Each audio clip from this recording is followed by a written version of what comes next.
Good morning, Lurkers.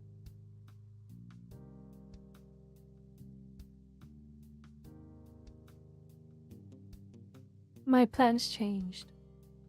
My plans for today's stream has changed.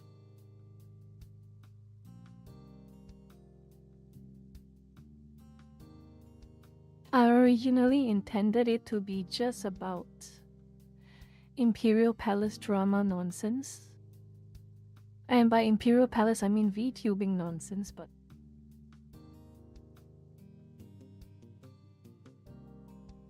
let's just say for the past hours yesterday, I have been in conversations. And I can say for certain, with quite a level of certainty, horseshoe is a fact. To some extent. I still want to be fair. Even though I am extremely irate right now, I will still want to be fair. Not one-to-one horseshoe. But enough to notice. Enough to notice, especially on content, on internet censorship, on culture. You don't need to argue with me, Sakana, because I'm not in the mood. Well, you can argue, but if you're going to go through the same things over and over again, you just stay around and don't do anything. Ways. I will try to get to the Imperial Palace drama with enough time. But I feel I have to talk about this because it is getting a bit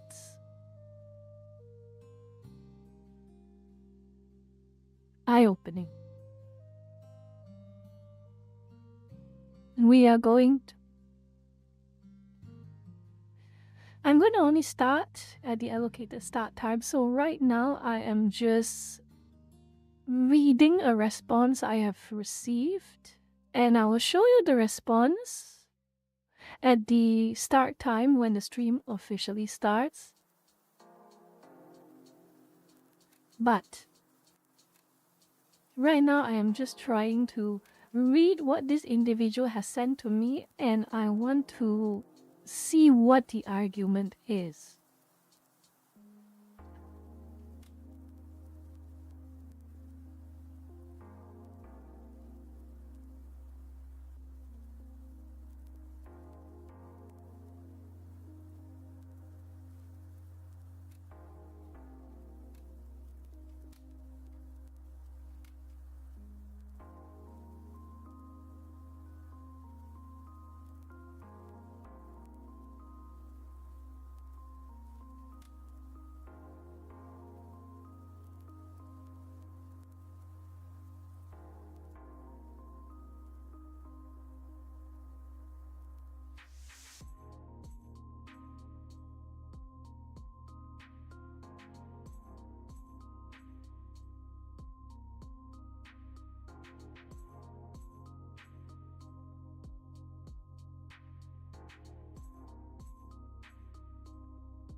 Oh my goodness. There it is. Okay. Let's see. Oh no, Ben Glare. That dear love has... It's not related to him directly. It's not related to anyone directly, actually. But. So, if you saw my post on X for the past few hours, you will know exactly what is happening.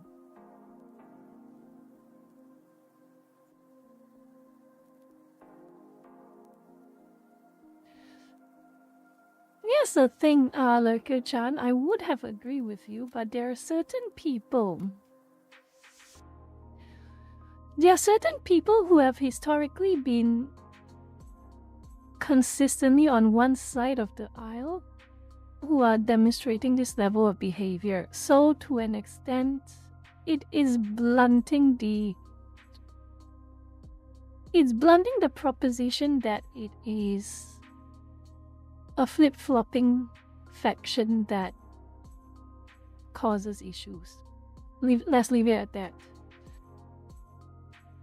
We still have 15 minutes. Right now, I'm trying to craft a message which I will post soonish. Let me see. I just want to. I have to deal with Bak Joy, and now I have to deal with Bak Yao. It is so tiresome. I just want my video games. I just want things to be uncensored, even though I will never ever care about seeing them or want to see them.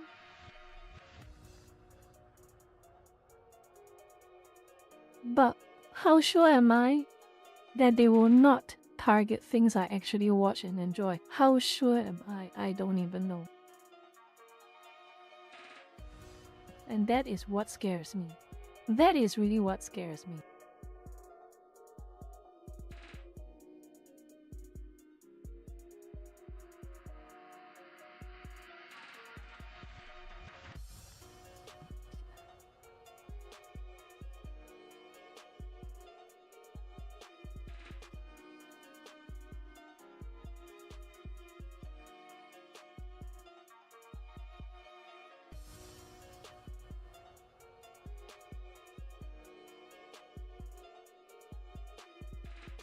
Karen Boso, welcome.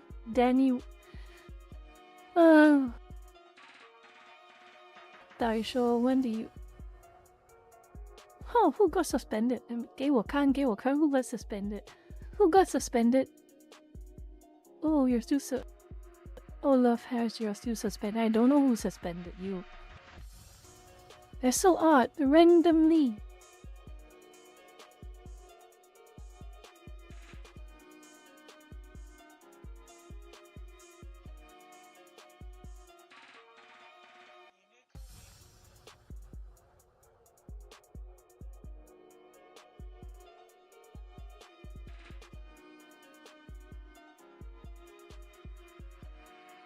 Hello, controller. You are not late, electronic controller. I am just early. This is getting so stupid. I'm reading this and it just feels so stupid to me. My god. I'm not gonna spoil it. I'm not gonna spoil it first, okay? What I am going to do is give you some references.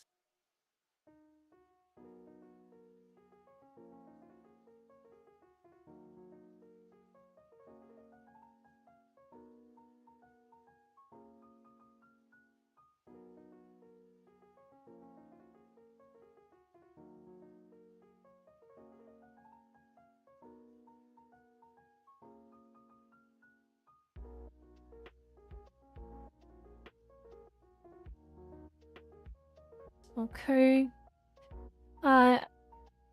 Hello, Peerhead. Welcome back. I've seen you before. Well, I haven't seen you a long time ago, but welcome back. Or maybe one of those times when I'm just really, really focused about something. I didn't see you. But hello. I'm still mad. Oh my goodness, I'm still mad. I won't get mad until 15 minutes later, okay?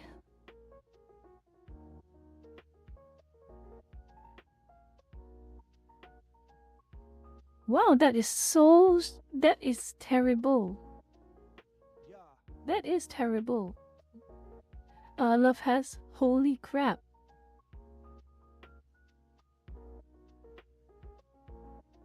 But yeah, long story short, 2FA. For any account that you have intention of using semi-frequently, turn on 2FA. Important.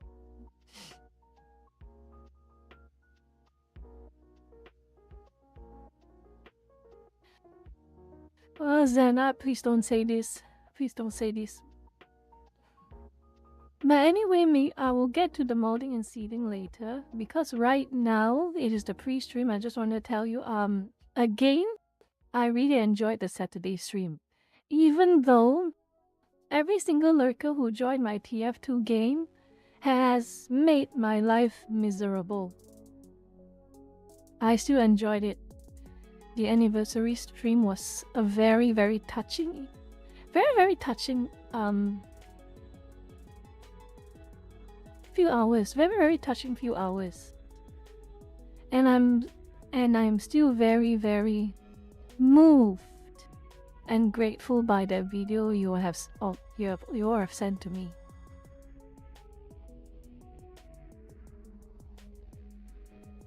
But anyway, I'm just going to try and calm myself down before I start to lose my temper again.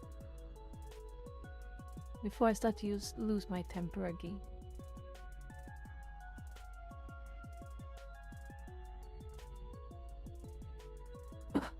Yes, thank you, Jaded. I am officially 1 year in. I don't know if I can. Maybe I don't even know if it's imposter syndrome, but I really don't know if I can call myself a VTuber. I don't know.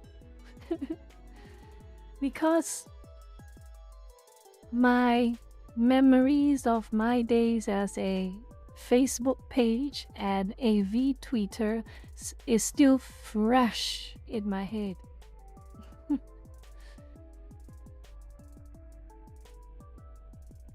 I'm sorry, Miss Benny, for making you miserable. It happens. It happens. I made myself miserable by being bad at PvP games. I made myself miserable by playing PvP games. Okay, let's see what... Oh, wow. Lurkers, it seems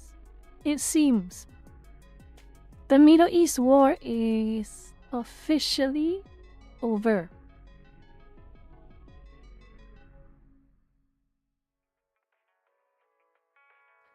The war in the Middle East is officially over. For now. Yeah, for now. But it is very noticeable.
On a separate note, wow, it's very interesting.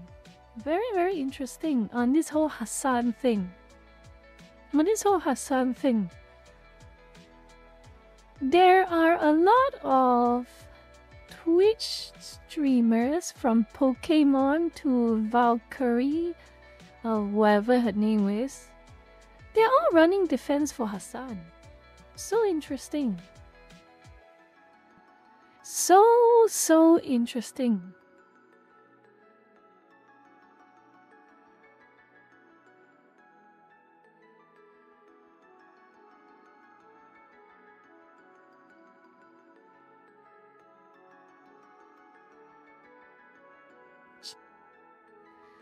Stupid mic.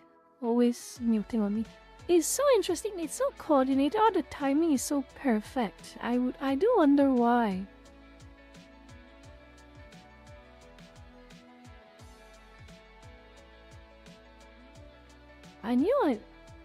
I don't even know why people watch these two. Valkyrie and Pokemon, I don't understand why people watch those two. Personally speaking.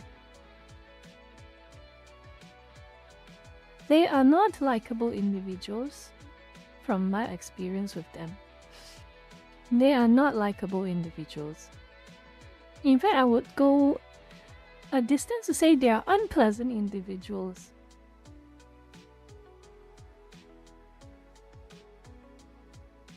And if I ever saw them in real life, I would keep my distance from them.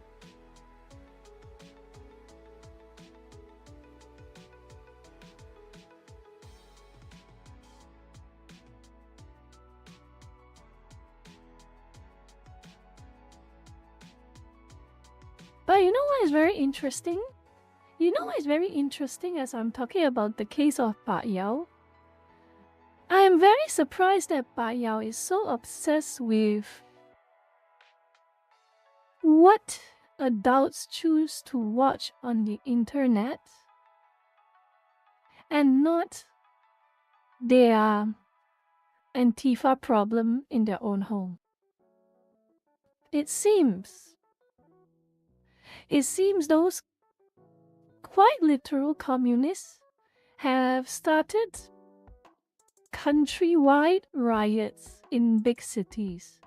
And here they are complaining about what people watch on the internet.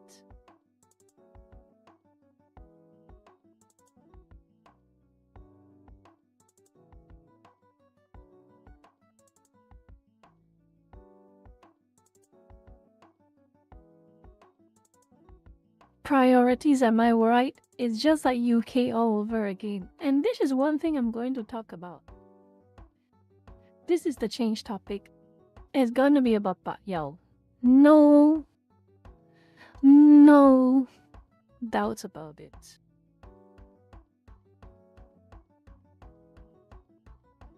Got a few more minutes, got 3 more minutes. I'm not sure I watch well. Is there anything I can watch?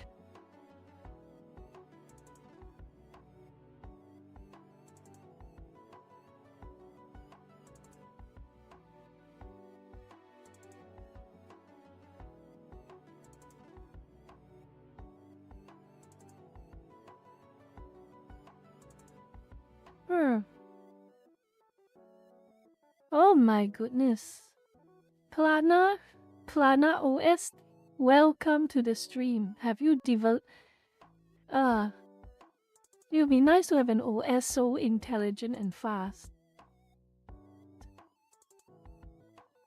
Instead of what we have right now. Windows 11 and the extremely cumbersome and complicated Linux.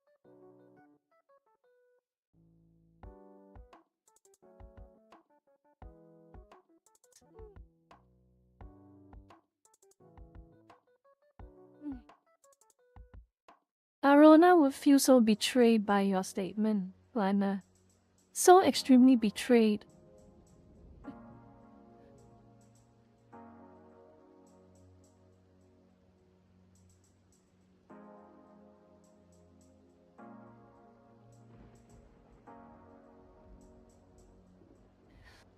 Two more minutes. What I'm going to do is I wanted to watch.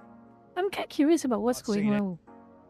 I'm kind of curious with what is going on with Rich from Review Tech USA. Anything violence, but they are all fascist that could go themselves. Oh my god. You are fascists. You're fascist! Okay, so now is our time for our Review Tech USA segment. Now, I can't fucking believe it, folks, but Review Tech USA is back at it. He's back on the German hairy grandmother porn again. So if you have a look here, he's gooning to German hairy mature. Okay. LIIR20. Why do they have to be German? Why? Like, that's like, what he says. You will have nothing and you will What? like it. What? Peerhead, thank you for the 2. I think they're using Palestine as a cover.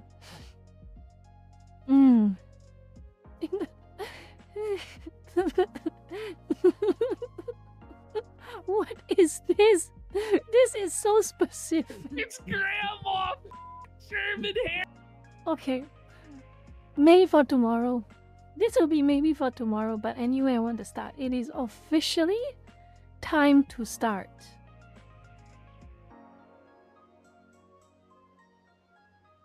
And I'm going to set the scene. I'm going to set the scene, okay?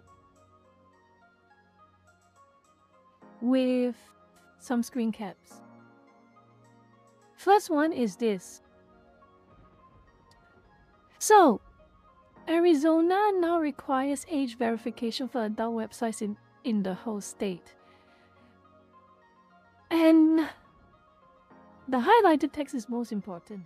How are you going to age verify?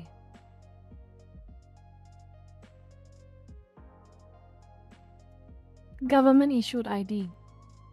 Sound familiar? Live selfie. Capturing your face. Sound familiar? And other such sensitive documents, very, very sensitive documents, just to access adult websites. I want you to remember this. I want you to remember this.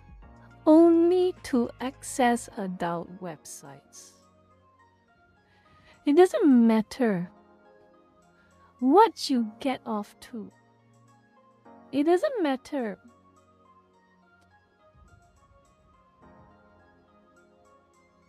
what it is.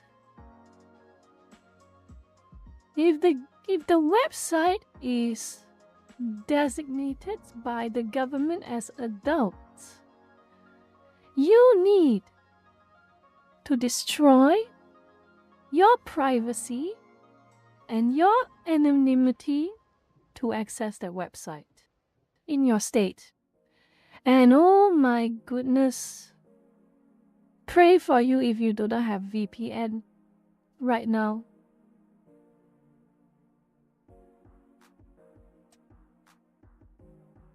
So this is setting the stage. This is setting the stage. And I'm going to find another article because the next one is going to be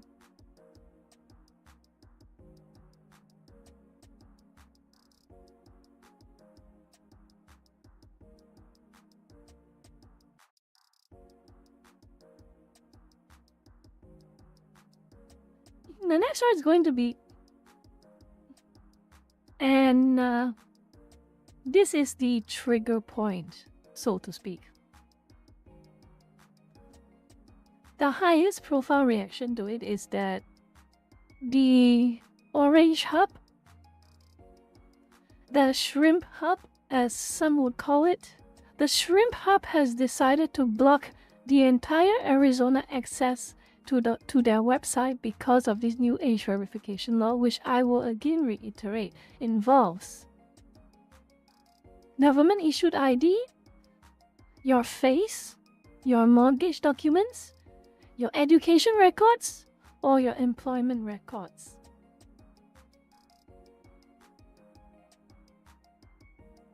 Okay?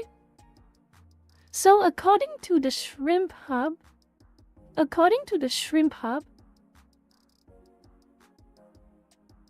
which I cannot believe I am agreeing with to an extent, they cite that anonymity, user privacy, and user safety is of highest priority to them, and because Arizona is making it practically unfeasible to protect user safety and privacy, they have pulled in services from it. And according to them, you can take what they say as seriously as you want, but they did say find a better solution other than submitting government ID, submitting private information, or submitting a face.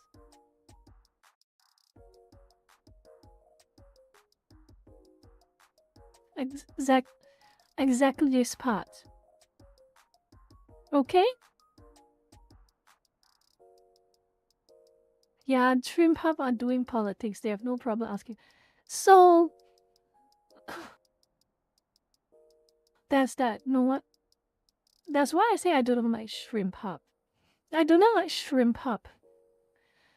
But what they have said here, assessing the words that they have said on this situation right there, that snippet, it is factually correct. And because of this, people remember this.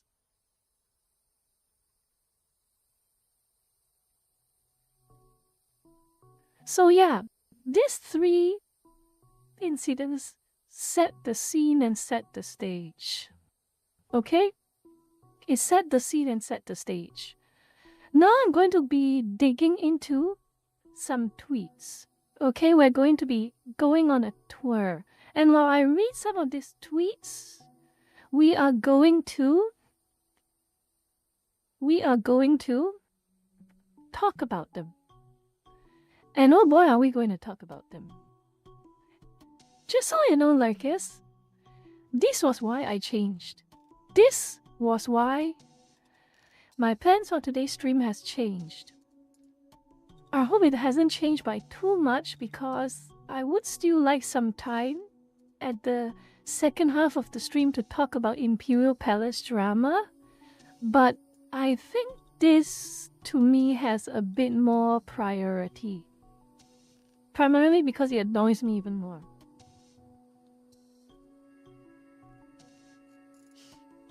Let's go.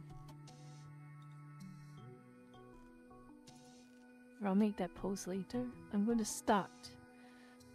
Oh, it all starts with a specific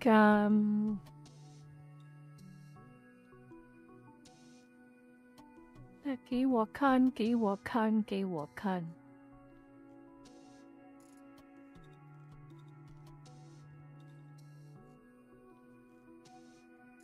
All right.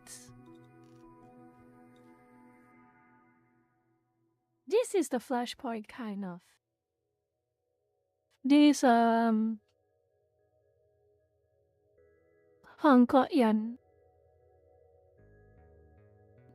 想做美國人咁緊要啊 Trying so hard to be American.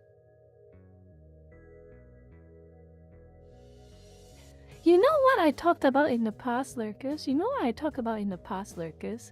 About how, you know, internalized colonialism. Remember what I talked about?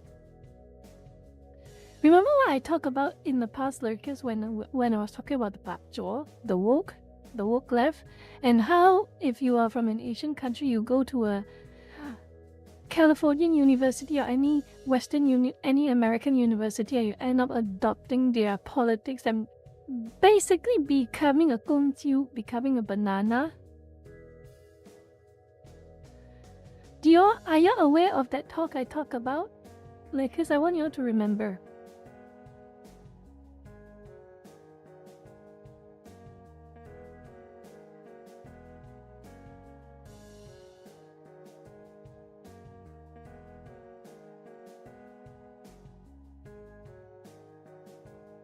Yeah, the key word is internalized colonialism.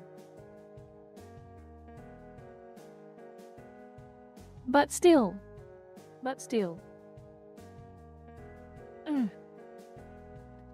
That is low-hanging fruits.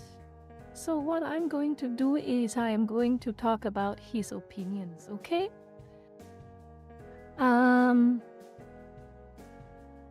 So this is his post. State requires age verification over 18. Shrimp Hub shuts down every time you're not trying to hide the agenda at this point. And you... Oh, we're seeing a little bit of familiarity, Lurkers. A bit of familiarity, you know. And I'm talking about this from experience, by the way. When you are dealing with Pak Chor, the woke left, they give you incomplete information. They give you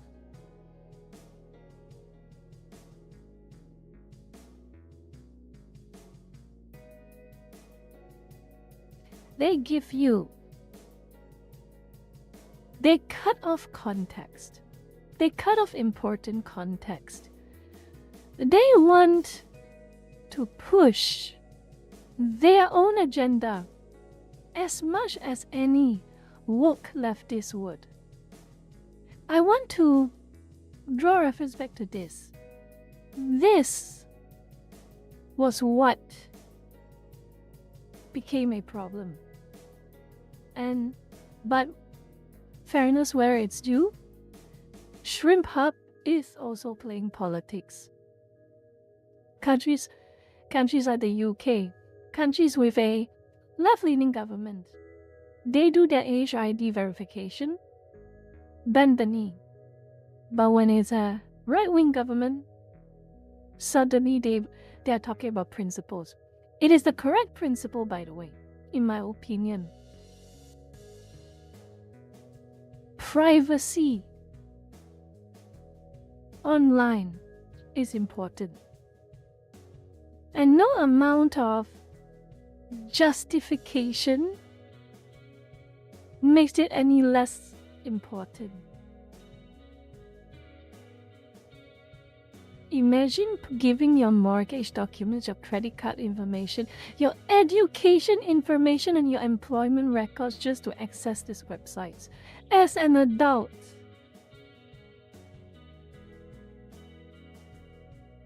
but let's continue. Not off to a good start. Sometimes this Lee Kang-min, sometimes this Lee Kang-min does give points that I do agree with. It gives points that I do quite strongly agree with. But this, to me, is disappointing.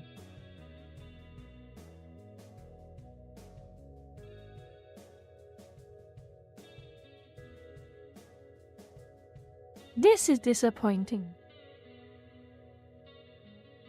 He does what CNN does. He does what MSNBC does. He does what Vice does. He does what every single mainstream media does. Lying by omission. What he does not say right here is that why the Shrimp Hub got shut itself down in Arizona.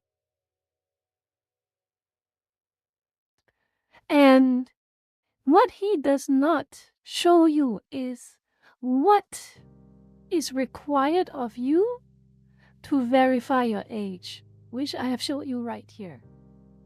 Again, I will never stop emphasizing this. This is what they want you to do, which is basically UK Online Safety Act. Nearly one to one in all that matters. Okay? Let's continue. So V responded, nobody gives a crap about targeting kids because kids don't have money to pay for stuff anyway. They rely on their parents. So can we stop being mentally deficient for a second and be honest with what is happening here? Do you, Lee Kang-min, feel comfortable with showing your government ID when you want to use those services? No? Okay. Well, no one else does either. And so please, explain the financial advantage for a company to set up a product that's extremely costly for them and also opens them to liabilities if they get targeted when it's common sense that nobody uses it. It is a very fair statement, in my opinion. Lucas, I want you all to admit. Oh, wrong button. Lucas, I want you all to tell me, in your opinion. Don't take my word for it, in your opinion. Okay? What V said here, is it rational? Is it fair? Because I just want to set the scene first. What V say here, is it rational? Is it fair?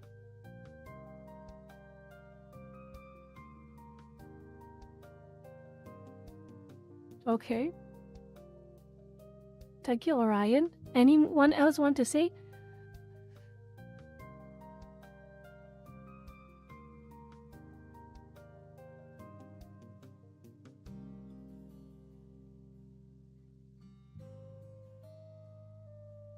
Okay, good.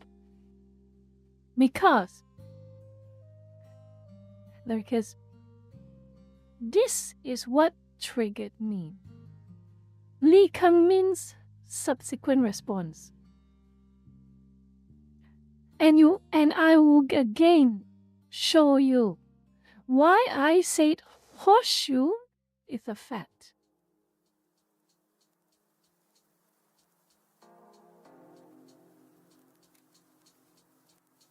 Why are you so triggered at the possibility of your shrimp being taken away?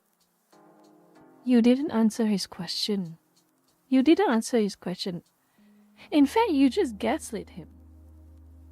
Oh no, this is not about there is no privacy issue. There is no secure user safety issue. There is no cost issue. You are just angry that your shrimp is taken away. Why is he being pithy, Sakada? V gave him the most honest and fairest response he could. No insults, no labels, straight up argument and food for thought. Is this response warranted?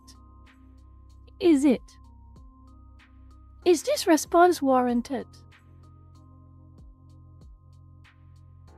It's exactly like saying it's like Genshin Impact. It's like MiHoYo censors a few characters' outfits in Genshin Impact. Some of the Genshin players are complaining, saying that it does not matter how much you censor, the fact that it happens means it's censorship and therefore it's bad. And then some other people respond by saying, just go watch porn. That is exactly the same.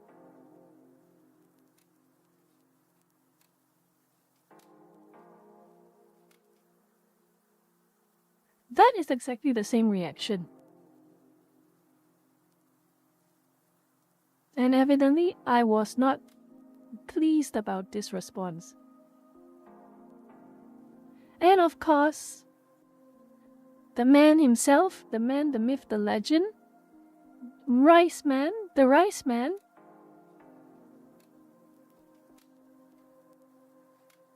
that's true. Why are you using this in inverted commas?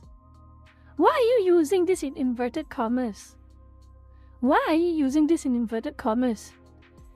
The anti-woke, as you call it, have always been about against censorship.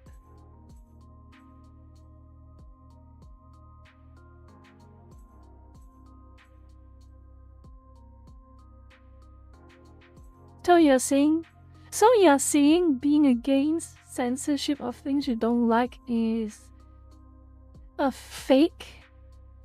Is fake? Is that what you're trying to say, John, Mr. Rice? And we'll get back to him later because interesting things. He cannot help himself. We'll get back to him later.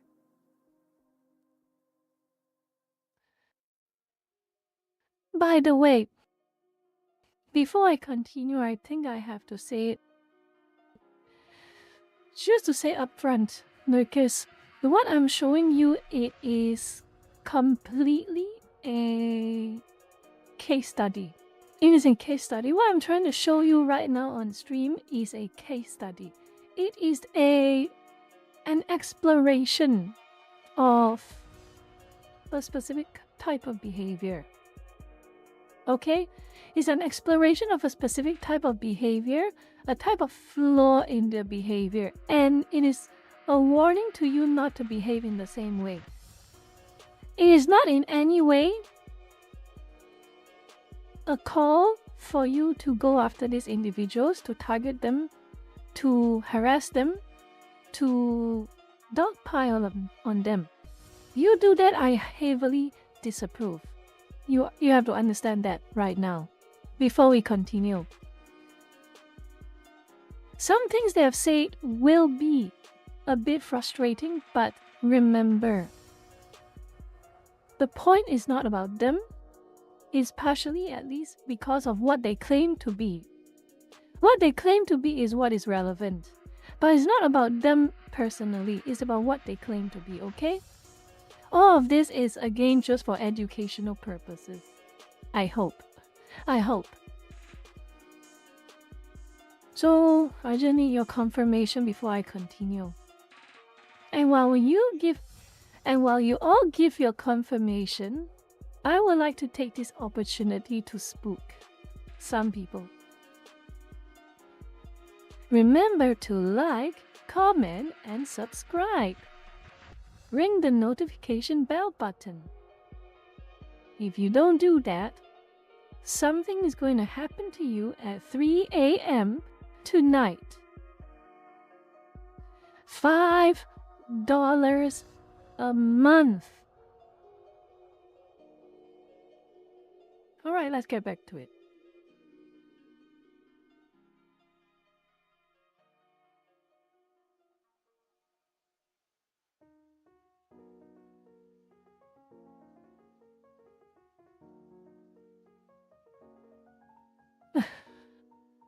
Okay, let's get back to this.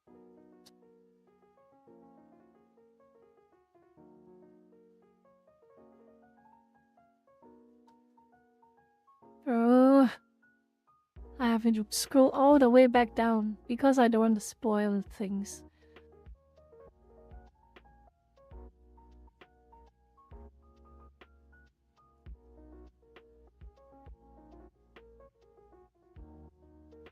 Well, failure commenting, I can tell you right now,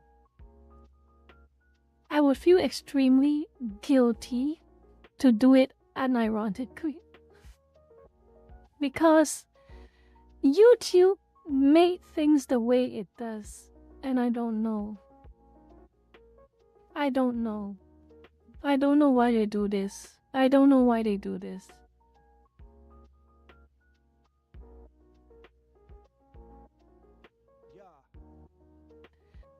Continuing back to the story. I did not take it very, very pleasantly when I saw their response. It was exactly the type of response you will see a pak jaw commit to. So my response was very pointed. It's very pointed. But what I've said is from my observation. You will struggle hard to convince me that there is zero horseshoe going on. The pak jaw and the pak yao will always be strikingly similar in very telling ways, and no amount of lashing out at me or anyone is going to change that very inconvenient fact.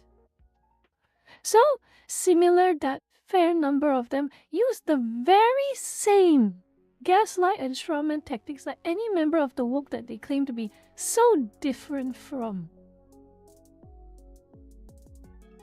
Oh my goodness, Mazi. I have to pause.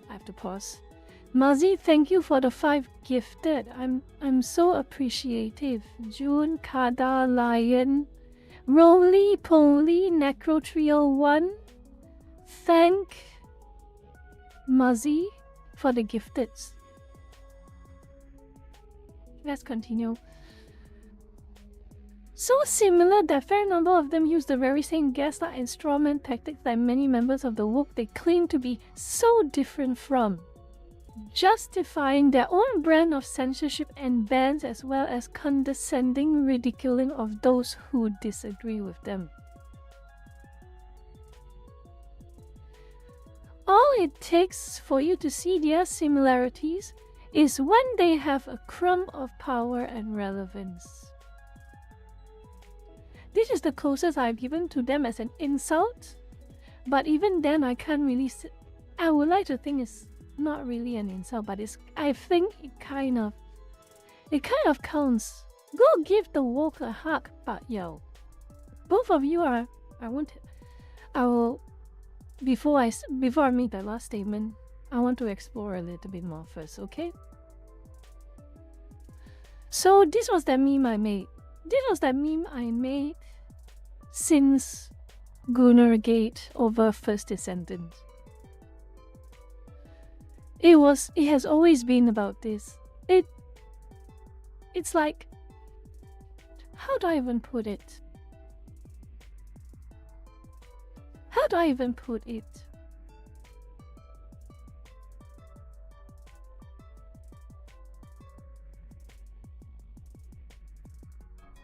It's like a grudge.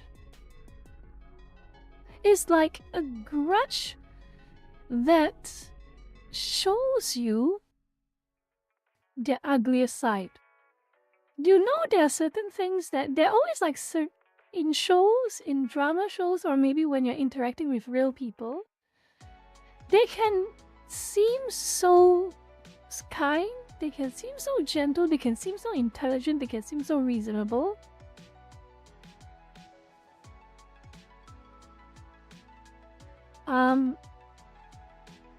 They can always seem so reasonable, but the problem is when they talk about when their mind hits to a specific person or a specific topic or a specific incident or specific anything, their facade cracks. The facade cracks. And for the briefest of moments, you see them at their worst. For the briefest of moments, you see them at their worst.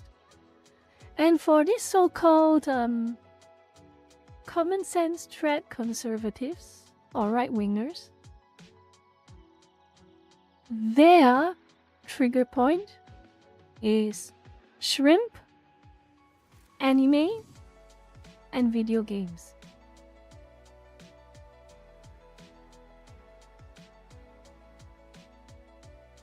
Whenever these three are involved in any way, shape, or form, you see them at their worst. Anyway, Zero, we are talking about the Pat Yao. We are talking about the Pat Yao for now.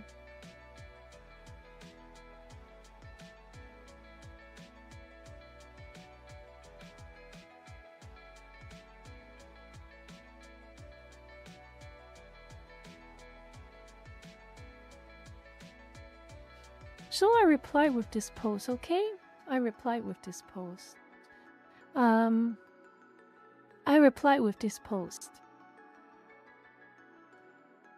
Okay. And he replied to me. And I replied to him, but we'll take it one step at a time. We'll take it one step at a time, okay? Lee Kang-min is trying to justify his views about me, okay? Let's continue to read. And in just so the reasonable, logical facts and logic, the reasonable, logical facts and logic conservatives don't say I am a woke leftist because they have, and that I am arguing in bad faith because they have. I'm going to read everything with you together. Okay, let's go. He linked me to this reply of his. I didn't realize banning shrimp was such an unpopular position on the right. I will I will leave my comments for later. Okay? But food for thought. Especially, what is the right? You have to start thinking. People have to start thinking, what is the right? And I'm going to use that one meme later. I used that meme against the pak jaw, the leftists. But it is a double-edged sword. It can be used against the left, but it can also be used against the right. Okay? It can be used by both. My mentions full of people calling me an evil authoritarian for wanting to ban. What is hardcore shrimp? Ban authoritarian. Authoritarians tend to ban things. Yes. Now, you use evil to paint the canvas to give the impression that we're exaggerating about you. But no. Don't use this to emotionally manipulate your readers, but let's continue. I get your concerns about government overreach and unjust censorship, do you? But hardcore shrimp is an area that is so black and white. Is it? Can you even describe what is hardcore? Can you even describe what is hardcore? Can you even properly define what is shrimp? Back during Gunnar Gate, during First Descendant, I have seen so many of you calling the First Descendant a porn, a shrimp game. I've seen so many of you calling it a shrimp game.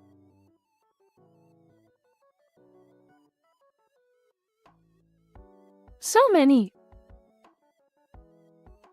It started with Melanie Mac. Then it went on to the Rice Man. Then it went to you, Lee Kang Min. Then it went to Trent, that other writer who works with Rice Man. And so on and so forth.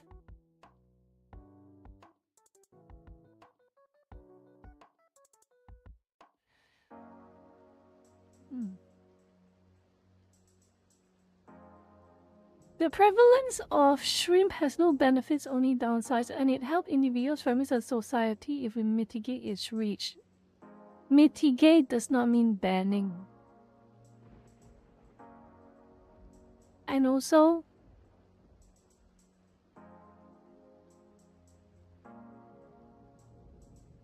could you say the same for McDonald's? Could you say the same for any fast food chain that ever exists in the world? Could you say the same for hard liquor? Like tequila, like vodka, like absinthe. Even beer. Could you say the same for any drinking alcohol? Could you say the same for tobacco, smoking? What's your point? People do things that have no upsides. I'm spoiling it. But let's continue. I'm spoiling it. We'll get back to this later. No one is saying porn will get rid of. No one's saying banning porn will get rid of it forever. Then why ban it? What? Mitigate and ban. Ban, you want it gone. Stop insulting my intelligence right here. Oh my goodness. I'll continue. Human nature doesn't change. Glad you understand that. But politics exists to impose what we believe to be good. Yeah! Politics exists to impose what you believe is good. So, a leftist who believes in communism, they believe their politics is good. A Pak Chor game developer who works with Sweet Baby Inc. They believe that the message they're spreading through their game is good.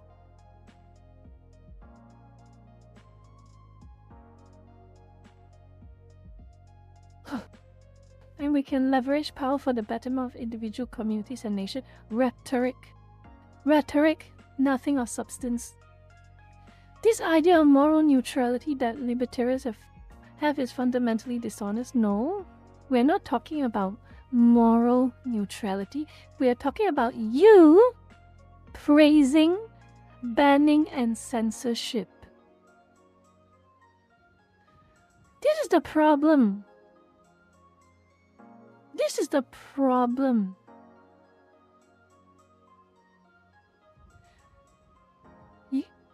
And I know it's rich coming from me. I know it is very rich coming from me, but you are politics addicted. I know, rich coming from me. But to defend myself, I get dragged into politics not because I want to, but because I get dragged into it. But you, people like you, Lei Xin Sang, people like you, do it because you love it. That is very different.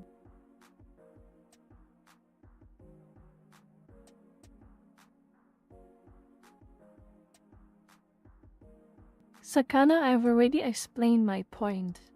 I have already prefaced this and I'm saying that rich coming from me, I am very aware of that. But I can say with absolute certainty that if I ever get dragged into political discussions, it is against my desires.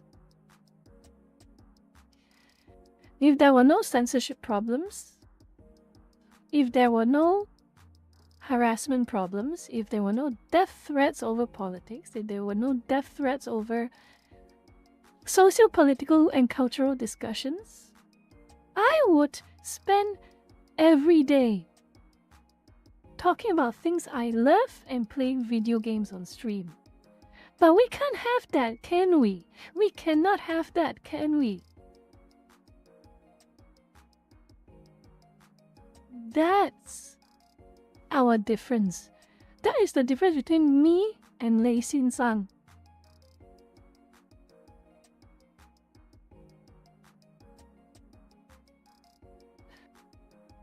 Oh, June Babu, you could have fooled me actually, because I'm seeing you quite frequently already, and I'm very grateful that you are here more frequently. But June Bud, I've seen you frequently, and I'm quite surprised you don't know I talk often about politics.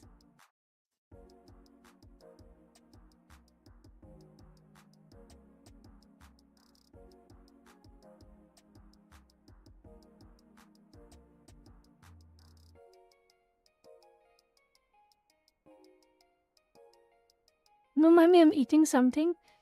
I didn't have breakfast yet, so I'm just eating some biscuits.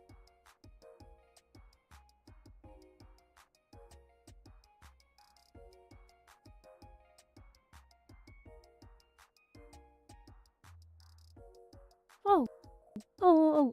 Pause. Yeah. I'm gonna plush my talk a bit.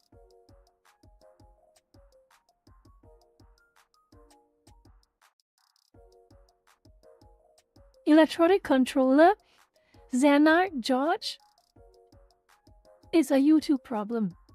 The problem is that for some reason YouTube did not optimize their streaming services very well, which means that when you run a stream on YouTube and it goes for long enough, it starts to drain a lot of RAM. So the video starts to lag and eventually the web page will break. So the only way for you to reset it is to refresh the page. So, my suggestion to you is that to make sure the stream does not lag, every half an hour or so, give or take, refresh the stream. Yep. Long story short, YouTube has a memory leak when you are watching a live stream. It is what it is.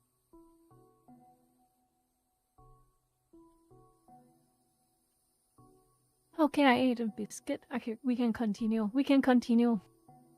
Anyway, back to this.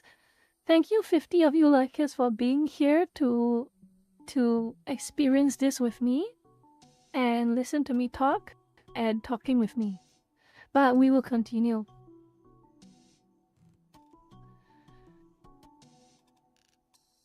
The highest good is goodness, beauty, and truth.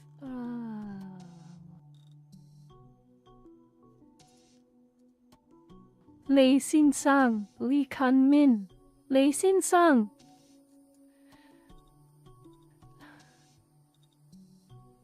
You are not a politician. Lei Xin Sang, Mr. Lee. Mr. Lee.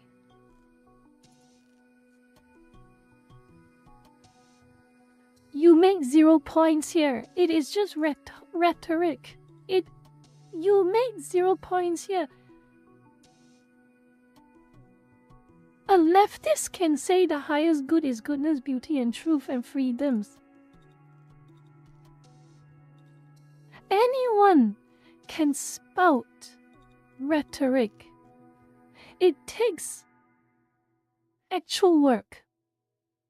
It takes actual effort and it takes actual thinking to give a point. And this entire paragraph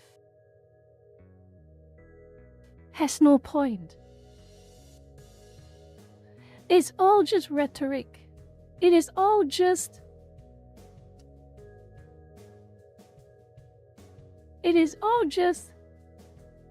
beautiful hot air. Yes, it is just like a pak jaw. Just like how a leftist would word it. I believe in a world that is equal. I believe in a world that is kind to everyone, inclusive and accepting of everyone. How is it any different from a leftist? Governing authorities are not inherently evil, but most of them are, in my opinion. So much so that if people form the assumption that your government is evil, it is a fair assumption.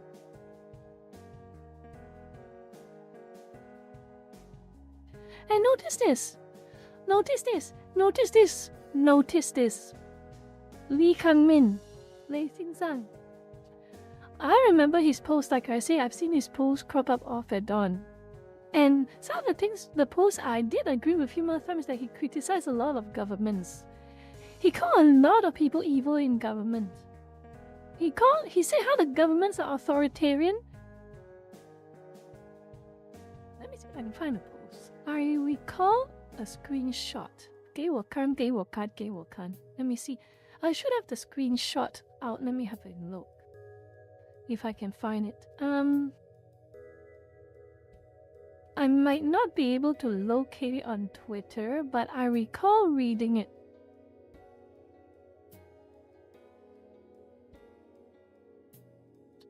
On 3rd of October 2021, Mr. Lee made a post. You have to trust me on this. You can look for the post yourself and with its keywords.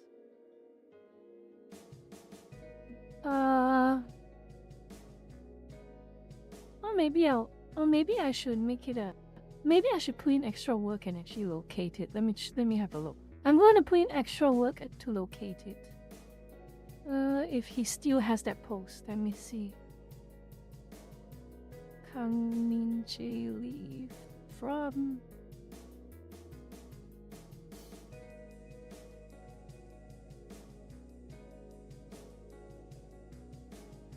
Well,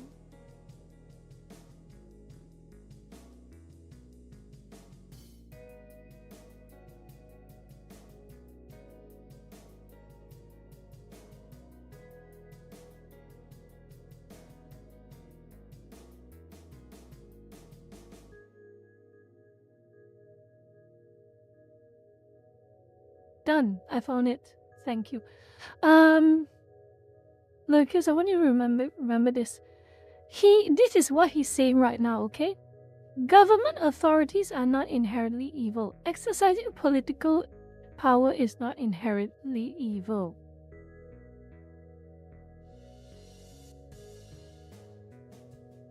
Libertarianism is politically and morally untenable. And mass democracy leads to chaos and degeneracy. I want you to remember what he says here, please. Okay? Lucas? Lucas? Lucas? Can you remember what is being said here? Can you remember? Tell me you've remembered. Tell me you've remembered. Lucas, please. I need you to understand that you have read this part.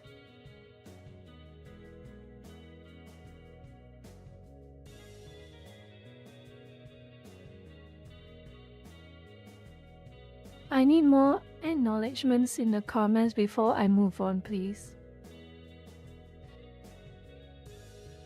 This part, I want you to remember what he said here.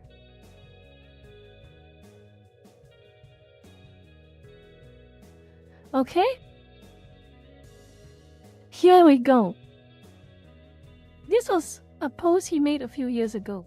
World leaders are trying to create a permanent social credit and caste system using this virus to completely obliterate any semblance of freedom, and people are still squealing about racism.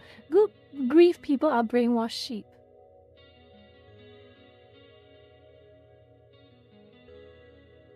So, he's calling world leaders evil. World leaders, which means governments. He is implying that governments are evil, but he's now saying government authorities are not inherently evil. So your point is, every government who is not mine is evil, mine is good. Is that what you're trying to say?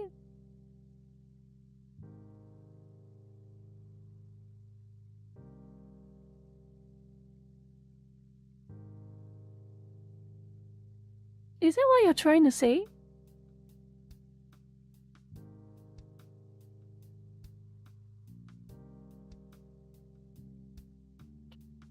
I'm going to make a post about this. But only after I make a different post, which I will show you later because we are going to discuss it together. Let's continue anyway. Yes, Arden. Essentially what he's saying is my government is better than your government. It's different when it's mine. It's the same as every leftist who says their version of communism is the correct communism. It will be different when I am in power. How different is it? This is just trying to sound a little less in your nose, but the point is exactly the same.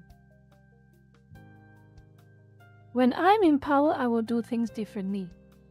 Every other time different people were in power, they were all evil.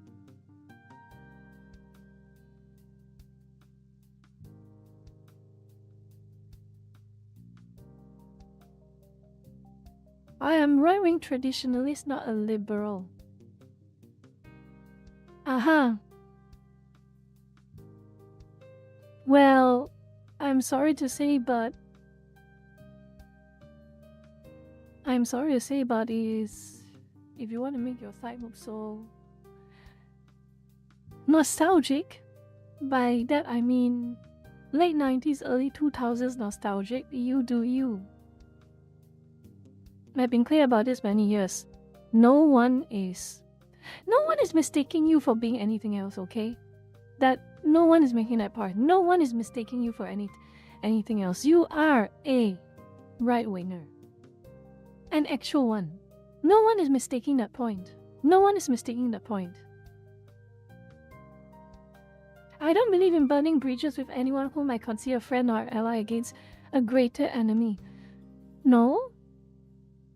I'm going to explain to you. I want you, again, Lucas, I want you to keep in mind this specific thing he said.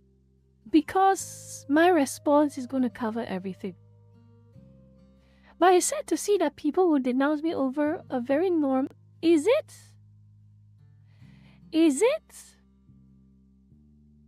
Is it? Is it? You tell me. Lucas, tell me. Tell me. Is it a normie belief to ban shrimp? Is it? Is it? Is it a normie belief? Is it a normie belief?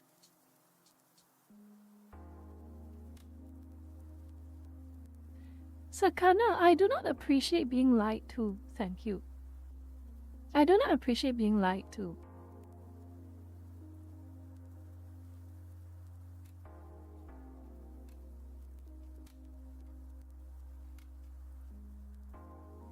Very interesting, isn't it, George 998? It started getting really, really bad during First Descendant and Gunnergate happening. It got really, really bad then. And before that, around the time Trump won, you have weird people like, the guy Hinkle, I don't know what his name, Jackson Hinkle or something, but he's like some kind of like he's someone who calls himself, I don't even know what he is.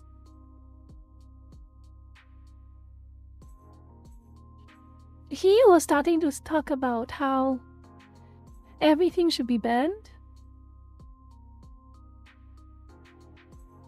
No, Sakana. Stop lying to me. And I'll tell you why you're lying to me. And I'll explain to you why I think you're lying to me. We are going to talk about that. I'm going to explain to you why I would have expected you to understand why you made a statement like that is not going to sit with me, but evidently I'll have to explain it to you. That we should bet a view the founding fathers and most Americans until 40 years ago believe. How do you know? Do you time travel back to the 1700s and ask them yourself? Have you? Have you not read those scandalous extramarital affairs some of them have been conducting? According to old records? Have you? This is rhetorical device. Who is most? Do you have a statistical study? Do you have a statistical study?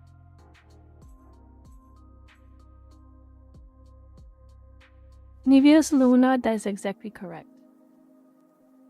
When they banned alcohol with the prohibition, what happened? The mafia became powerful. Imagine if they banned shrimp. You will have a human trafficking shrimp cartel. That is the inevitable end result of government attempting to ban shrimp.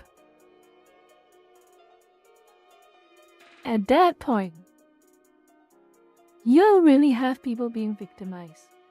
You will not have consent because the people who are willing to do those things are very, very unpleasant people. And you'll be too late to regret it.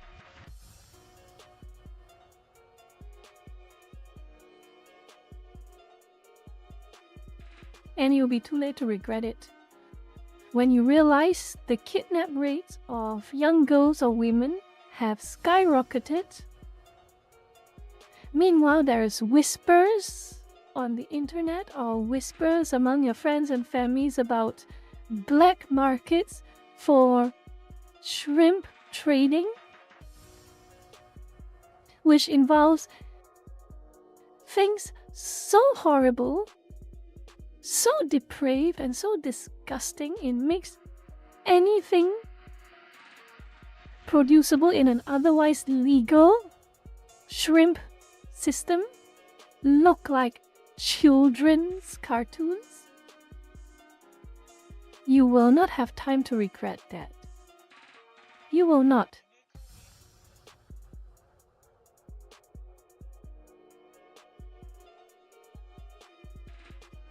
But let's finish this up because I want to get to my response to this. I'm open to speaking, blah blah blah blah. Are you? What can you talk to us about? Nothing you said here expresses any point, and I'm going to explain why.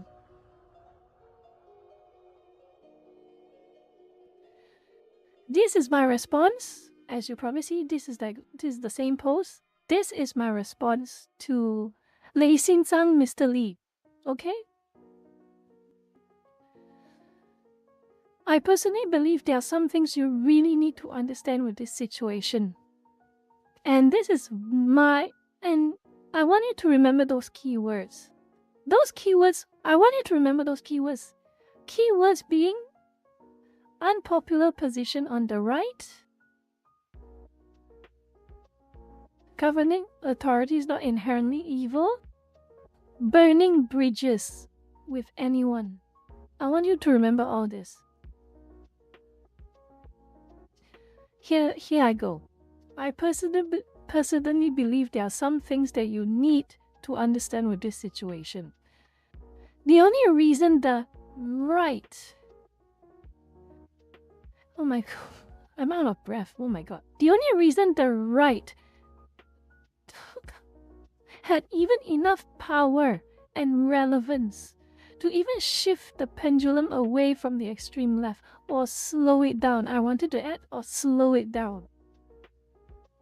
Was because for many years, so many of you were the ones who were vocally against censorship, silencing and banning of content, opinions, etc.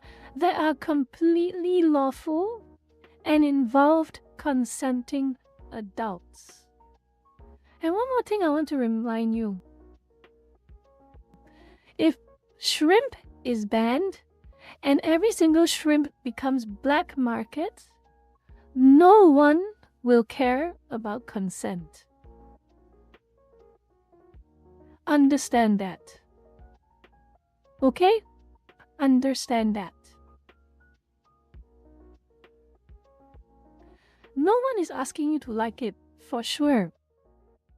My attitudes on shrimp are iffy at best, as you probably might already know. No one is asking you to approve of it. Just let adults make their decisions. Here's the olive branch. You can guide them. Make your YouTube videos. Make your posts on X. Go out. Open a tent. Sit down. Sit on a table. Sit down in front of a table with a mic and say, I think pork is harmful. I think shrimp is harmful. Sito-chan, welcome to the stream. Pyun, welcome. Well, Pyun, welcome to the stream. I'm sorry I'm not reading the chat right now because I'm a bit absorbed with this. Be like the late Charlie Kirk. Since you want to talk, since you all probably want to use it, he will probably be the most relevant in this conversation. He will probably be the most relevant in this conversation. Set up a tent, 2 chairs, or a table if you want to, 2 mics, a giant sign that says, I think porn is harmful to you and it has no upsides. Let's talk. Someone will come up to you. You talk to them. He says they disagree. They say they disagree with you, and you explain your stance to them. Reach a mutual understanding. Everyone goes out learning something. Guide them or give opinions and suggestions best you can. People are so much more inclined, willing, even happy, I would say, for people to just sit down and talk to them like they're human beings with their own independent thoughts. Just talk. Just talk. Hello, how are you? I hope you're having a good day. So, I'm glad you are taking time out of your own schedule to talk to me about my opinions on pornography and why it's bad. Let's have a discussion. And I can tell you for certain, people are so open to listen to you if you are fair to them and you are not talking down to them.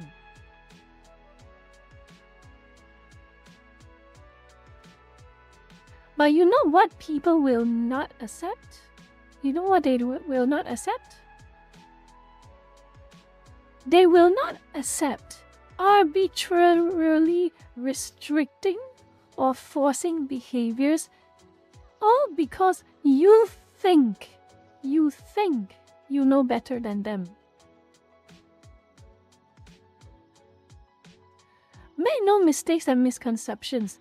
That is the biggest reason why the right now has so many people of different walks of life and identities after its wing. I want to show you this meme again. I talked about it a while ago about the double-edged meme, and I think I want to locate it. Let me see. Trumpet, thank you for the gifted. I'm very grateful for that. Cetel, go thank Trumpet. I'm going to look for that meme. It's been a while since I've posted. I hope I don't have to scroll too low to find it. Hold up.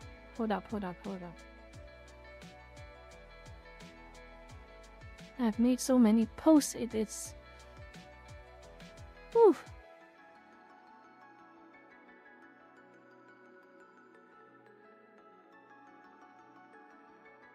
It's a double-edged meme for sure.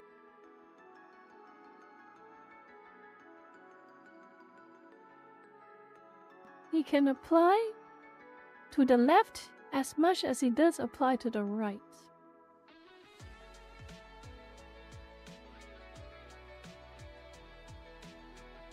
I found it. And I want to go back to Lei Xin-sang, Mr. Lee's post about here. Okay? These keywords. Unpopular position on the right. I didn't realize banning things was such an unpopular position on the right. Because at the end of the day, it's not necessarily about shrimp. It's about banning. The banning of otherwise legal content made by adults for adults will always cause problems. Okay, I want you to remember this part. I want you to remember this part. Especially this part. Very normie belief. For that, I want to bring it to you. This meme.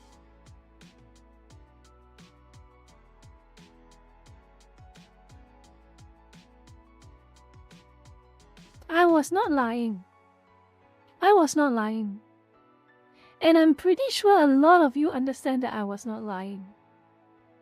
When I said a lot of people have joined the so-called right wing because they got disenfranchised by the left.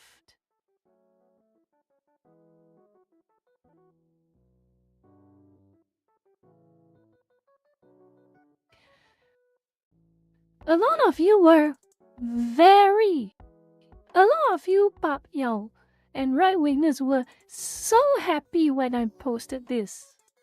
Cheering for it, like commenting it, reposting it everywhere. But you fail to understand. Your umbrella just got bigger. And now you're shrinking it. You are deliberately shrinking it before you even won anything.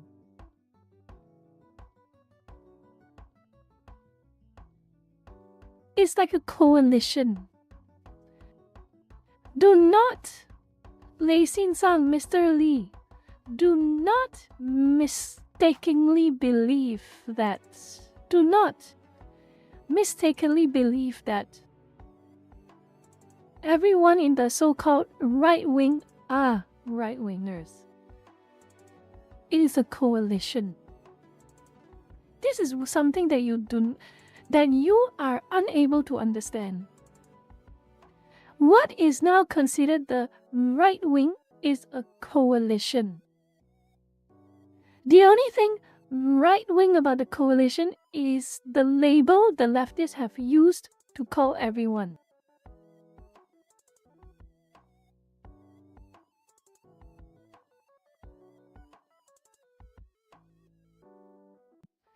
You have left leanings, you have moderate leftists, or even you have leftists with a heart.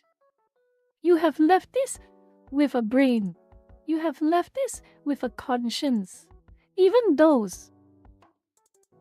You can have a leftist who completely believes in communism, but they draw the line at political violence. They are also part of the right wing.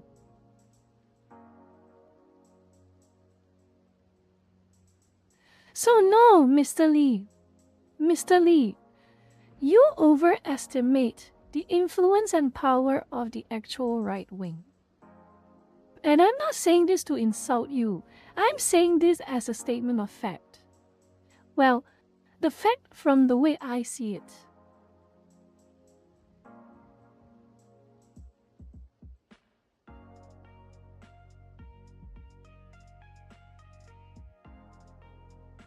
And I'm going to continue what I say. I'm going to continue this.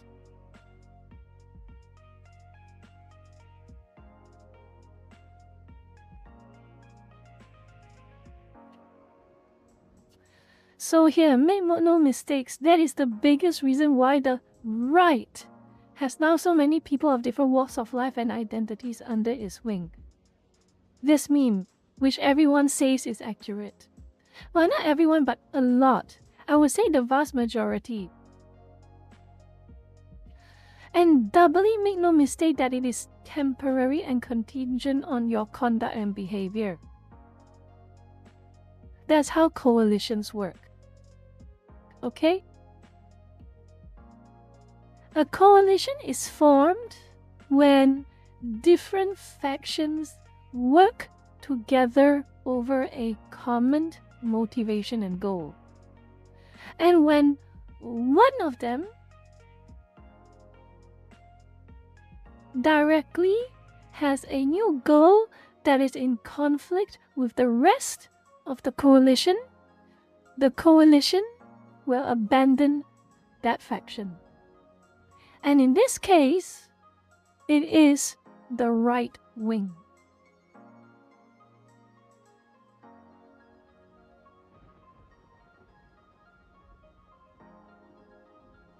The moment you preach, call for, and shout about the very things people left, the leftover, the censorship, the bans, the silencing of diverse opinions, and again. Diverse opinions is a very important part that proves that your right-wing faction, the actual right-wing faction, is not as strong as you think it is, Mr. Lee. By virtue of having a diverse range of opinions and views and beliefs, The right wing is weaker than you actually think it is. Continue. You should not be shocked when the many people whom gravitated towards your side now call you out and oppose you. In fact, you should expect it. Be glad they are complaining and vocally opposing. It means they still care. It is a warning, not hate. And that's true. You see the response from V back then. Remember that post, the reply from V? He did not have to say it the way he did. He did not have to take minutes to craft a coherent, reasonable message to Mr. Lee. He did not have to. He could have just said, "You're stupid, shut up," and just leave it at that, an insult. But he did not. He explained. He explained it properly for you.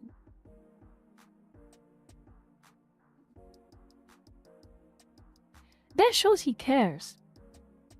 And by me responding to you in this way, it shows that I care.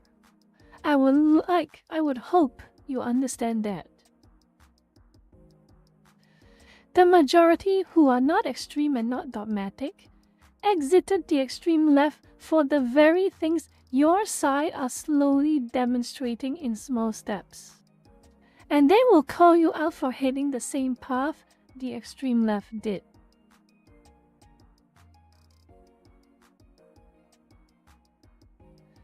If your side continues to dismiss their concerns,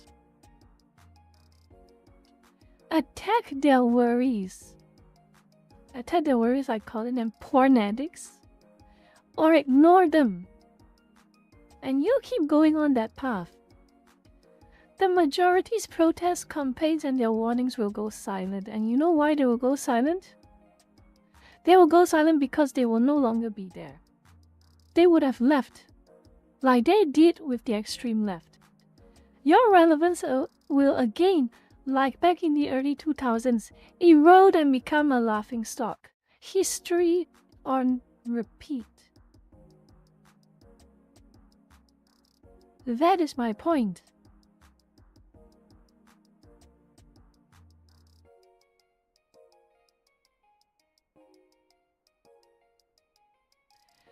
And Sakana, I hope you understand this correctly as well. What am I?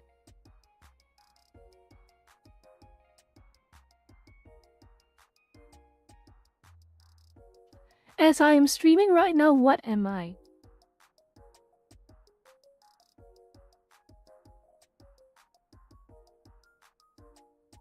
It starts with a V.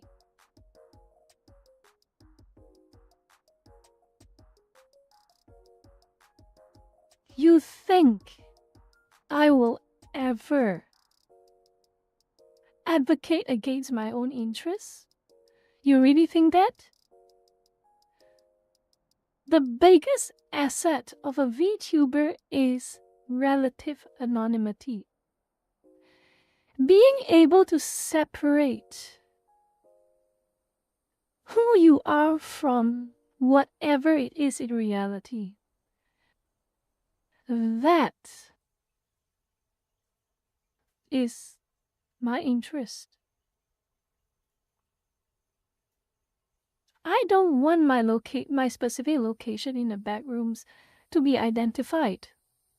I do not want my true form to be identified.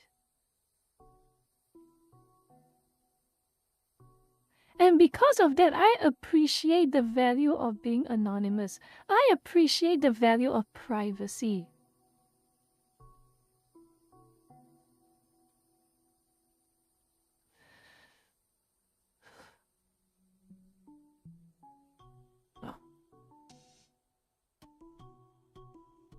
I can tell you right now, this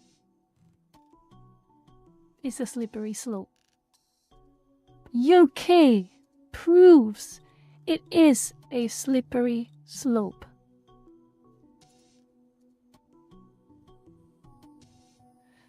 Anyway, I'm not going anywhere right now, but I'm just going to catch my breath, drink some coffee, and eat some biscuits. So just talk amongst yourself. I am still here. Okay, I am still here.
Sakana, you're making a false equivalence right now.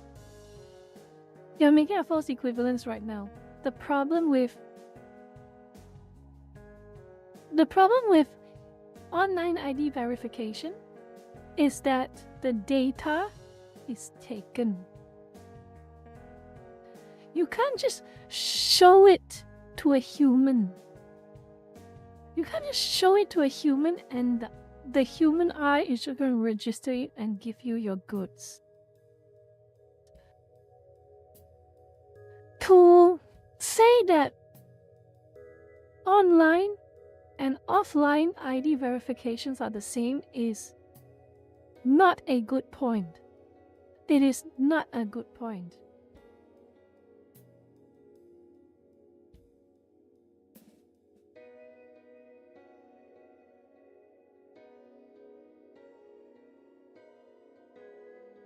Alright.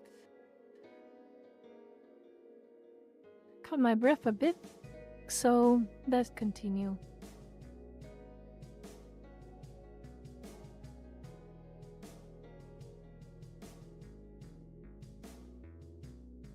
He replied to me. To his credit, he replied to me, but let's have a read together, okay? Let's have a read together.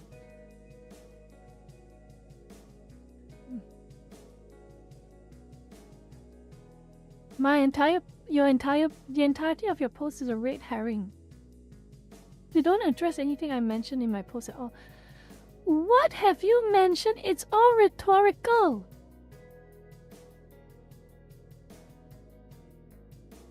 Mr. Lee,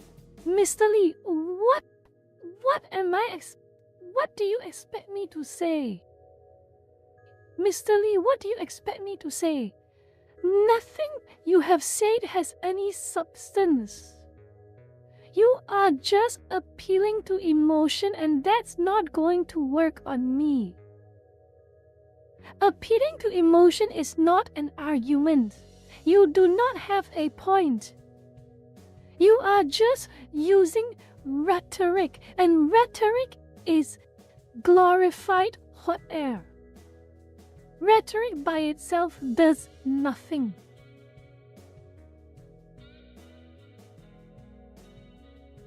It's like MSG. What is the point of eating MSG if you have no dish? If you don't have a stab of meat, if you don't have a dish, do you just eat MSG by itself, the powder, put it into your mouth? That is what rhetoric does. That is how rhetoric works. By itself, it is useless. By itself, it is useless and it's silly. Only when you have food, only when you have meat or something, and in the case of this, only if you have an argument and a point to make, then does rhetoric actually have a use. And without it, it is useless.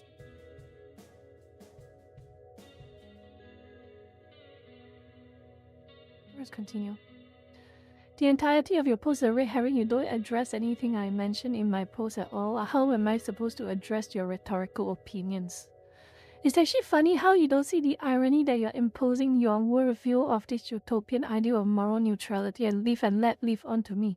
And that's fine, that's the whole point of politics. You're just being disingenuous by claiming I'm doing so and you're not.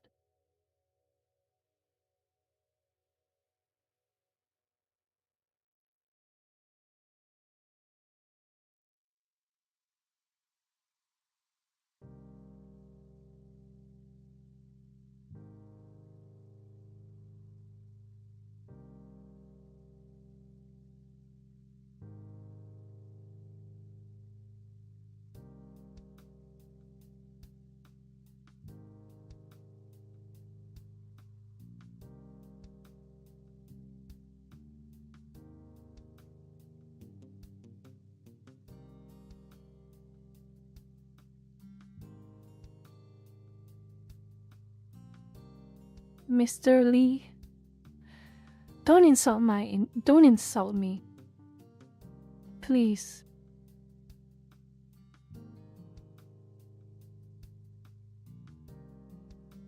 And with false behaviors all the time, you're not allowed to speed, steal goods, murder people, run around naked. That's what laws are by definition, yes. And stealing, speeding, you're putting other people at risk, your passengers at risk, you're infringing on the rights of others. Stealing, you're infringing the rights of others by stealing their goods. Murdering people, you're infringing others' right to live. Run around naked, you are also infringing other people's right to no nuisance. And you're also infringing other people's rights to be protected from depraved behavior and indecent exposure. Here's the problem. All of this here have victims. Victims who are not the person doing it, by the way.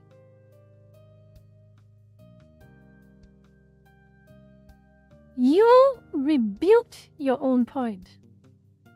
Here is my quote. History, I'm going to repeat my quote.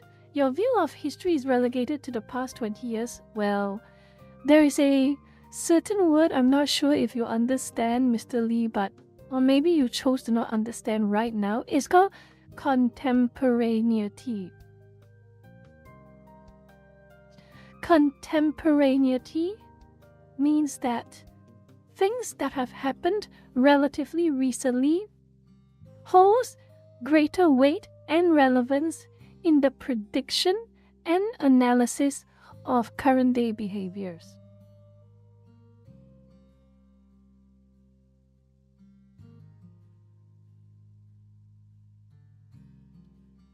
You would think what I believe is extreme when it was by default the view of the West as civilized human civilizations for thousands of years until 2 seconds ago. What the hell is that supposed to mean? If you think what I believe is extreme when it was the default view of the West as civilized human civilization for thousands of years until 2 seconds ago, brothels exist since the time humans exist. What are you trying to say?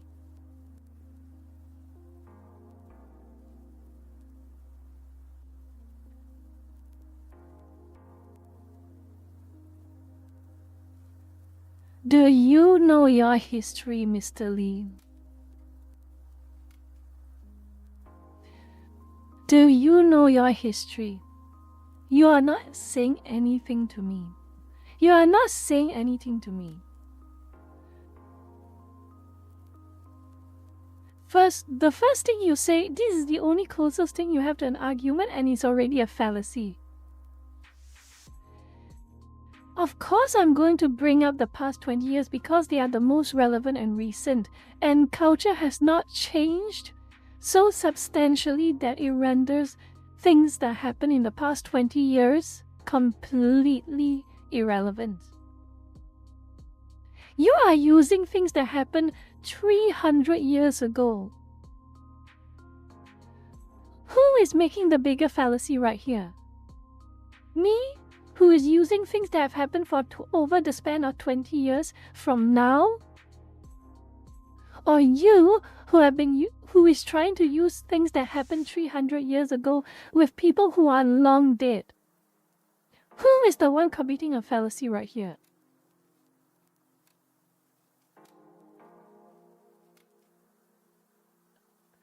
Libertarians have the political instincts of a child.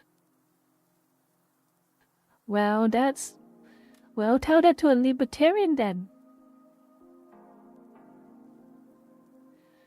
You would call the founding fathers of this country extremist authoritarians if they were alive today. How do you know that? How do you know that? How do you know that? He keeps using this. He keeps talking about people who have been dead for hundreds of years. But how does he know that? Did he time travel? Did he have access to the diaries of the founding fathers? Does he have access to comprehensive records of biographers of the founding fathers? Do those information even exist? How do you know that? And what makes you think you can use that as an argument against me?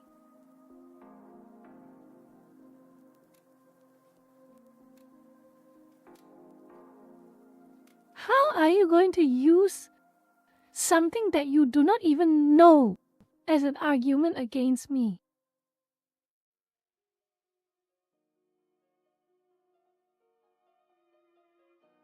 And why do you keep talking about Americans? To me, the American issue is just the backdrop. My point is simply on ID verification and censorship and bans. Don't go flex your Americanness to me, Mr. Lee. I don't appreciate it. I don't care. And don't label me as being part of some of your silly political parties in your country. The country that you migrated to.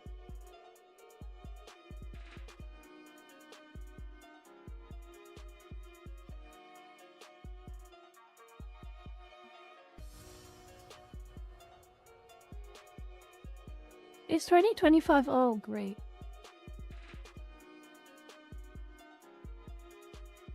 Mr. Lee, did you really just John Oliver me?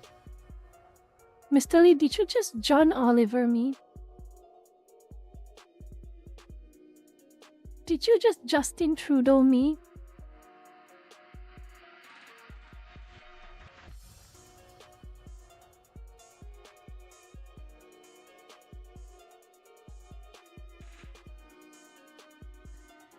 I mean, we can talk about, you know what, I'll say later.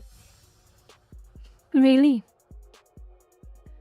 we made fun of John Oliver for making for the it's the current year meme.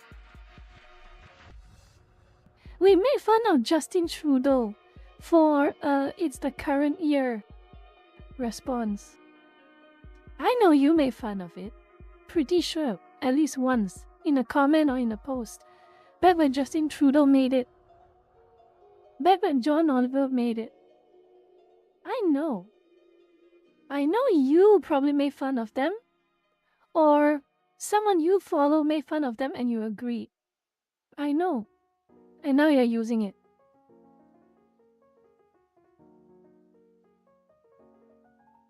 It's 2025. I thought we were done with the whole live and let live. Your mask is sleeping. Mr. Lee, your mask is sleeping. Your mask is sleeping a little bit. I just thought you should know. Just thought you should know. I thought we were done with the whole live and let live. Pluralism, multiculturalism, do whatever the hell you want. Everyone can kumbaya and live together in harmony, although everyone's depressed and porn addicted and we have no shared values or common creed. Garbage.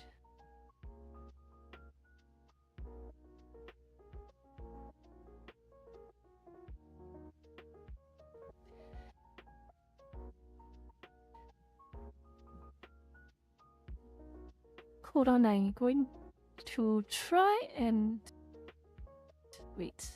Something stopped my leg. Hold on. I'll take it out later.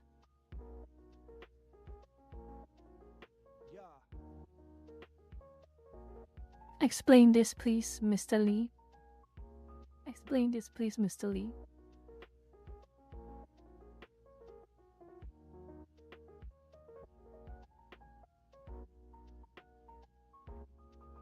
What is this? By virtue of this happening, proves that people can live and let live. People can unite. People can have different opinions and even different cultures, but they're able to work together and be together with some common grounds and common motives. This proves it. What's with your silly black pill nonsense right now?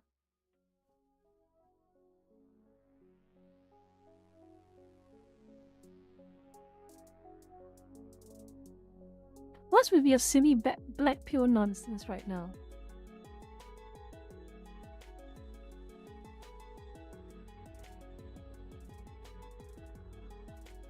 The fact,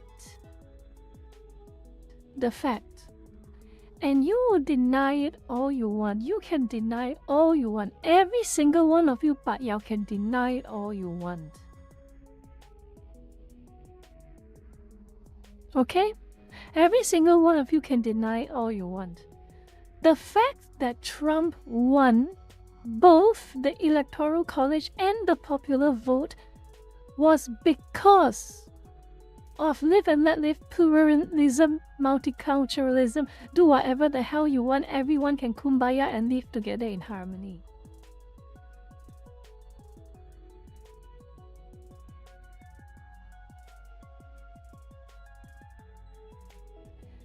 That was the only reason Trump won. Different people of different views, different walks of life, definitely different cultures, but all of them shared an overlapping, underlying belief. You protect each other's rights. You protect each other's freedoms. You protect each other's safety. And that was reason enough for them to work together.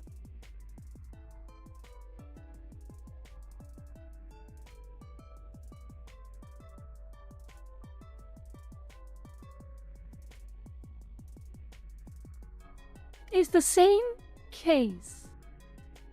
It's the same case like with every single sci-fi alien warfare story, like from Halo to Resistance to so many others. even how diverse. When you have a powerful common threat, people of different cultures and walks of life are capable of working together.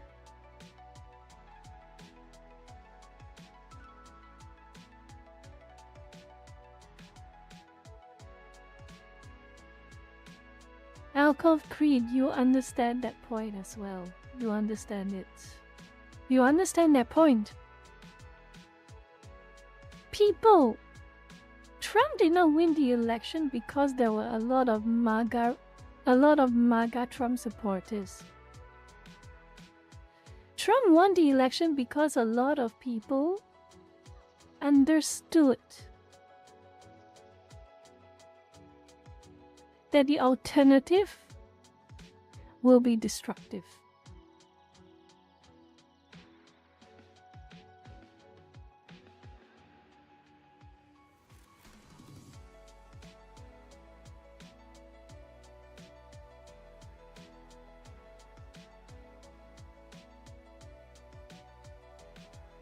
Okay, let's finish this off.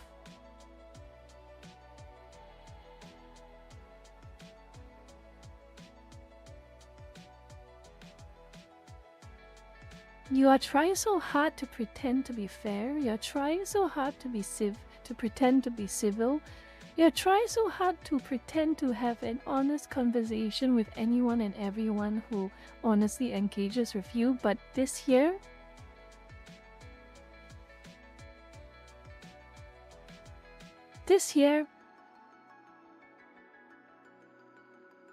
your mask slipped, Mr. Lee. Your mask slipped. And I don't say this with glee and I don't say this with joy, but I say this because I can see it.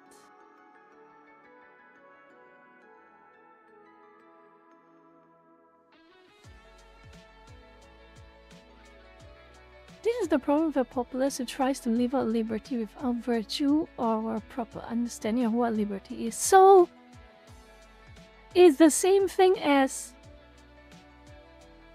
It's the same thing as everyone is equal, but some are more equal than others. How are you different from a communist, Mr. Lee?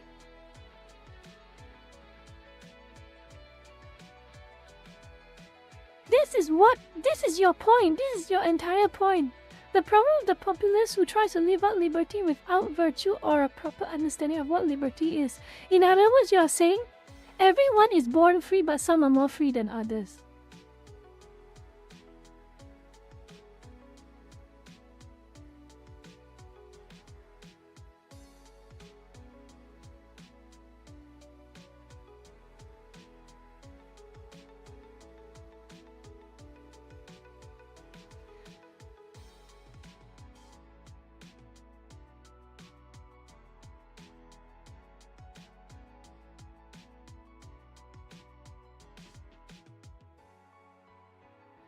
Basically, what you're trying to say is your entire point.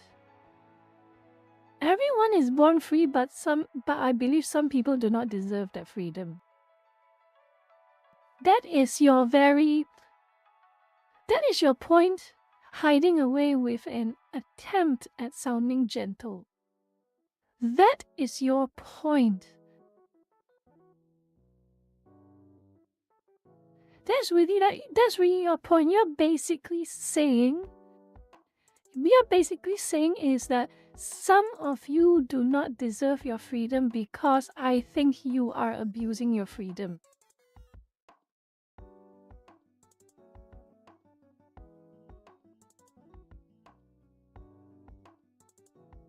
Oh my god, 1.5 hours of this so far. Oh my goodness. And I'm not even done yet. Here's my response. Lurkers, here's my response. I want to find it.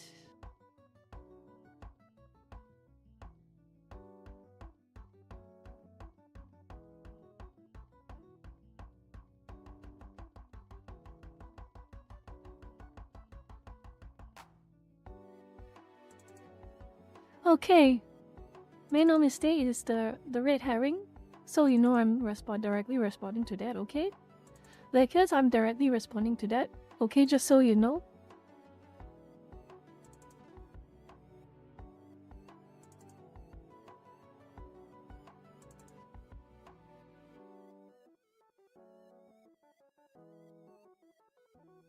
I did not enjoy writing this response. I did not enjoy it. I did not enjoy it because I found it very disappointing that I even have to write it in the first place.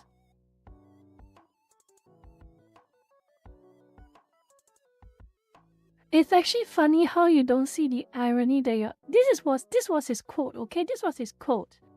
So, Mr. Lee said, it's actually funny how you don't see the irony that you're imposing your worldview of this utopian ideal of moral neutrality and live and let live onto me.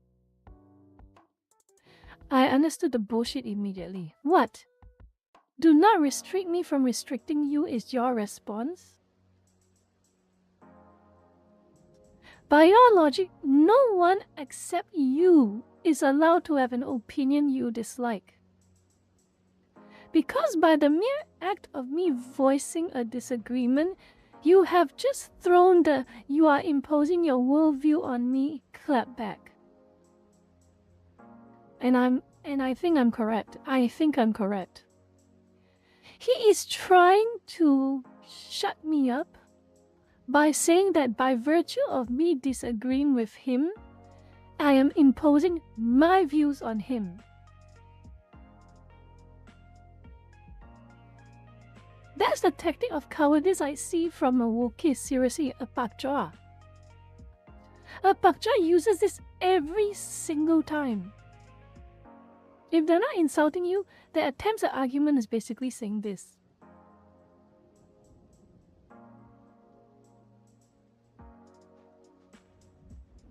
Rich words too, considering that you have spent an entire day trying to dictate what other adults should and should not be able to do or consume as adults in private that cause no harm against others or infringe the rights of others. You again disingenuously equated the consumption of shrimp to something that actively harms or infringes the rights of others. Murder, theft, assault, etc. This is again something you have called out the left on. It's odd how you are relying on their tactics again. For someone who is trying so hard to insinuate that I am talking in bad faith, the fact you use these examples is indicative of your intent to just win.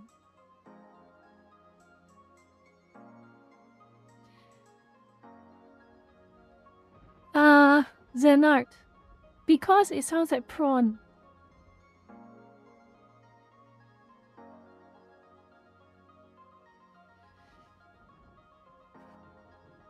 Tweet. And this is the dumbest thing. Your whole off-tangent remark about US founding fathers is irrelevant.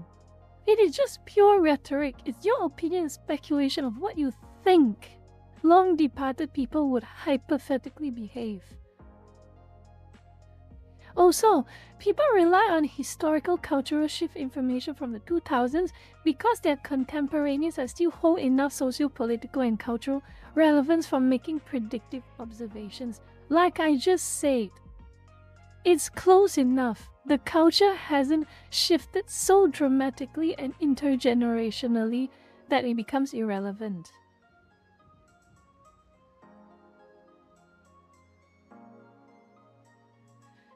And lastly, but for you wanting to advocate for the restrictions of the freedoms of others, no one would impose their worldview on you.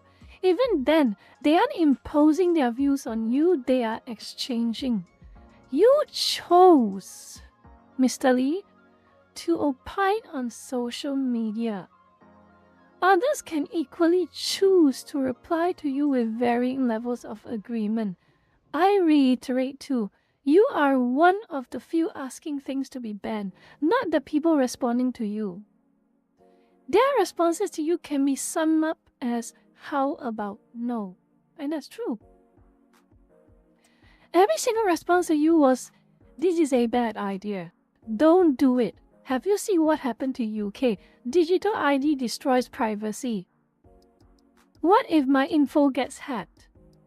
Or, the most extreme is, do you realize that this is basically authoritarianism? Others who replied to you wouldn't have minded as much if you merely said, I hate porn. I think it's harmful, but individual adults have responsibility to decide if they consume it, not the government. You, however, went full on government intervention. You threw the proverbial stone at others and now you're upset that a rubber ball is being thrown back.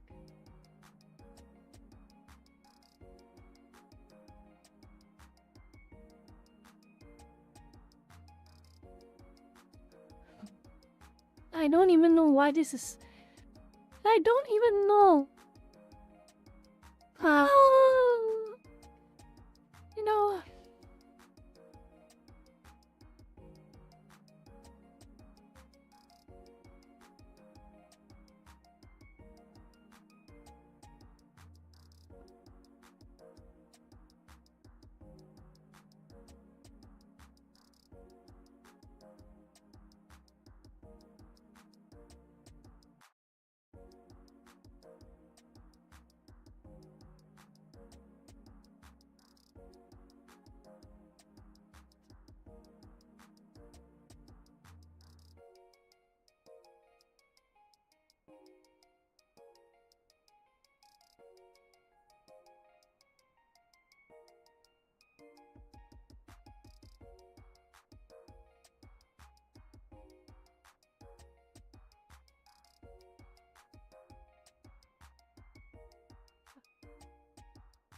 It's not over, by the way.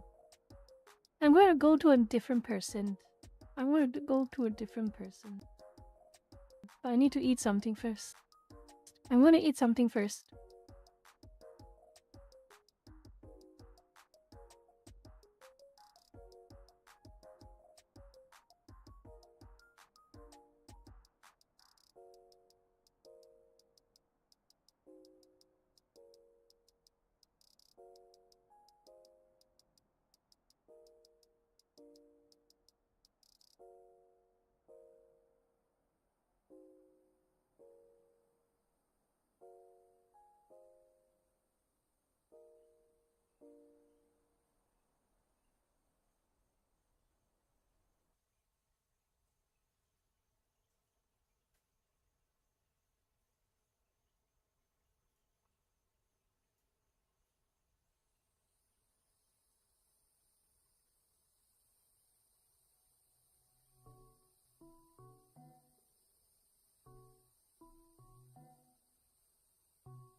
So basically, after this post, after this reply I gave to Mr. Lee, he has stopped responding to me.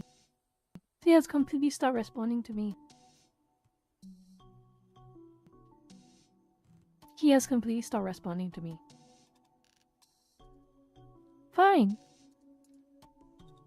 I don't know why he stopped. He was itching to talk about how bad faith I was in my responses to him, but now I give him back my honest responses and he just goes silent. Fine. I mean, seriously, fine.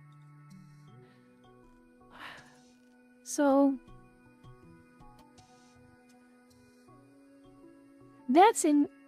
that is kind. For now, that is the end of Mr. Lee's little escapades.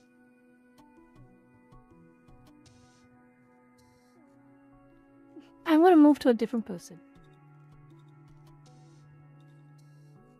And There is a short one I want to do before I move on to another big one.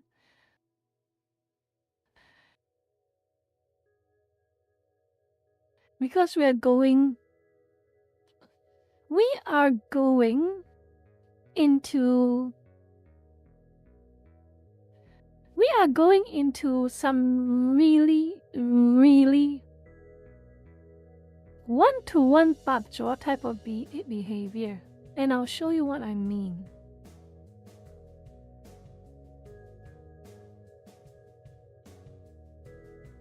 So I made another post some time ago. This one Mr. Lee didn't respond to. I got a response from one of this bio.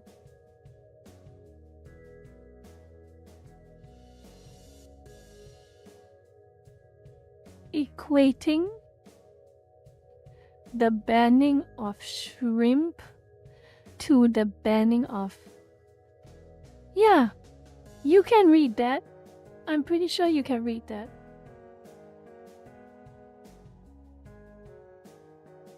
You can read that for yourself. This is the amount of desperation that they're resorting to. This is the amount of desperation that they're resorting to, like a babjaw. Exactly like a babjaw.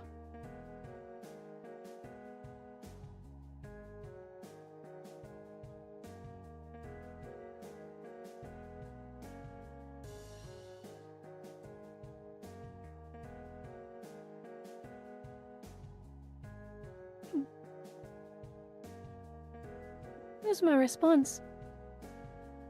Of course you would. Of course you would, Sakana. You have a bias. Of course you would like the comparison.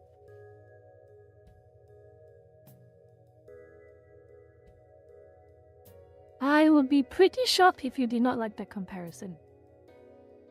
But yes, this was my response.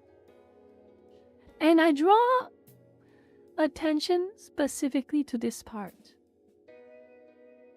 Because it will be a very relevant distinction.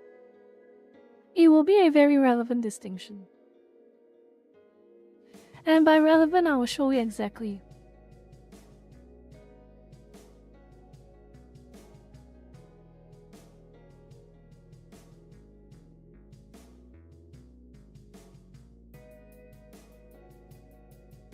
So this was his point, talking about the personal responsibility, a choice, occasion, how dangerous something so long as it put danger into it doesn't put others in danger, as long as it doesn't put others in danger and you consent to it, so legalized.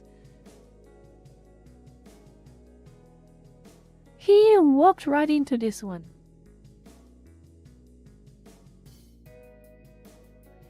He walked right into this one, and I will show you why.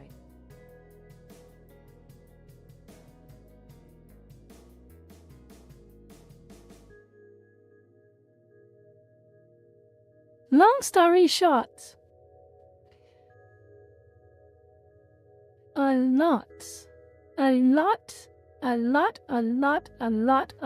of people who commit crimes do so to fuel a drug addiction.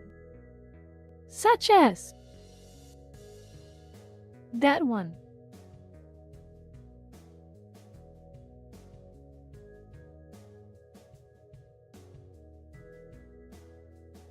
Alcohol and drugs are implicated and in an estimate of 80% of offenses leading to incarceration in the United States, such as domestic violence, driving while intoxicated, property offenses, narcotics offenses, or public order offenses. 80% of offenders abuse narcotics or alcohol. Nearly 50% of jail and prison inmates are clinically addicted. Approximately 60% of individuals arrested for most types of crimes test positive for illegal narcotics at arrest. So, you idiot.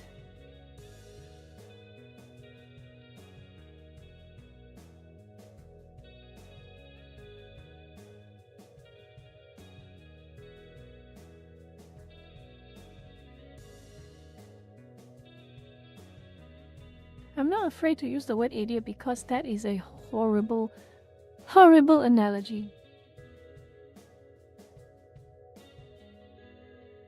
An extremely horrible analogy. And I'm feeling extreme secondhand embarrassment that you even use that as an argument.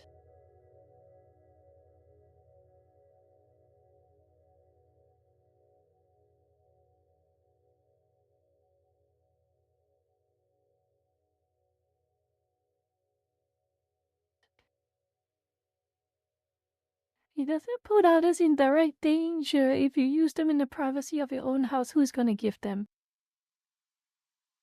Is it free? Is a dealer going to turn up to your house with daily deliveries? Oh, here's your free narcotics. Who is gonna fund it? How is he going to fund it? Who is he going to look for to get the money? Sakana, answer me. Go ahead, answer me. His money? What if he used up all his money to buy all of it and then now he has no money left and he's out on the streets injecting it? Where is he going to get more of it? Sakana, tell me. Tell me. Go ahead, tell me. Oh, no. Causal chains. Sakana, causal chains. I'm not playing word games with you. Causal chains. A causal connection. If someone commits a crime, burglary, theft, murder to steal wallet, and the reason they did it was to get money to fuel their next fix, there is clear causal connections. You may not like it, but it's 100% relevant.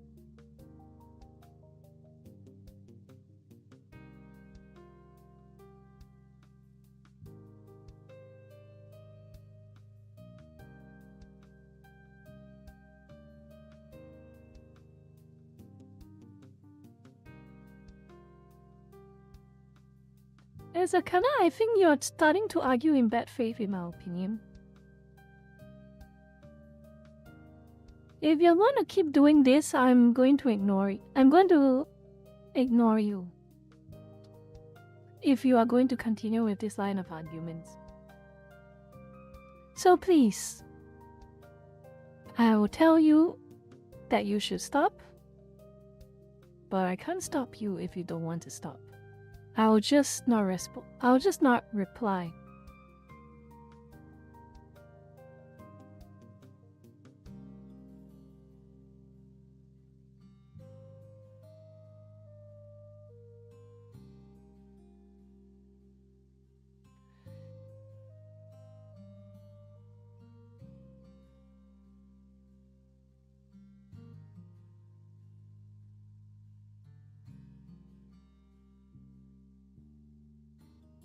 Causation is black and white. That's how causal chains work.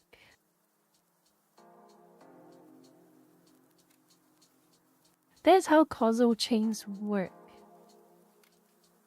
I'm not going to participate in pedantism and weaseling out of clear causal connections.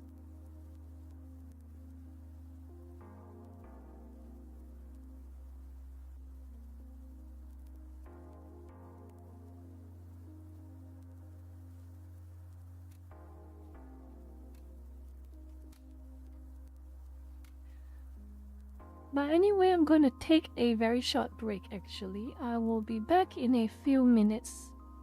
Hopefully in the last half an hour I can finish this topic up. Maybe we can spend a little bit of time on Imperial Palace drama, but I'm going to take a short break. Okay, I'll be back in a few minutes. Talk amongst yourself. Don't misbehave, okay? I'll see you in a few minutes.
Remember to like, comment, and subscribe. Hit the notification bell button or else something will happen to you at 3 a.m. tonight.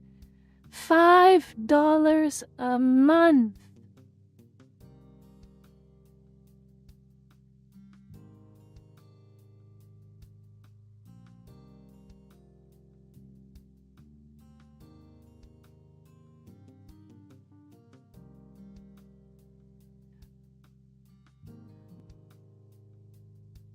Okay.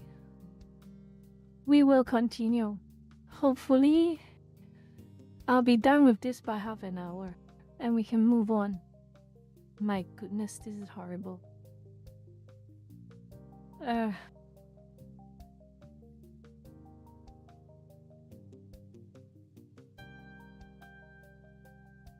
is another one. There is another one. It is interesting, to say the least. But I do not enjoy it. So remember these lurkers I made this post to Lacy inside Mr. Lee? I made this post to Mr. Lee. Remember this? That part about the whole arguments thing that he's accusing of being a...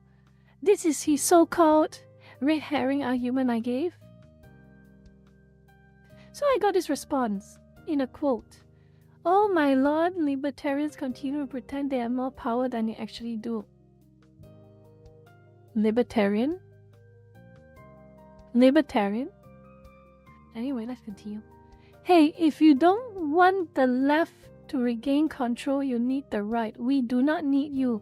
You are a little party, has never had any meaningful influence. Firstly,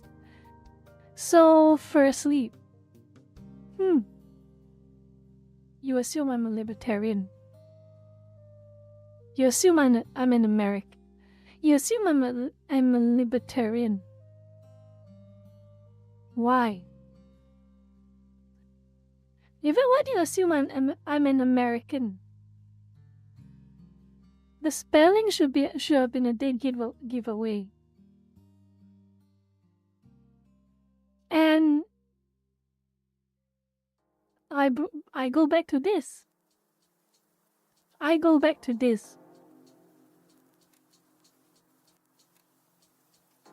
am pretty sure without everyone else you are in trouble. I'm not referring to any political party, and I think it's a cop-out that you are dismissing my genuine comment on OP by pigeonholing me into shallow political affiliation tribalism. This does not need to be about politics. To me, it's just a conversation about people and what lawful thing they choose to consume. People who just want to live life on their own terms. You know, the silent majority, the everyone else, or as the Bacho would love to say, the other 99%. The people you are actively trying to win over. You talk about winning over the moderates. You talk about winning over the independents. You talk about winning over the disenfranchised. And the moment you win, you toss them aside and call them pathetic. How are you so different? How are you so different from the Backjaw? Seriously. Gamers, weebs, VTuber fans, comic book fans, the mass of people of various subcultures, non-dogmatic people who will likely be directly affected by censorship and bans the most. Your advocacy of banning shrimp. What is shrimp worth banning for you? What makes you so sure that the definition will not expand arbitrarily towards other things you do not like?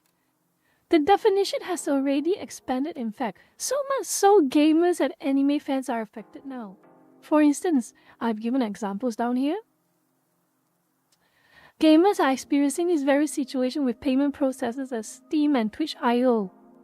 Weebs as well. Various JP online art stores, Fanbox, Fanpass, Pixiv, deprived from payment processors. Let's not also forget UK's digital ID, which right now Arizona is trying to slowly creep into it. I really think this discussion transcends political sides. This is the critiquing of the replacement of one authoritarian system for another. Now, how about you common sense conservatives stop behaving like Pakjaw, relying on the tactics they rely on like mockery, us-them dismissals, and petty political factions? Actually make a proper response on the merit of the points.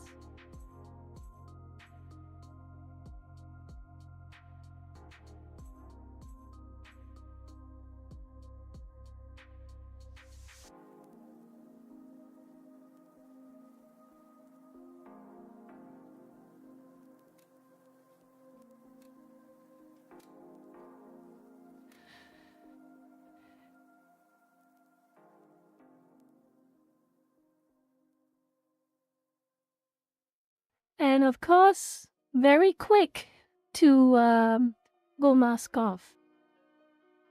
We know shrimp when we see it is graphic depictions, blah blah blah blah blah, particularly showing blah blah blah. None of that was censored by the right. The right is merely demanding. That wasn't what you said. Oh, no, wait. I'm going ahead of myself. I'm getting ahead of myself. That is us being tamed by way many of us would love to ban it altogether. So you admit. You admit.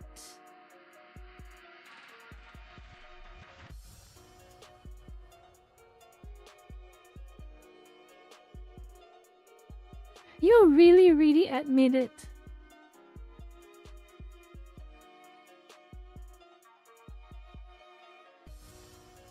And I'm really quite curious if someone asked him, we need common sense gun control, what would they do? What would he do? The moment we mentioned that, the moment I mentioned that, what would he do? Would he be singing the same tune? Absolutely. We need to completely restrict access to guns, regulate access to guns. Would he do the same? Would he do the same?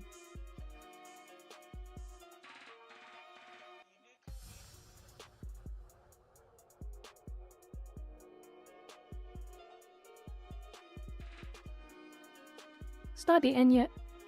I'm gonna go on one more. Wait, a few more actually.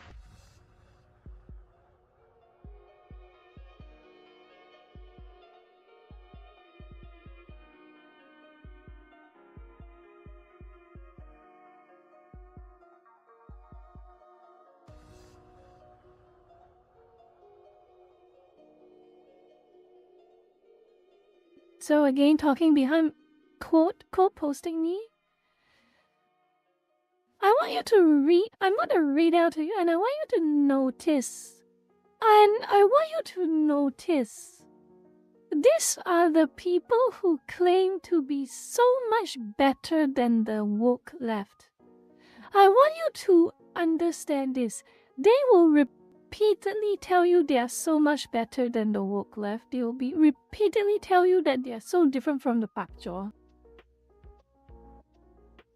Rina, I'll get back to you later, but you're in trouble. They will tell you all of this. They will tell you all of this. And in the complete flip side, the left wants to murder you if you don't agree with this on children. They want to ban any ayah that isn't in a very narrow zone. That's what you're doing too. You want to ban all porn. You want to ban anything you don't like. What makes you so different? No. You do not want common sense regulation. You say if you had a choice, you would have wanted everything to be banned. You said it yourself. Nikolai, you said it yourself. You said it yourself.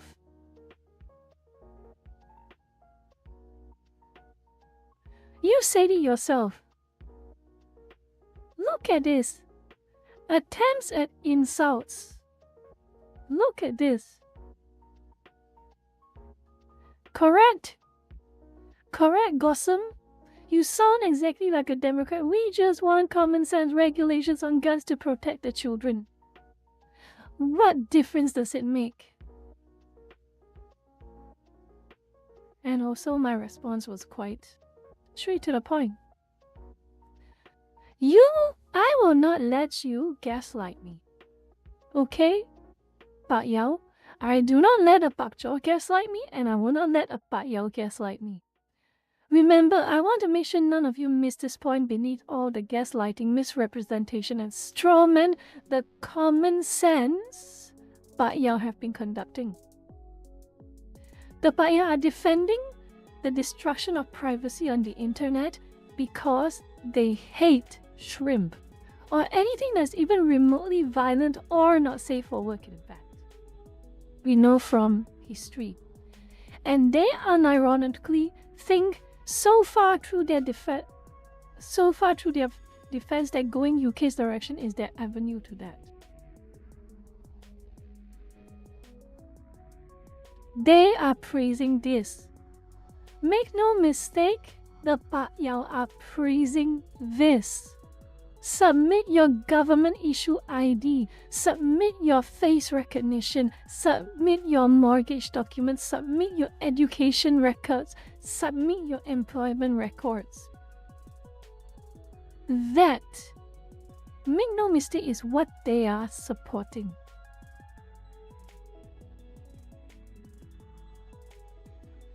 So this is my question to Pak Yao.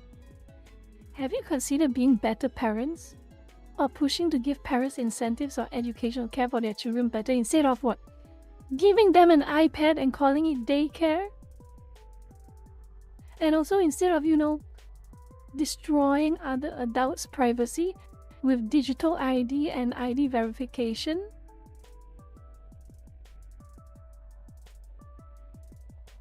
Which from the news, we know how easy it is for it to be hacked.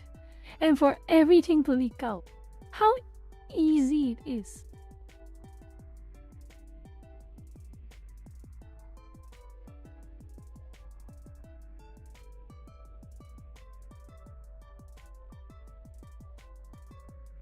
It is so easy. Wani no mae, see you another day. Maybe see you tomorrow, who knows? Have a good night and sleep well.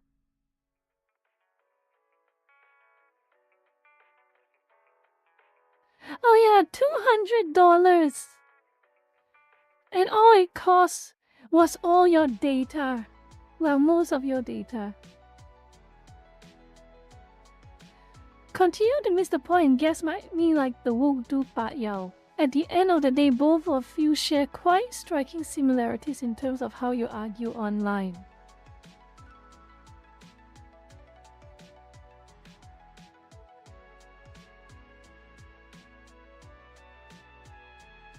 And this is the one that I'm trying to respond to. So I have been writing a post to him.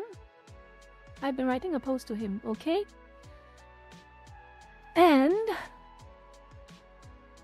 I'm going to read through what he says step by step and come up with a response. If I feel like it at this, but I'll read it anyway.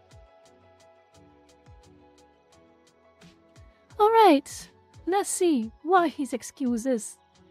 Before everyone goes trying to guess out loud about what's being said, digital ID is not necessary to enforce basic age verification laws on websites. Preventing kids from accessing is not restricting your... Look at that, so quick, in the snap of a finger. If you notice, Lucas,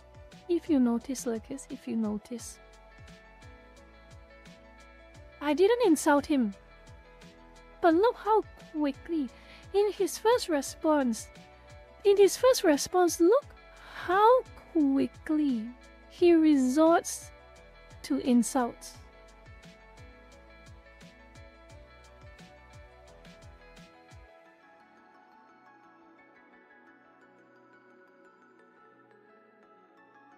Look how quickly.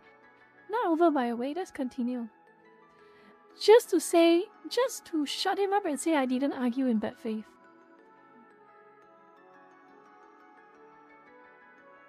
Amount of gaslighting pretending you don't know that 90% of kids are smart enough to figure out ways around a lot of software that is parental controls.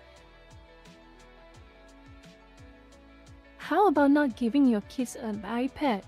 How about not giving your kids an iPad, you fool? How about not giving your kids an iPad?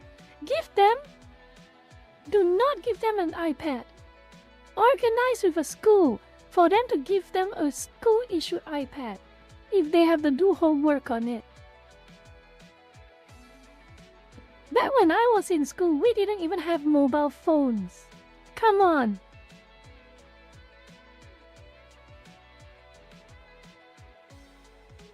Give them a school-issued iPad. There's so many workarounds to prevent kids from accessing websites they should not access.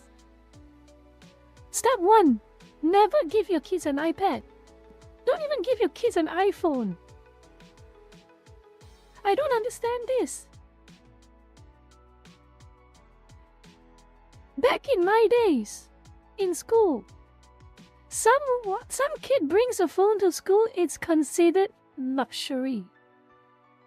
It's considered a rarity. In fact, it's considered weird. It's considered weird to most of us when we see a kid with a mobile phone.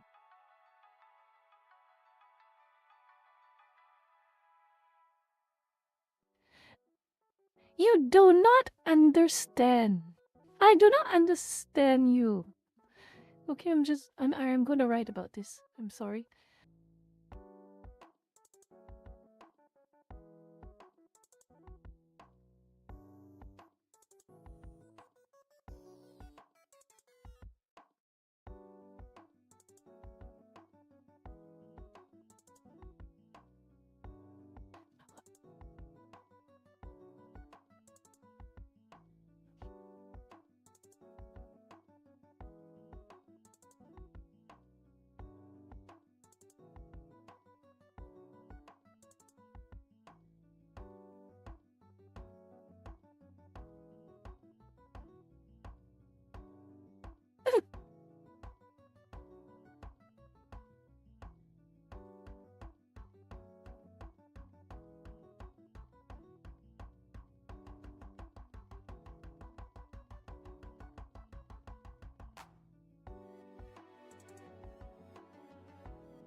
Let's continue. Let's continue.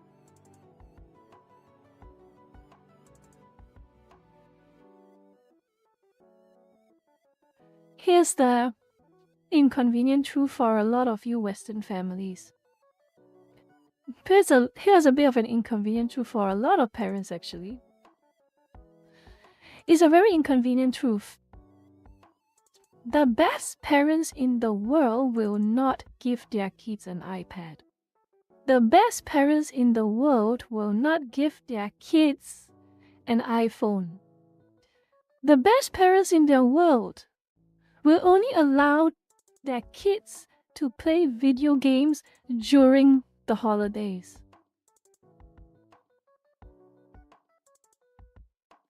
The best parents in your world do not coddle their kids and give them luxuries and pamper them all the time.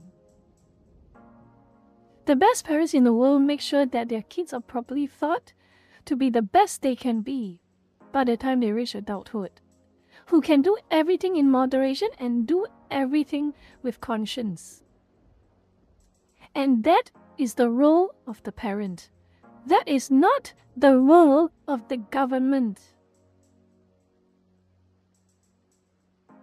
Nope. I mean it. School breaks. Not weekends.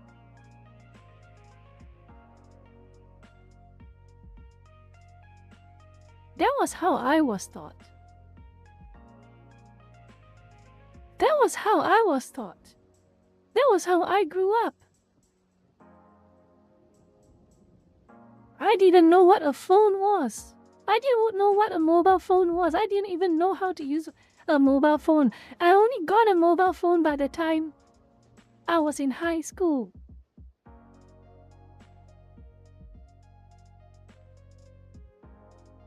I didn't get to play my Xbox or my PlayStation until I had at least 2 weeks of holidays from school, and only after I finished all my homework. It was normal to me.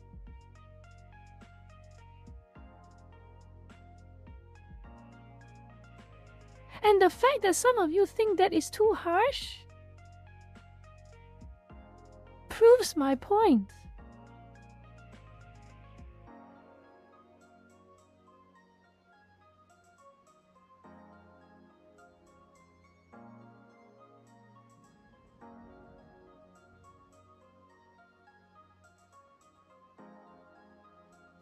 Well, did it work or did it not?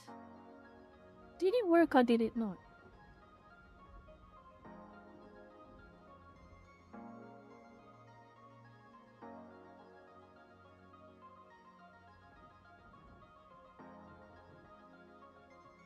And by the time I was old enough, I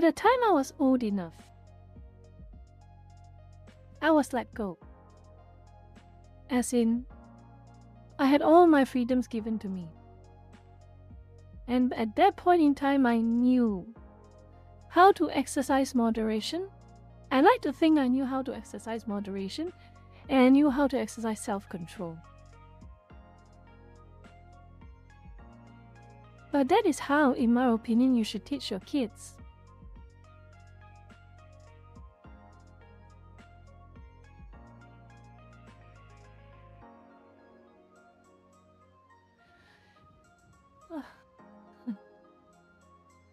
So, Nikolai, I'll continue reading this actually. I want to finish this. Looks like I won't be able to do... Looks like it might take another half an hour, but I want to finish this. The amount of gaslighting pretending you don't... I already answered that. And trying to lord over your children 24/7 doesn't work. Why? Why? Why?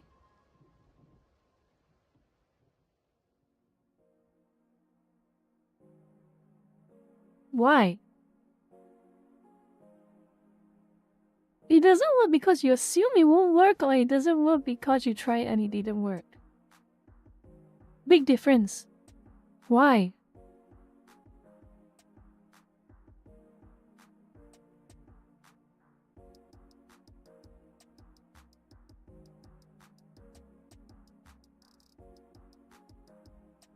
If you can't afford single income homes anymore, then why have a child?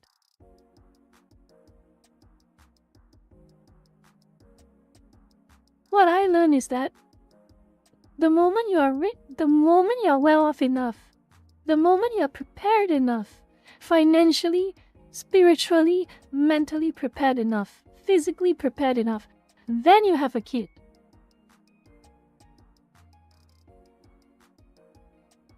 So why? Why are you throwing these excuses? I don't understand. These are excuses. These are excuses. Without a doubt. Yes, Wasin, skill issues for parents. In my opinion, these are excuses. If you are not mentally, physically, financially, and spiritually prepared to have a child, don't. If you're going to have a child and you're going to neglect them and give them an iPad, why bother?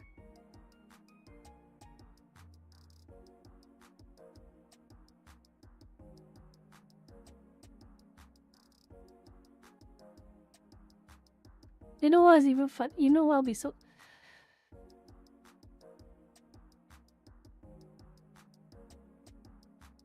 You're never ready for a child is never affordable. No, I beg to differ.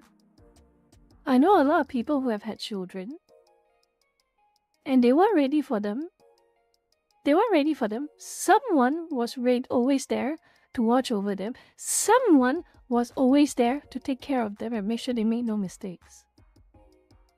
I don't know what is up with Western society and this mindset, but that is, for most parts, a non-issue where I am. Either you have no intention of having a child and that's the end of the story, or you intend to have a child and you go 110% to make sure you're absolutely ready for it.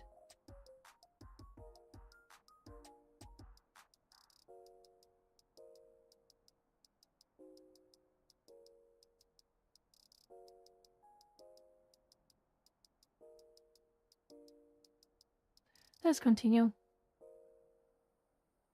This is an excuse. This is just an excuse. Nikolai, I don't know if it's your being influenced by Americans saying things about you, but that sounds like laziness. If you are not fully comprehending and accepting the obligations and the commitment you have to be a parent to a child, you don't.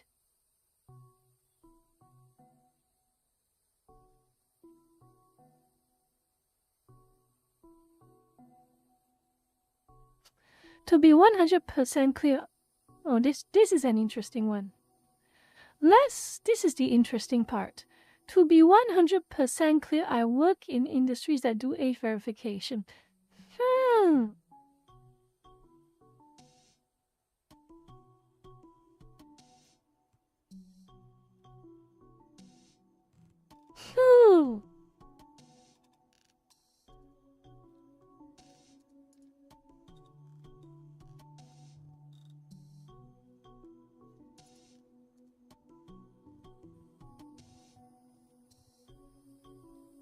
Is that so?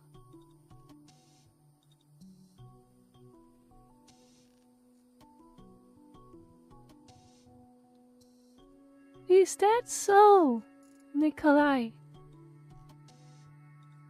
You work in age verification. Oh, that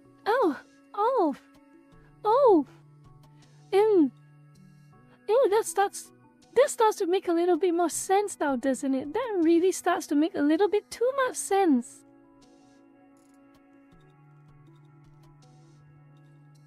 Oh my goodness.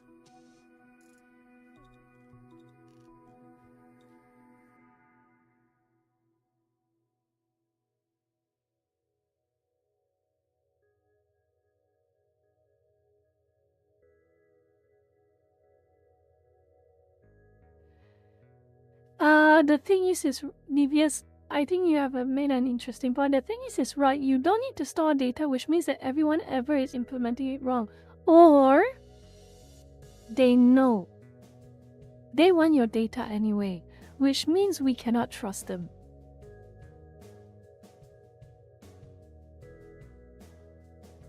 Let's be fair here, Luna.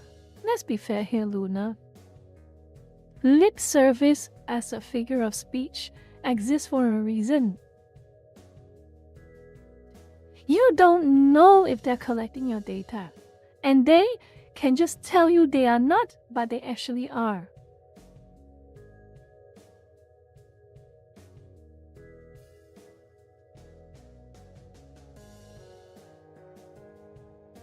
So, Nikolai, I don't believe you. I do not believe you. Let's continue first. You don't need to store data, you are lying. I mean, you're technically right, you don't have to store data, but everyone will want to store data, even the place you work at. I would say especially the place you work at. You just need real-time age verification upon account creation. I do not believe you. I do not.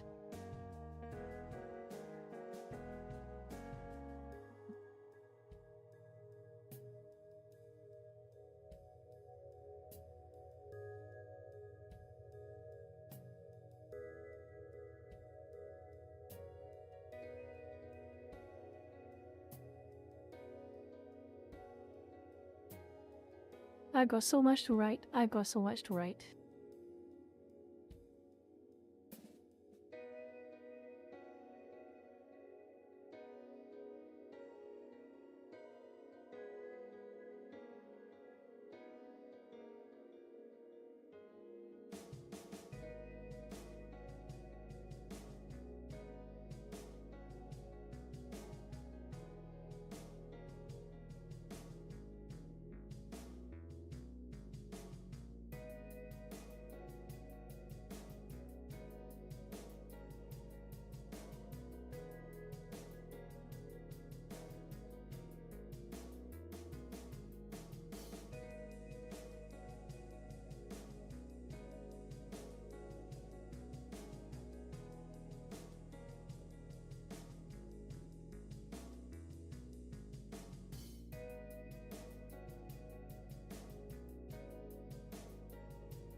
Let's see, what have you all been talking?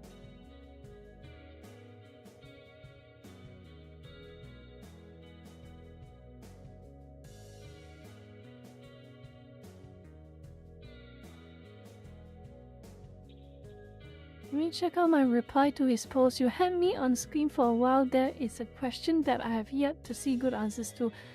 Not no answer, just not a good answer. Check out his reply to his first post. His first post, which means...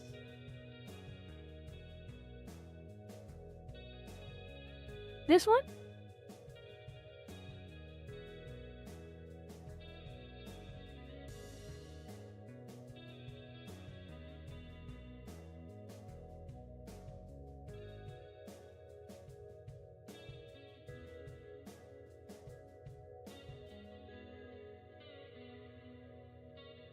Is it this one?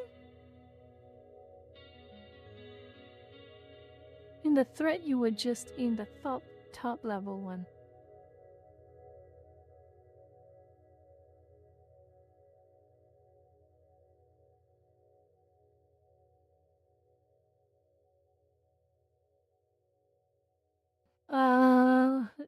Back again.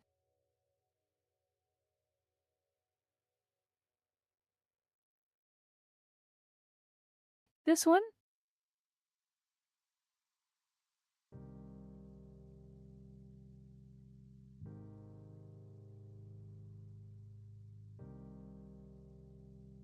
Is it this one?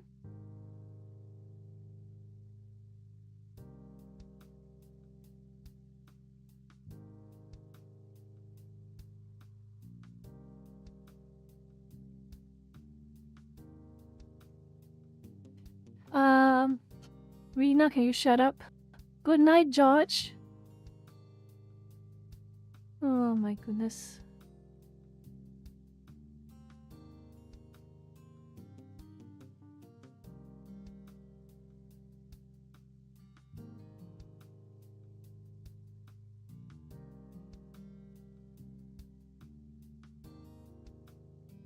Oh, this one. I think I found it. By doing something like this, the government is saying that keeping kids away from shrimp is not the parents' job. Why shouldn't parents be responsible for parenting their kids? The more that is taken out of the hands of parents, the less incentive that parents have to be responsible and actually raise their children, and that is a far, far more dangerous idea. That is completely correct. That is completely correct. And I would like to say that it is a mental pandemic, a mental sickness, I would say, a mental cancer, a mental sickness that a lot of Westerners are having. A lot of Westerners, and even this guy, Nikolai, the third-party Asian auditor, it is a mental sickness. Make no mistake. I'm sorry for sounding so extreme, but it is a mental sickness. The very idea that you can choose to have a child without any responsibilities of taking care of the child and hoping that an iPad, an iPhone, and the government will take care of them on your behalf, that to me is insane.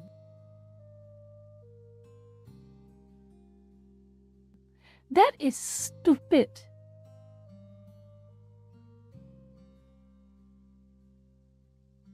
And I'm going Nikolai, you have the misfortune of being the one in my crosshairs, so I will rant about it here as well. Or maybe I should. I will quote you, Luna, probably. I think I'll quote you, Luna, in a separate post. Because I think you have brought up an interesting thing that a lot of people are choosing to ignore. I think a lot of people are choosing to ignore. A lot of people are choosing to ignore.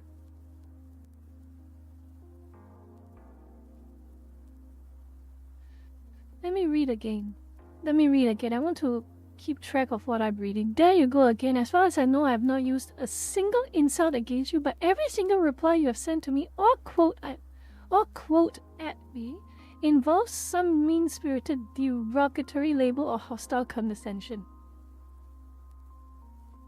Again, can't help but be reminded of the Pakjor who resort to the same tactics and patterns. Deny all you want. It's like looking at twins sometimes. Also, some things to note. 1. How about not giving your kids a phone or an iPad? If they just so happen to need one for school, organize with the school to give them one specifically for schoolwork. Why do kids need an iPad? And this is a question that I will never understand. I will never ever understand.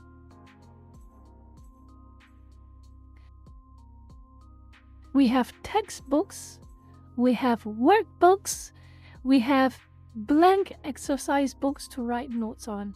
We did not need an iPad. We did not need an iPhone. Oh. And we have payphones in the school.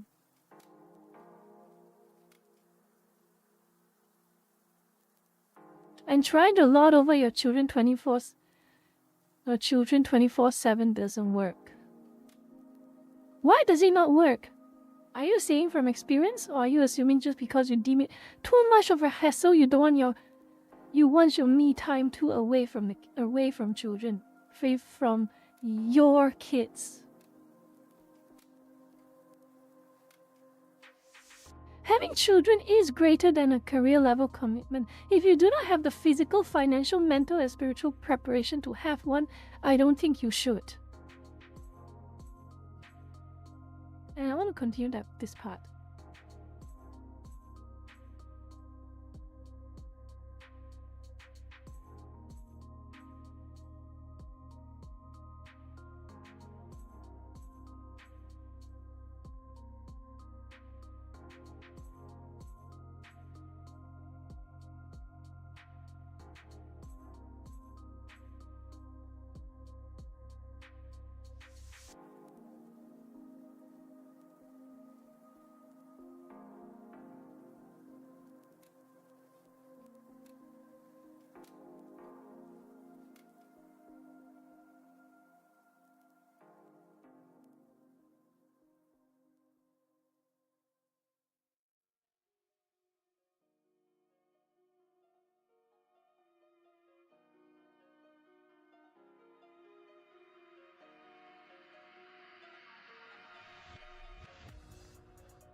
are you all doing? What are you talking about?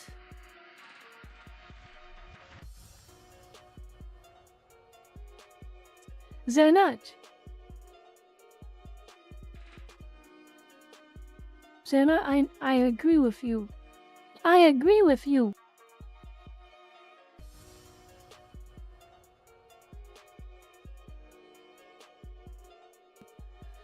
What is this Bandmin video expose on community page? What the hell are you what are you talking about, Zephyr? What are you talking about? What are you talking about? What are you talking about? What are you talking about? Oh, I saw that already. Oh yeah, I saw that already. I'm not gonna say it out loud.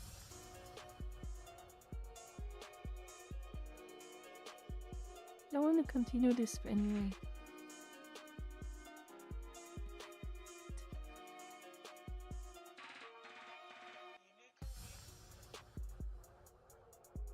Let's see. Let's have a look at. Oh my god, this is such a mess. So let's continue reading. I'm wasting a bit too much time. Let's not get into the reality. Nikolai. So does he support the return of the Joseon king? If he's a monarchist? If he's a monarchist, hey Nikolai Korea aka Third Party Asian Auditor, do you support the return of the Chinese emperor? You support the return of the Korean king? By any chance?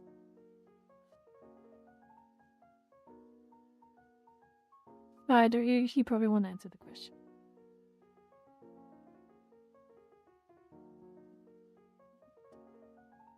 Monarchist.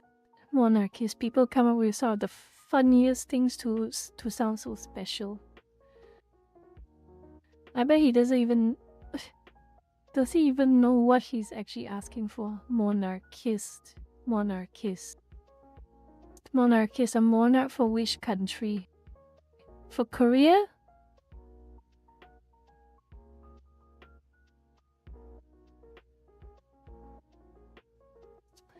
Let's now get into the reality that a lot of so-called legal shrimp is actually illegally produced by sex traffic victims, and a lot so-called actors and actresses drug out of their minds so consent is a wash. And what do you think will happen if the shrimp industry becomes 100% black market? Tell me what will happen.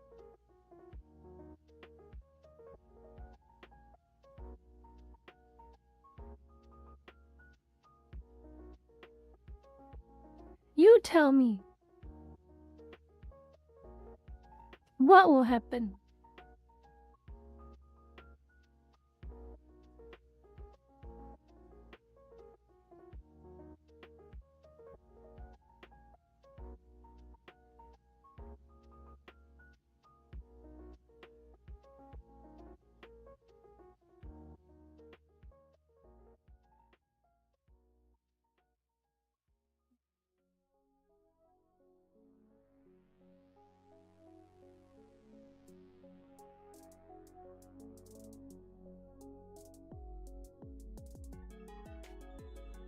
Yes.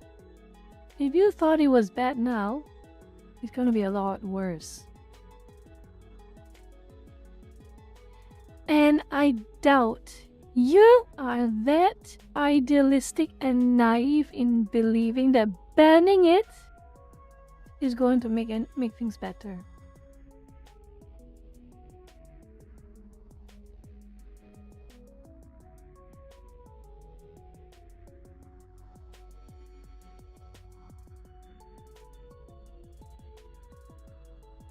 We should be going even further to demand that these studios verify age consent of every single actor being produced, because the reason they don't want that is you will destroy. That I agree, actually. That I agree. That I do agree.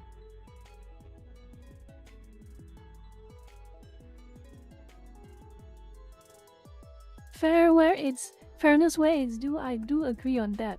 If you're a quote unquote content creator of this type of material, for sure, you're making money out of that system.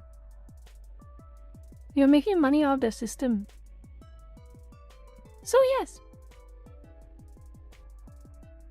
that I agree. This one's fine. This one is fine.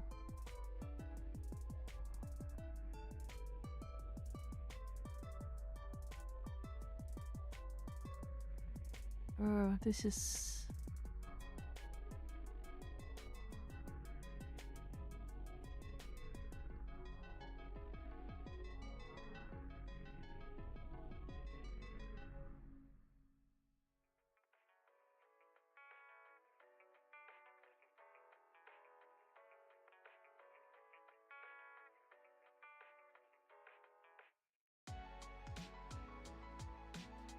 Oh my god, there's such... Again, they're using that... They're using that same, excuse again. Oh, your data is already being given to someone else. Why don't you just give more? That is such a stupid response. Such a stupid response.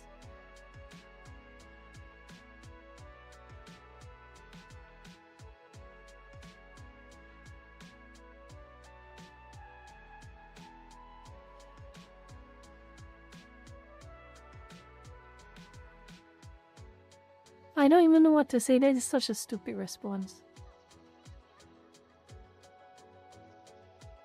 Oh! Oh!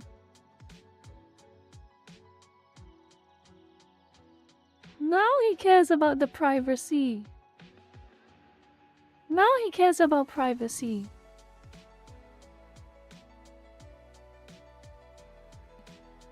Now he cares about privacy.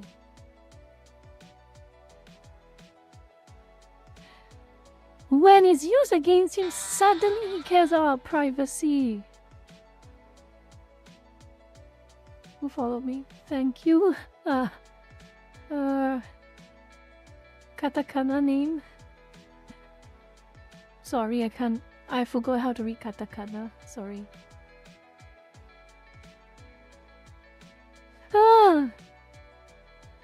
He got flustered, this Nikolai.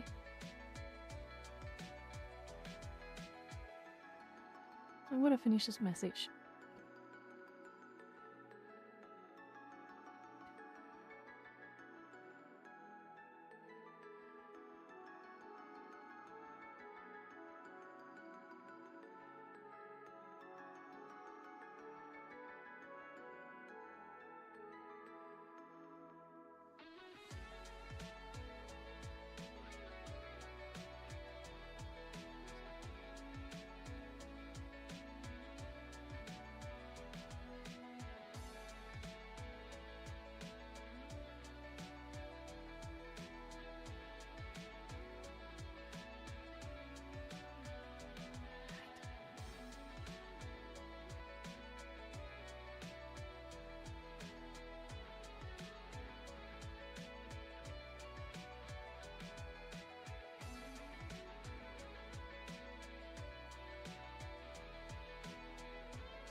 Shiroi channel. Oh, Shiroi channel. Thank you for the follow. Thank you for the sub. Thank you for the sub.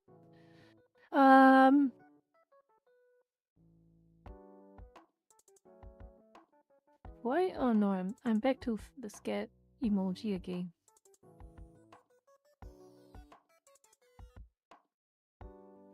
Cause I'm going to continue typing and then after that I'm gonna reread back to everyone, okay? We are live posting. We are very live posting right now.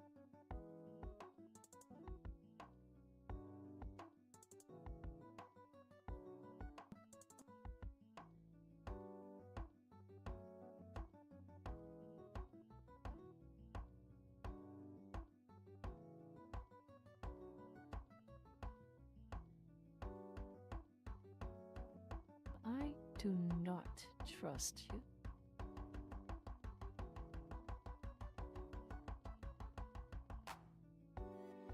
It's about as true.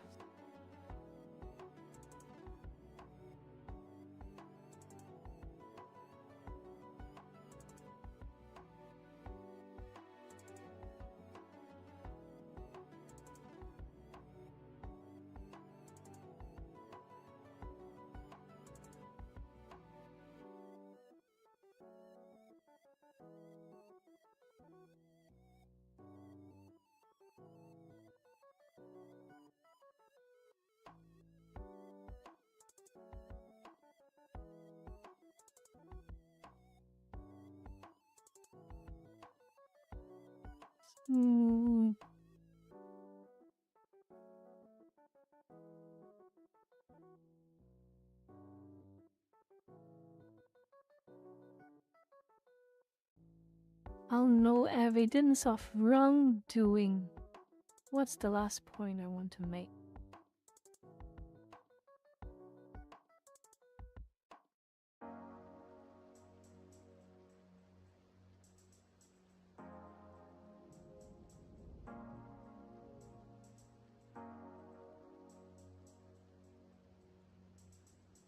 This should be enough.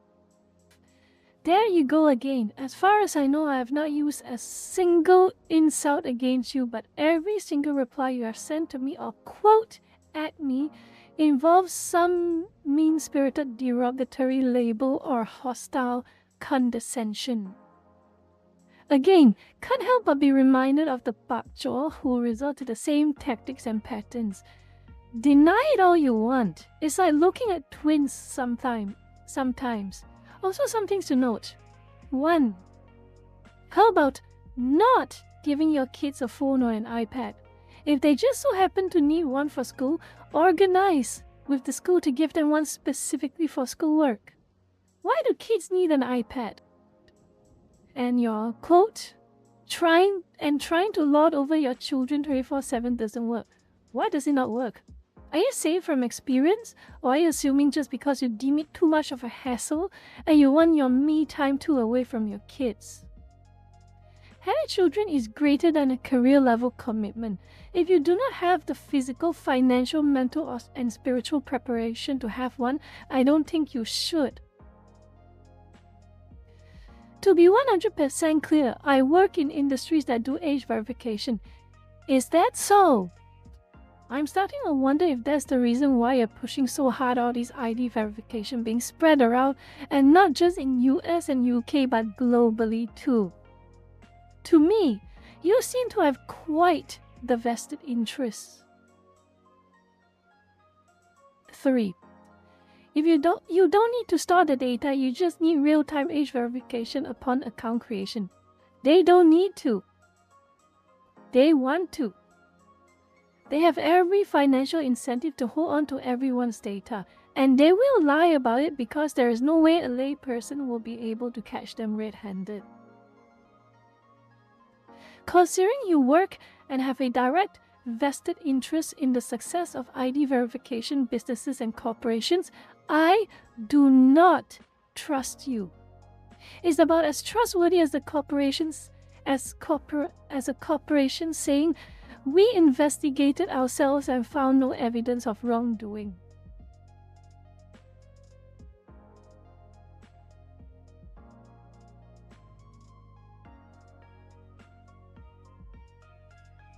I want them to have clickety keyboard for live posting. I don't use keyboards. I only use my inbuilt laptop keyboard.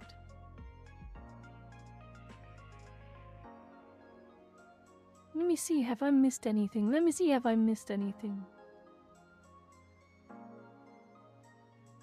Welcome, Chiggy. Welcome. Yes, I don't use an external keyboard. I just feel it's a waste of space and money.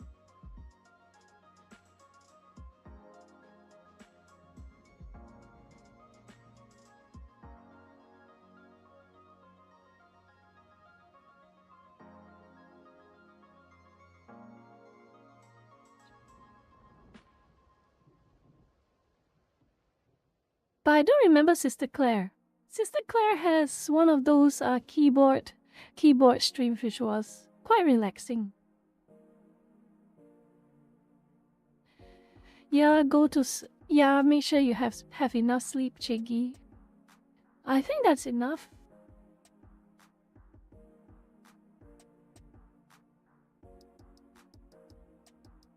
But really, what really gets to me is they insult people the same way a leftist does. Really.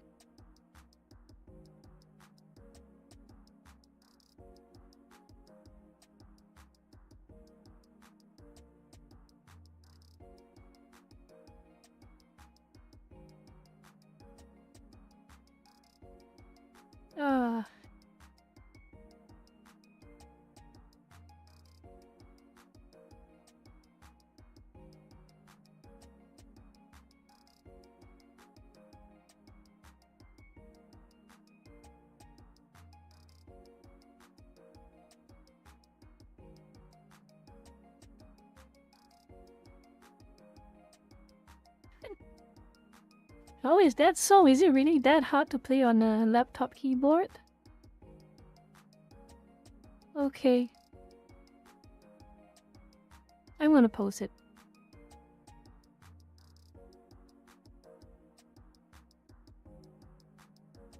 This is the problem with so many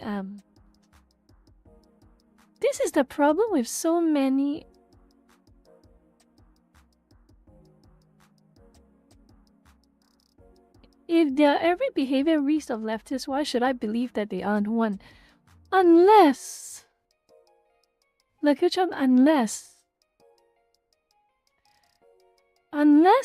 Pak Yao and the Pak Chor really do share very common personality traits. Very, very common personality traits and flaws. And I have reason to believe that they do.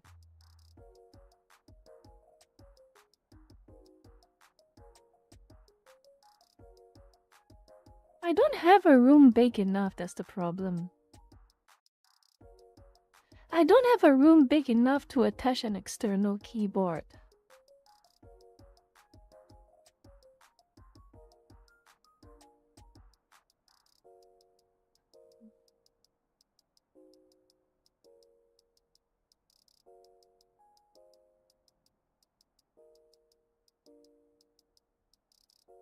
But anyway, I think I am finally done with this. I'll make one more post later. I will quote Luna's post later on, because one thing I've learned from from being a Facebook page and posting on Twitter for a very long time now is that there is almost like an internal algorithm cooldown of sorts, where you make one post, you give a little bit of time between your next post, and the reach will standardize, you could say. Because apparently, from my experience, if you post a lot of things in quick succession, the algorithm just gets completely messed up, and your reach will drop for the post you just made, if you made it in a very short span of time.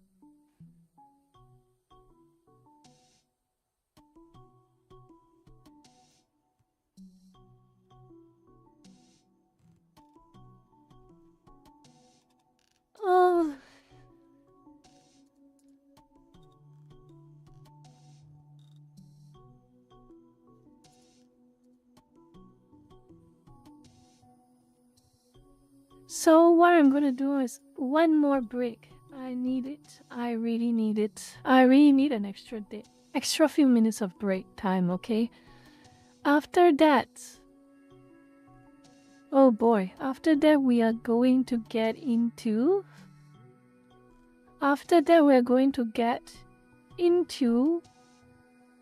the Imperial Palace.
Oh, Amalgamite.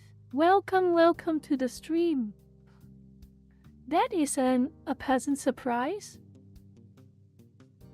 You caught me at a perfect time, actually.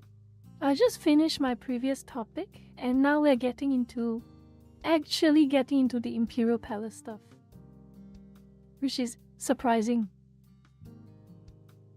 Danny boy, good night and enjoy your sleep.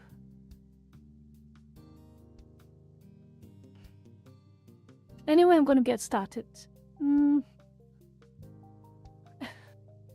Oh, P, thank you for letting the chat know. Bonjour, indeed, Amalgamite. Anyway.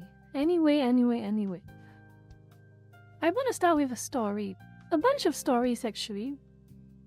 I want to start with one. I don't know where you'll take me. It might be borderline rambling, but I hope you will bear with me.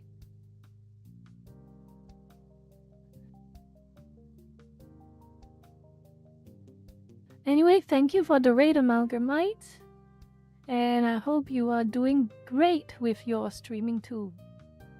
Anyway, I'm going to get started. I want to tell a story that is from one of the drama series I've actually got a chance to watch. And oh boy, it is quite it's quite something. It didn't have a lot of fighting in it. It wasn't gory, it wasn't brutal, it wasn't violent, it wasn't vulgar, it was nothing like that, but it was a show that disturbed me in a very different type of way. Okay, so this takes place during the late Qing dynasty. The last dynasty before mainland China became a republic. Okay? And it was during the emperor, the second last emperor technically. Well, it was technically the second last emperor, or give or take. Technically, it was the second last emperor, the third last emperor. He had two queens. Basically, there are two wives. There is the first wife, and there's the second wife. But because their statuses were pretty senior, as in they were favored by the emperor. They were not called concubines, they were given the titles of queens or empresses. They were given the titles of empresses. There's not a lot of wives here, but the rest, there are other concubines, but they're not the main characters of this series I'm talking about right now. Okay? The focal point is on two specific empresses. So there was the first empress, which is technically the senior one, but you will find out the story soon why I say technically. She is a quite impressionable, reckless, cunning, greedy, self-centered narcissist. Okay? Then there was the second empress. She was intelligent, quite selfless actually, caring, but very intelligent, street smart, and pretty good with administrative work as well. And it will be relevant in the story later on. Basically, the first one is being because the first wife of the emperor. And the second one was because the emperor recognized her specifically for her capabilities. Not just her looks and what have you, but like a proper intelligent person. So both of them basically became like rivals. Of course, in the open, in public, as you know, in public, in the front facing, in front of the ministers, in front of the dignitaries, in front of the other concubines, always, they're all lovey-dovey. So one big family, trademark, it's one big family. is the one big family.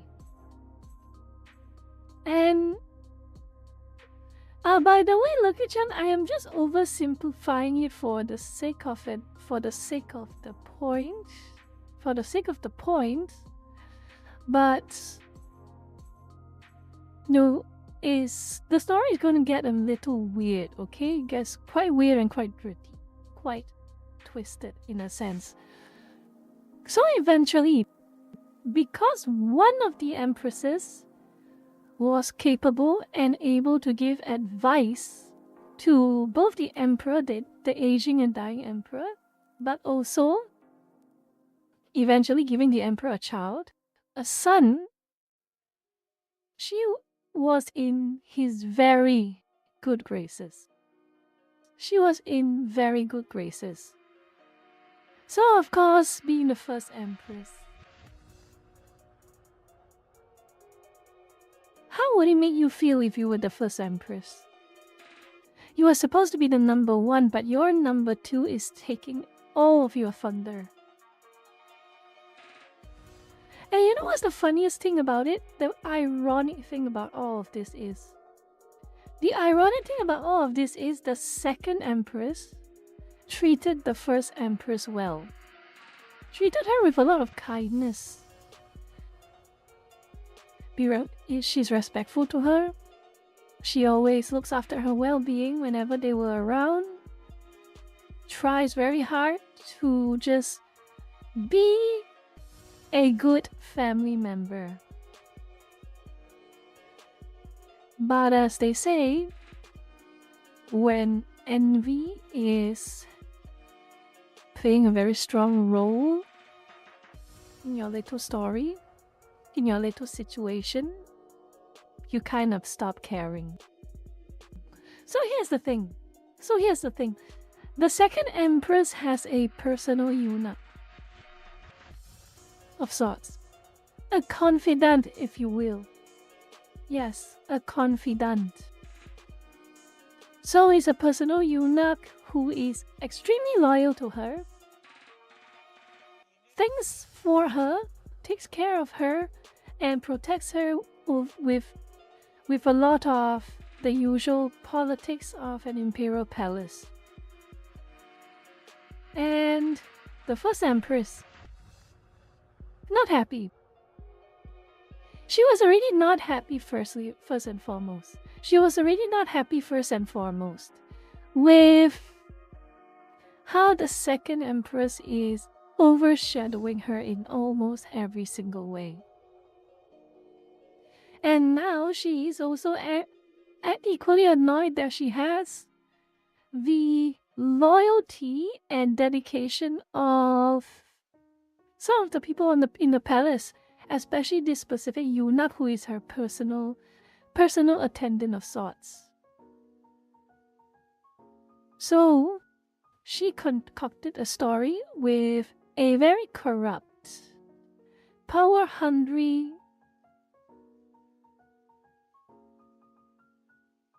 and power-hungry, I would say he's a prime minister. Yep, prime minister, yes. A very power-hungry prime minister. Prime minister promising her, you do as I say, you will be the favorite empress of the empire. That's how it works. But on the regard of the second empress and her loyal eunuch, the empress wanted to, the first empress wanted to, take her down a peg. Take her down a peg. And what do? They started spreading rumors. Oh. They started spreading rumors not in the palace itself. By the way, not in the palace.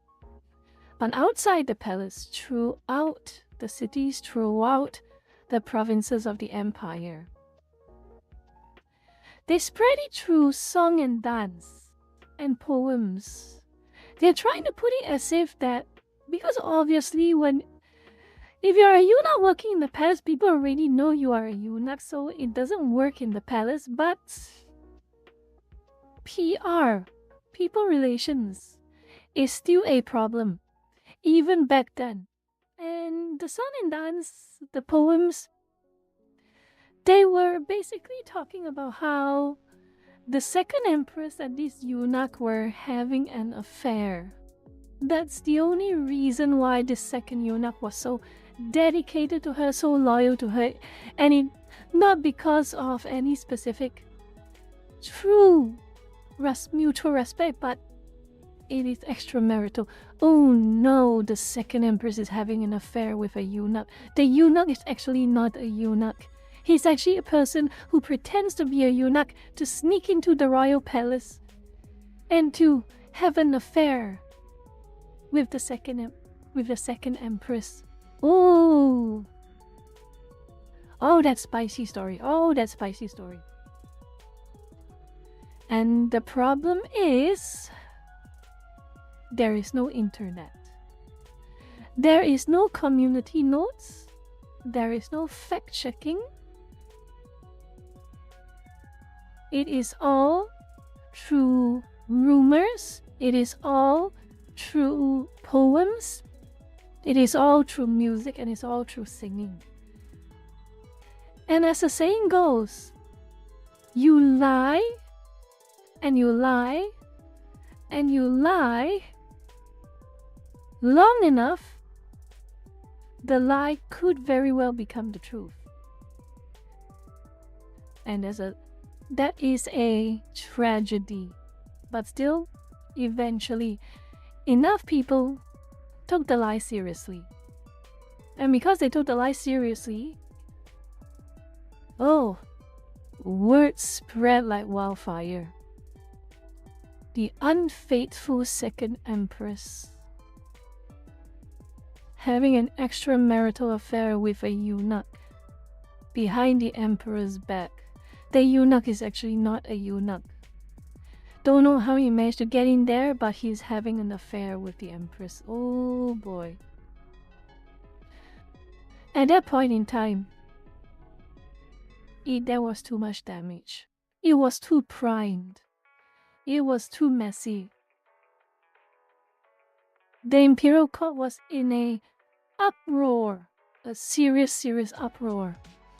The emperor, as much as he knows the facts, his hands were tied. Because if he does nothing,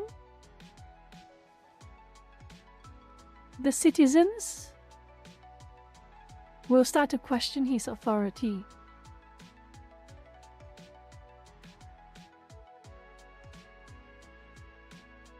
The citizens will start to question his authority, and people will start to say that, is he a coward? Is he a cuck? Basically all of that. He knows the facts, but his hands are tied.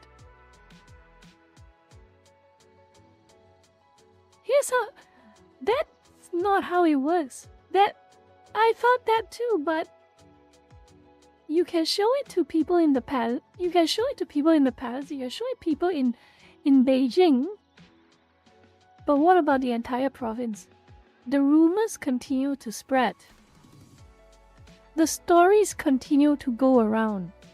And nothing short of the most extreme, quote-unquote, solutions will shut it up. It was then that the second empress knew about all of this. She knew about all of this. She knew it was all a whole load of crap. She didn't know how the rumors got spread. At that time, she didn't know. She didn't know how all the rumors got spread. It was then that her very loyal eunuch said, if my death, my sacrifice, is going to protect you, do it. Hand me over to the emperor. Let the emperor execute me. And let the entire citizen know, the entire people all across the empire know that I am dead. And then none of this ever happened.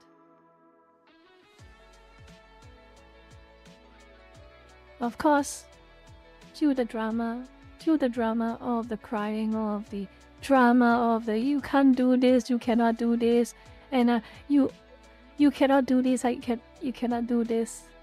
Eventually, she had no choice. And this Yuna really did all he could to cushion the blow as he turned himself into the emperor. He got executed.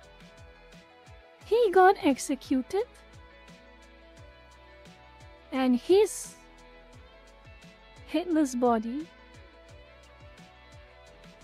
shown to verify he's dead. And because of that most extreme incident, the rumors got destroyed. His death managed to protect the second empress. That is part 1 of the story. That is part 1. Now is part 2 about the second empress's son, who was going to be the future emperor.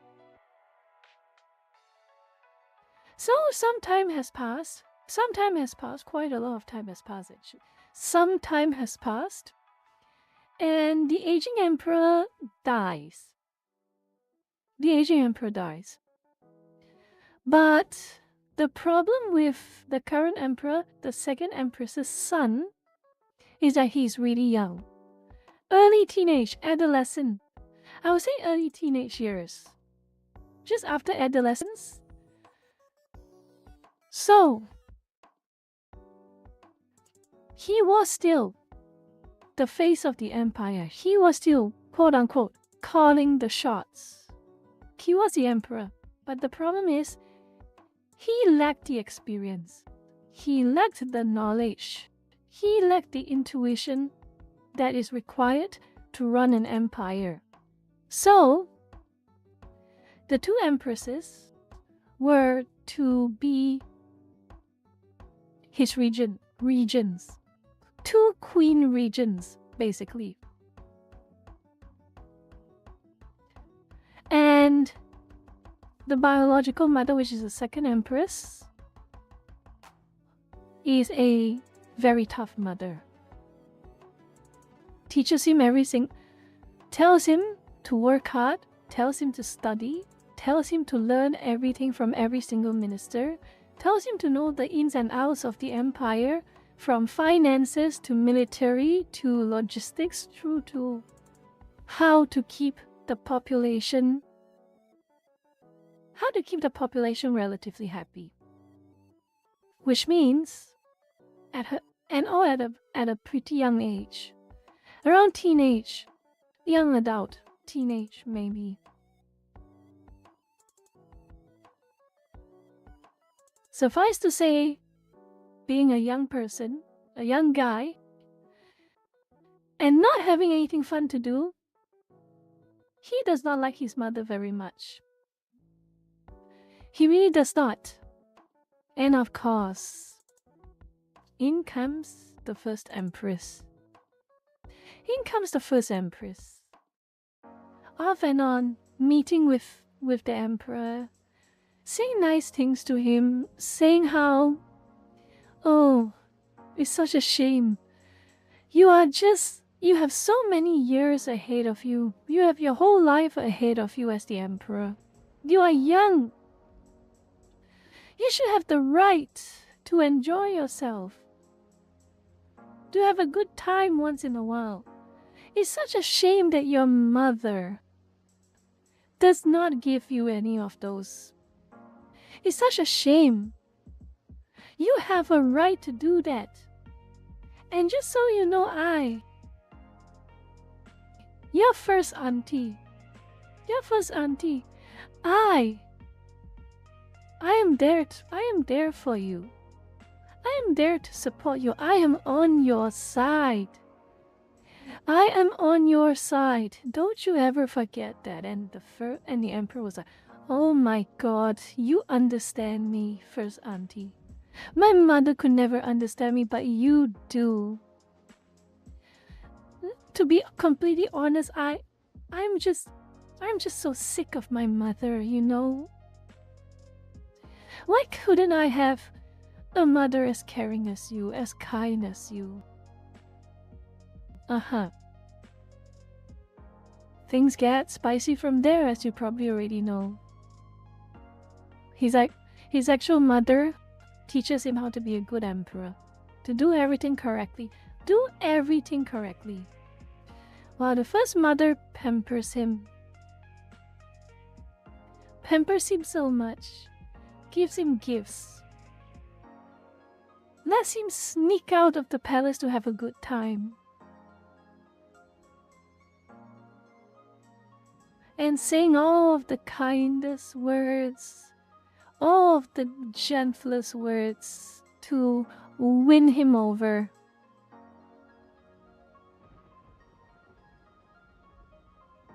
And oh boy, did it work. Did it work. The second empress noticed things have started to happen. The sun was getting distant. The sun was being rebellious, not listening to him, comparing her to the first empress. So they had the second empress and the first empress had a proper conversation. She says very clearly, he is the emperor. The entire nation rests on his hands. He needs to know what to do, when to do, and do it decisively. Right now he is not decisive. Right now he isn't wise. And right now he isn't intelligent or skilled enough. He needs the guidance. And I would appreciate you, First Empress, if you help me with this. He cannot be spoiled. He cannot be spoiled.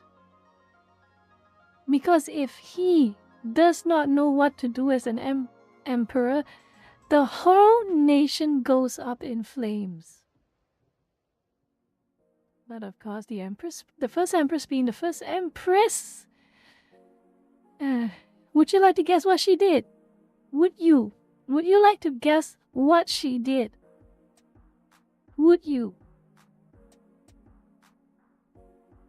Would you?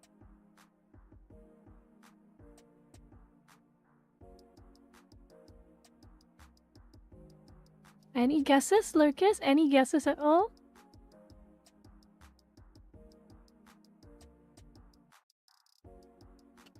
No, not Bob's a Rebellion.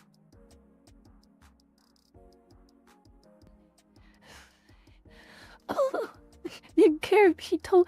Don't just drop something like that. What the hell? Nope. I'm gonna tell you what the first empress did. She created a scene. True DM. Okay, here's what she did.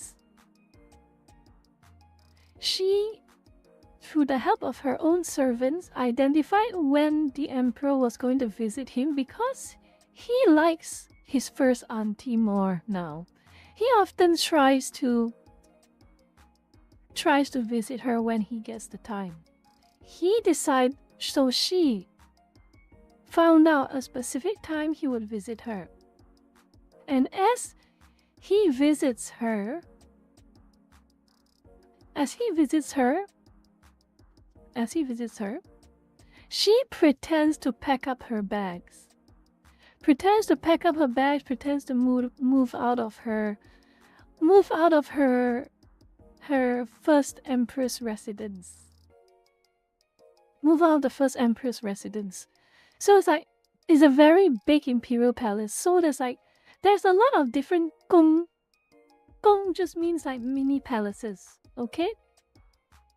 So think of the entire Forbidden Kingdom as a very big neighborhood. the Emperor's residence. There's the Emperor's residence. There's the Empress's residences, and there are different residences for different concubines. Think about it that way. So, as the Emperor was visiting his first aunt, the first aunt was in tears, packing up her bags and giving the impression that she was moving out of the Empress residence. And being the Emperor, and you supposedly cared about your first aunt so much. Where are you going? Why are you in tears? What's going on? And guess what she said? She's trying to sound very, very kind. She's pretending to sound very, very kind. And she says something along the lines of,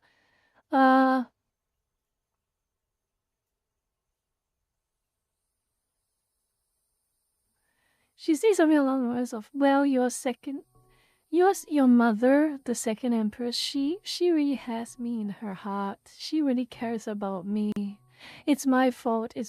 She really cares about me. She really cares so much about me. She realized that the pressure of being the queen regent, one of the two queen regents, has been taking a toll on my health. She has decided to be the sole queen regent right now, and she will do the advising for you. And she's going to send me to a different part of the Forbidden City, a different palace, so that I can rest and recuperate. I don't know how long I'll be away. But do not blame your mother. Do not blame your mother at all. It is all on me. It's all on me. And of course, the way she worded it. Oh my goodness. The Emperor was so completely bought over by her words. Going into an outrage over the mistaken belief that his own mother is trying to sabotage his favorite aunt. And he goes all about, my mother cannot do that. I am the Emperor, and I say you stay. Oh my god.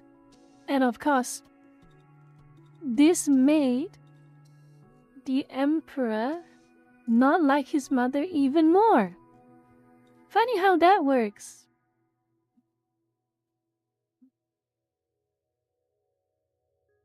Funny how that works, isn't it?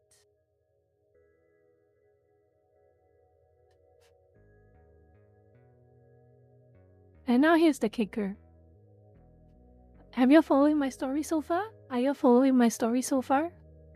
The kids? I hope you are. One of the things that let's just say the first Empress has, in fact, no love for the Emperor who is not her son. Big shocker, I'm sure. Big surprise, I am definitely sure.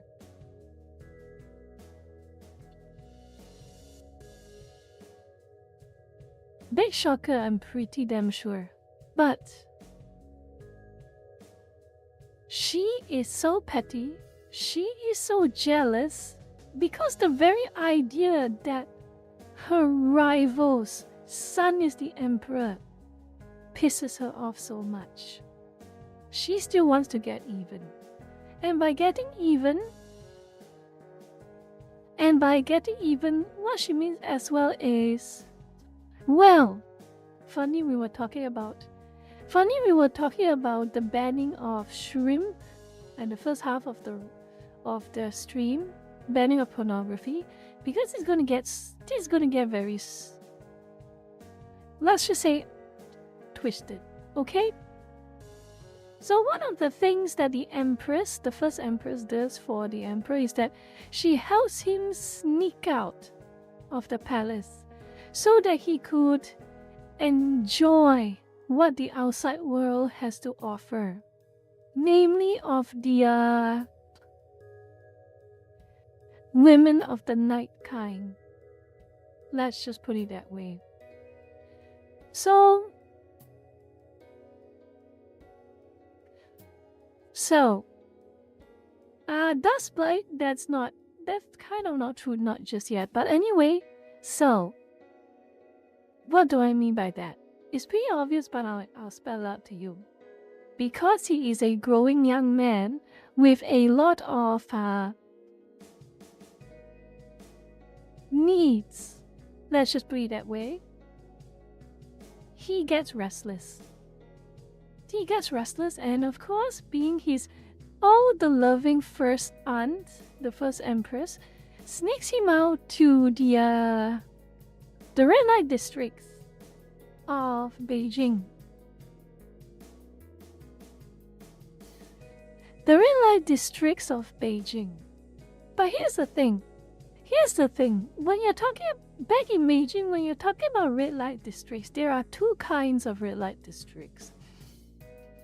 There are the first ones, which are usually reserved for the dignitaries, for the members of nobility, for royal family, and all of that sorts. They are, I would say, employees are very clean and very hygienic and are, to the best of the medical expertise of people at the time, completely problem free. Let's just say it that way. Then there is the red light district for the commoners, the coolies, the workers, the peasants. The employees there are not guaranteed to be of impeccable hygiene or impeccable condition. And let's just say those less than impeccable conditions have a tendency to spread. So, the first auntie, instead of sending the emperor to the premium part of the district, called the people to send him to the commoner part of the district. And lo and behold, true enough, he caught something. And oh boy, did he catch something, and he got really, really sick. Like spots on his skin type of sick. Oh boy.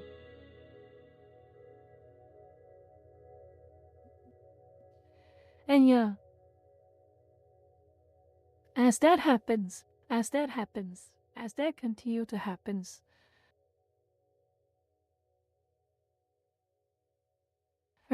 continue to happen, he was in pain. He was not having a good time. But as that continued to happen, the first empress was nowhere to be seen.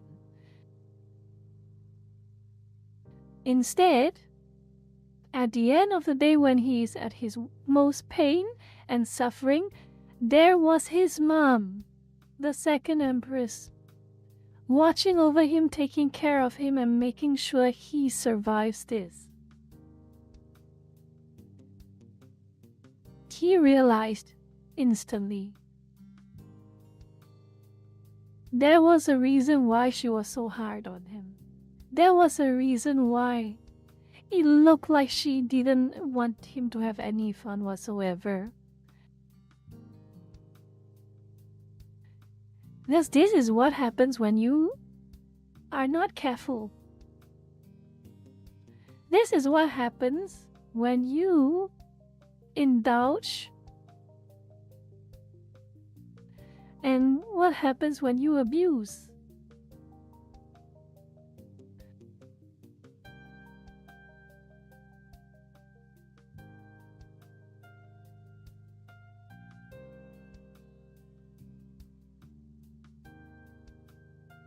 It took a while. Eventually, last I recall, It's been a while since I watched this show, so you have to bear with me. Some of the non-important facts I might make mistakes on, but I think he recovered. I recall that he recovered.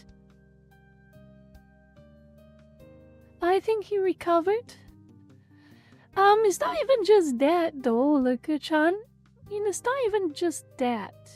He did not know that the red light districts had a premium section and a commoner section. I recall the name of the show is called The Confidant. I recall. Don't take my word for it, I think that was what it was called. I'll show you the title later. But that is just the second part of the story. Hello, Yuria. That's just the second part of the story. Now the third part of the story, okay? Now the third part of the story. The third part of the story. Oh, by the way, as this was happening, just so you know, as this was happening, the second Empress still does not really know that the first Empress was responsible for her son being the way that he was.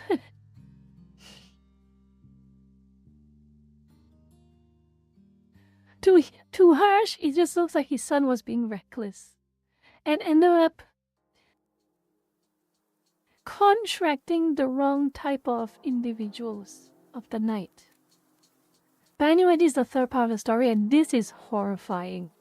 So, in some time later, I recall the son did recover. Well, recover as best as he could. And, well, started listening to mother again. And still helping out with managing the empire. And all of this time, the first Empress was completely inept with managing the empire, but what she was pretty good at was politics and being sneaky. And with the assistance of, once again, the Prime Minister, it's the Prime Minister's idea actually, and basically she just went along with it, concocted a new plan. Quite literally concocted. And the new plan was basically killing the second Empress softly. Okay? So the second Empress, she eats. The whole idea was that the first Empress contracts some poison makers. Some poison makers to lace her, I would say, tea. Yeah, whether it was tea or medication, is basically some kind of like a multivitamin medication, let's say for argument's sake, that she takes daily. The whole idea was that the first Empress contracts the poison maker to make a very specific slow acting slow building poison that would take weeks to months to have a solid effect. It's a progressive effect, but she has to drink for a specific amount of time before she finally dies. So she did exactly that. Laced her medications with a very specific slow poison. She took it day after day after day, and every passing day the second Empress became more and more and more sick. Her face turned pale, her bones brittling up. She started to shrivel. She started to become very weak. And it was the last day. The last day that she was going to drink the medication. The last day she was going to drink the medication.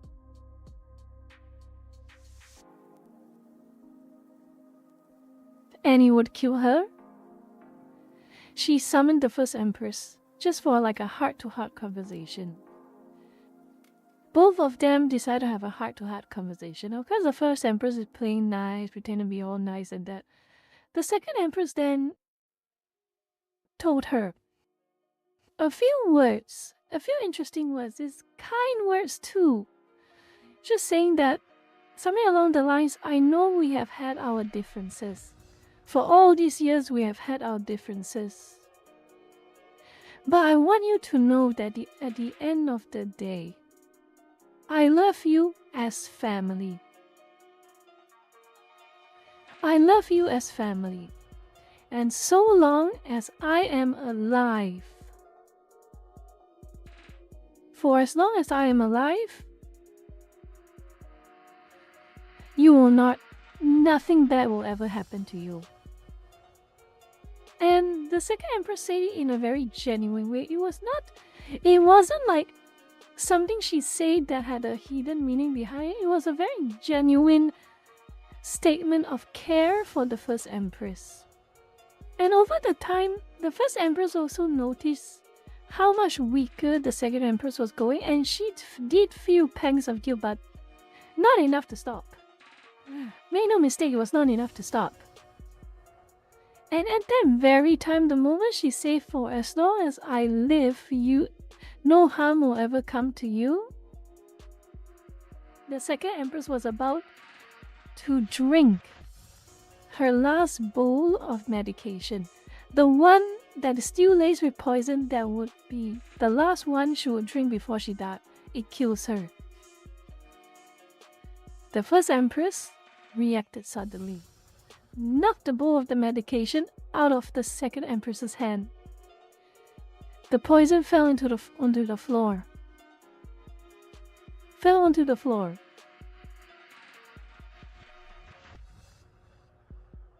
And the second empress was confused. Why did you do that? And at that point in time, the first empress confessed. Confessed to everything. Confessed especially to her poisoning her slowly until she died. And that last bowl of medication that is on the floor right now was the last poison she would take before she died.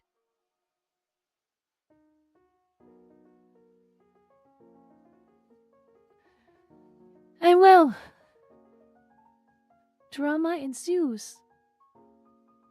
These are just some key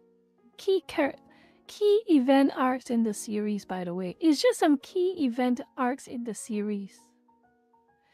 And she apologized. The first empress apologized. Oh, I made a big mistake. I should have known from the start that you always had me in mind. I'm so sorry for wanting to kill you and all this blah blah blah blah.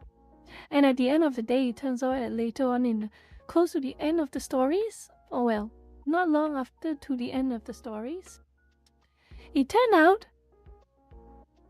she didn't save her, the second empress, because she felt guilty or she felt wrong and what she did was wrong. She saved her because when the second empress said, for as long as I'm alive, you will be well and you will be safe, she got afraid. She wanted to be protected. She wanted to be protected. She was afraid that with the second empress dead, the gravy train ends. People will go after her instead of the second empress.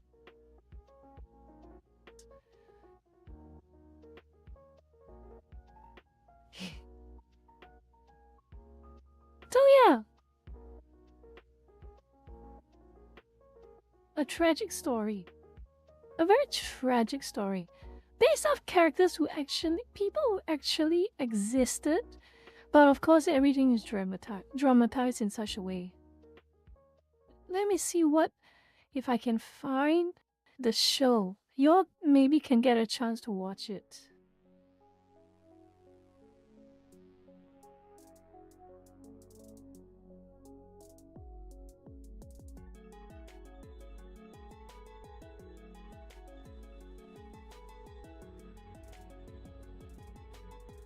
Okay, here's the show. Let me see. This one. I think this is the show.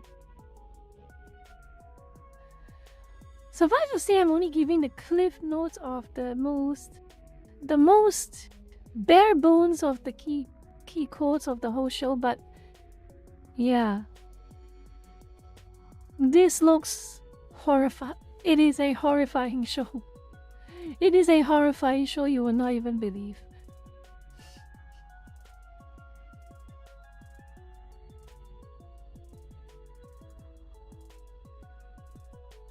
Yeah, it is horrifying. It is very horrifying.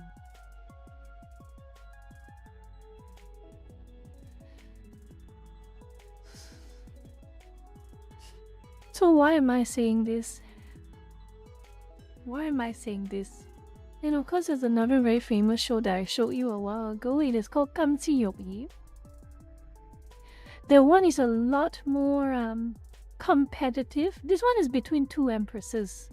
The concubines don't really play that big of a role. It's between two empresses. And Yi, the other one, War and Beauty, is a 2004 show, if I recall correctly. And that's more competitive. That's more competitive. You wouldn't believe. Let me show you the other show. Let me check.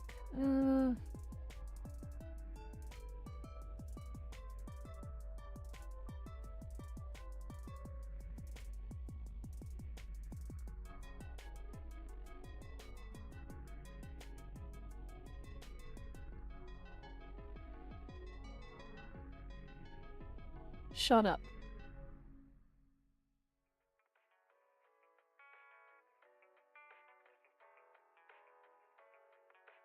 This show that I use as the front cover of this. Oh boy, this is a whole different level. This is literally competition. It is a cutthroat competition. And just to show you how bad some of these stories were. Okay? Just to show you. One of the main characters managed to get the attention of the emperor. She was a maid in the Imperial Palace. She was a maid in the Imperial Palace, and she basically, because she got noticed by the emperor, she basically ascended to the rank of concubine. But something happened in between that. One of the concubines, other ones who are basically competing, because it is basically a competition. Think about it this way: the emperor, if he's an adult emperor, think about him as the VTuber audience. And every single concubine is like a different VTuber competing. It's very stupid. Some Western VTubers think this way, and I find it so stupid and ridiculous. Basically, I find it so stupid and ridiculous that they think this way. But anyway, I want to tell this story first before I actually go to the how it relates to VTubing. So there were one of these concubines, well, almost concubines, have attracted the attention of the emperor, let's put it that way. And don't know how, I forgot the specific details, but as a maid, I think the emperor noticed her and he was drunk. So she probably also intended some sort of way to advance into the Imperial Palace hierarchy. So she allowed the emperor to, do the deed as he's drunk. By the time it was over, the emperor was intending to take responsibility. But he didn't confirm it yet, but it was a plan that he was planning to do. But one of the concubines found out about it. Found out about this maid that got involved with the emperor. And I don't know what rumors she spread or what she said specifically, but it worked. Somehow it worked. It spooked enough of the it spooked the emperor enough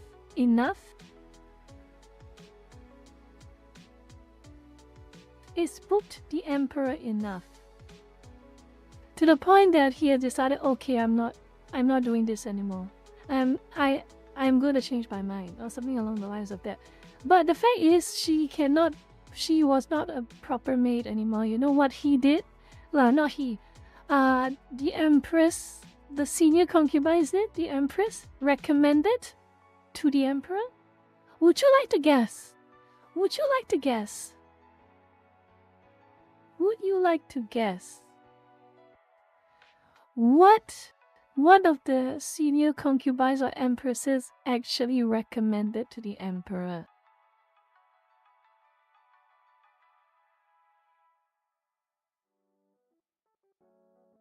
Nope. No. Execution would be pretty kind compared to what she came up with.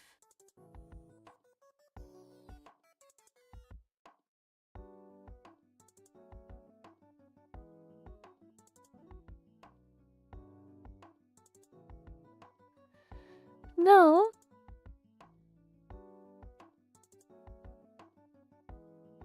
I'll take a few more guesses before I tell you. Because it was a gut punch. It was a gut punch for a woman. Especially someone who is aspiring to be the emperor's wife. It is a gut punch.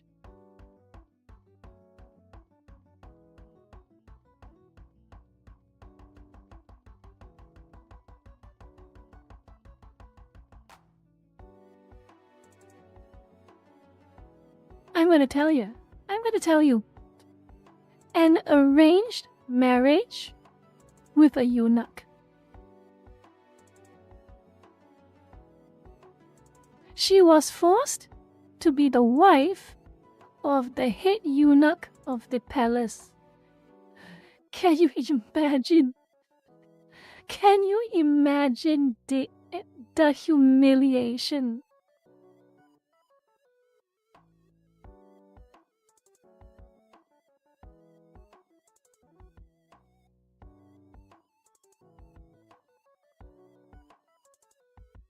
No, and he was a very horrible eunuch. He was basically a pretty unpleasant guy as well, this eunuch. Quite cruel actually.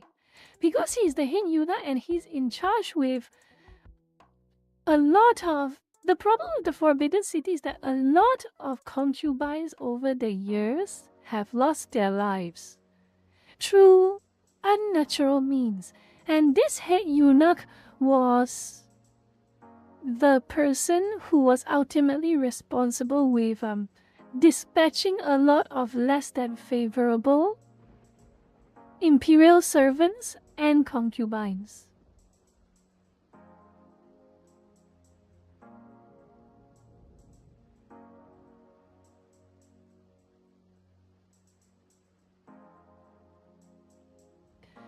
Because he's the head eunuch, Lurker-chan, he's a head eunuch. He is basically close enough to be a minister. Think of him as like a chamberlain or a steward of sorts. But yeah, can you imagine the humiliation it would be as a woman that you're forced to marry a eunuch?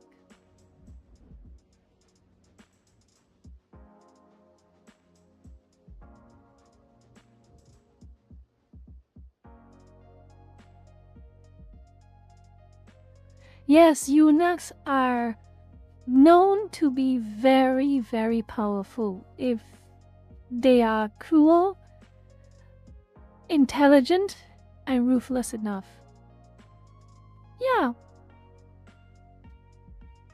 So that's the end of the Imperial Palace story time. Why am I saying this? So exactly why am I saying this?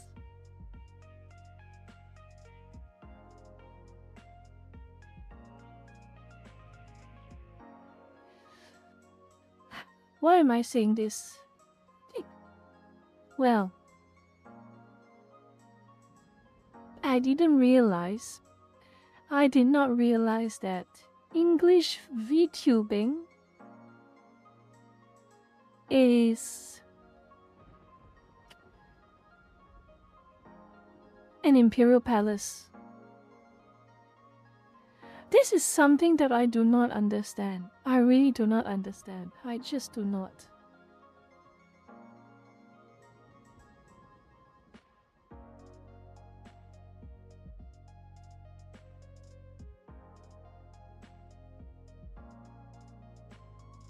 I really do not understand.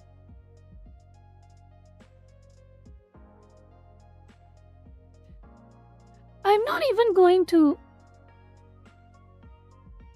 I read some. And I saw a lot of summaries as well. And live stream readings. But all I can really say is...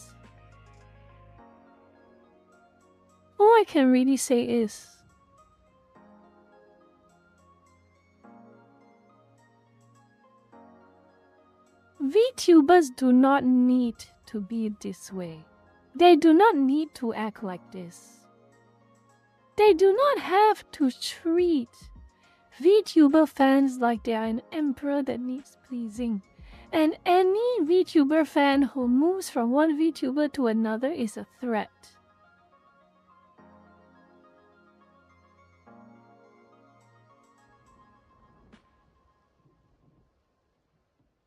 I don't know why.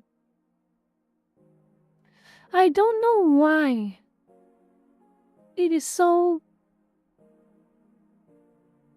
Do they not understand something so simple? You will have nothing and you will write it.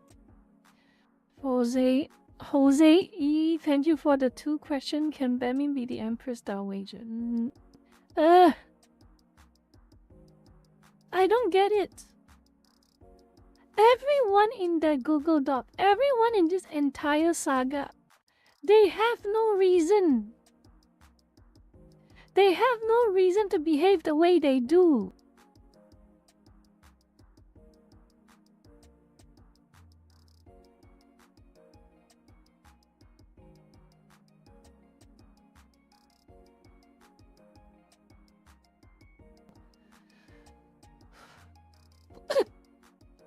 They have no reason to behave the way they do. And I chose this line of activity to just do exactly this. Talk in front of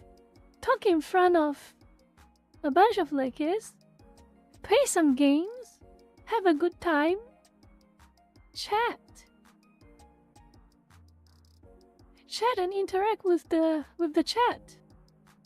Not starting backstab competitions everywhere.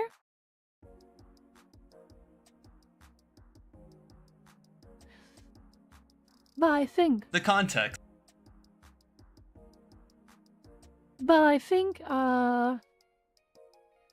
If any of you really want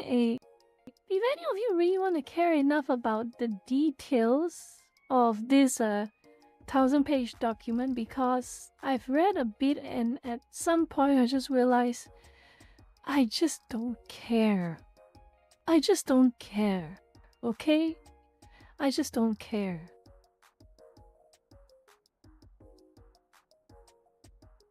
But for those who do, and I'm sure I know some of you lurkers actually do, this is a good enough summary from what I've seen so far, which I've cross-referenced with this document.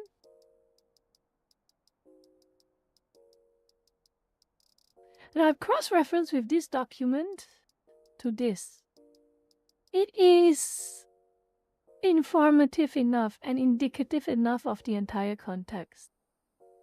The context. Cinder is an indie American VTuber who debuted on June 25th, 2022, and was one of the top indie VTubers on Twitch, peaking at around 350,000 followers. She would get involved in a massive controversy on April 26th, 2025, when Nanolys, the artist for Cinder's models, posted a 17-page doc going over her experiences with Cinder and her manager Redacted. Following this document, several others would publish their own statements against Cinder, claiming that she was a massive manipulator who used everyone for the sake of her own growth. Cinder would fire Redacted the next day, and would post her apology statement following that. Cinder remained offline since the incident. However, on October 7th, 2025, Cinder would post a massive 1,000-page Google Doc on Twitter, stating that the individuals who accused her back in April were all lying. The overview. Cinder's document is divided into 13 separate sections, with the majority of the document focusing on addressing Nanolys, which is 21. Bao, Cotton, and other anonymous individuals. Cinder would move on to discuss the contents of her apology doc, primarily focusing on correcting statements made towards Red and her friends in that doc, reaffirming statements that the two took accountability for, and apologizing to several individuals who don't have their own section in the document. When it came to discussing Red and the statements she made against him, she divided the claims made in the apology doc into 4 separate sections: truthful actions that Red did alone that Cinder was already aware of, truthful actions that Red did that Cinder was also guilty of, truthful actions that Red did alone that Cinder wasn't aware of until writing the doc, and actions Red did that were false. She would also list 15 things that she took accountability for in her apology, which included cheating on Red, getting overly upset in multiple instances, and general negligence. Cinder would essentially call out the people who claimed that she took no accountability for her and Red's actions, and would state that while she does understand that Red's actions were ultimately her responsibility, she would claim that she was being blamed for things that she had nothing to do with. Outside of her apology, Cinder would list out 22 instances where she and Red are guilty of doing something wrong,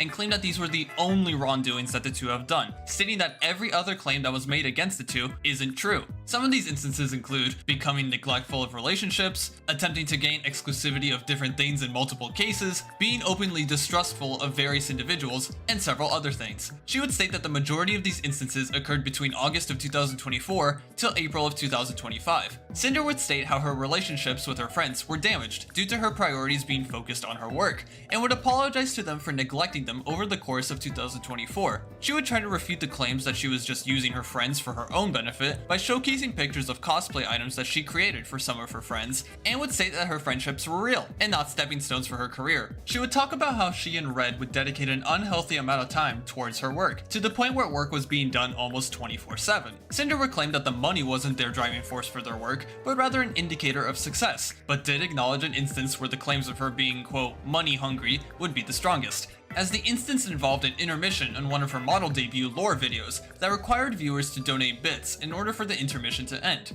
However, she would state that the motivation behind this wasn't to garner monetary gains, but to implement interactivity into the debut. She would briefly go over a section in her apology regarding how she viewed her friends as competition, stating that Red was the driving force behind this narrative. Red would pitch in with his own mini-statement, where he would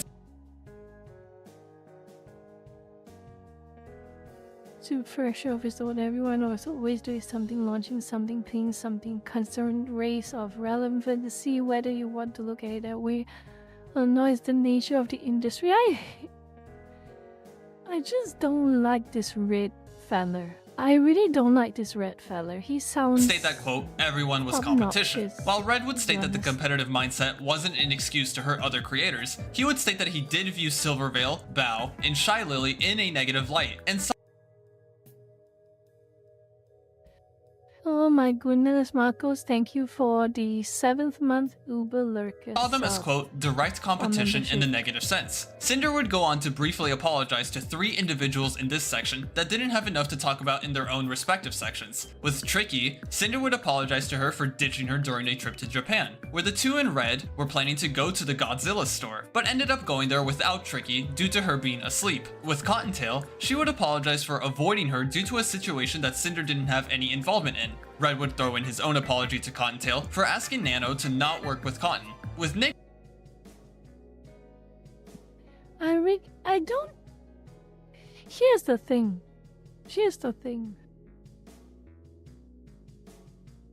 I really don't like... I just don't like it. all of the people involved in this. I don't like any of them. They have scared me. Nixu, aka Iomaya, Cinder would apologize to her for suddenly canceling an agreement between the two and failing to follow Nixu's terms of the agreement, where Cinder failed to verbally shout out her Patreon as part of the agreement. She would blame this on being unprofessional. Getting into one of the major sections of the document, Cinder would talk about Nanolys, the primary artist for Cinder, and her claims of manipulation, slandering others, and dragging her into drama. Cinder would claim that Nano's claims were the basis for everyone else to post their own statements, and said that after reading Red's DMs between him and Nano, Nano lied about her experiences. This section contains over 100 pages of DMs between Nano and Red, with the two occasionally providing context and additional information where Cinder and Red felt that it was needed. To try and get through the DMs, most of the screenshots in the beginning were general interactions between Nano and the two in their respective DMs, with the occasional updates and discussions for commissions, as well as the occasional praise for Nano's work. Red would pitch in from time to time talking about how Silverveil didn't like Cinder because she wasn't responding to Cinder's raids the way they wanted, as well as saying that Nano was always open to talking about drama. Screenshots of Red speculating about Silverveil's thoughts and behaviors towards Cinder were shown, with some even being emphasized. Red would claim that calling Silverveil the enemy of Cinder were Nano's words, and not theirs. More comments from Red would focus on emphasizing the positive relationship between Nano and the two, as well as trying to clarify some of the more questionable messages from Red that Nano used as evidence in her doc, such as claiming that Red never asked Nano to cancel anyone's models, though Red would later admit to offering Nano money to not work with Silver on a I don't even know.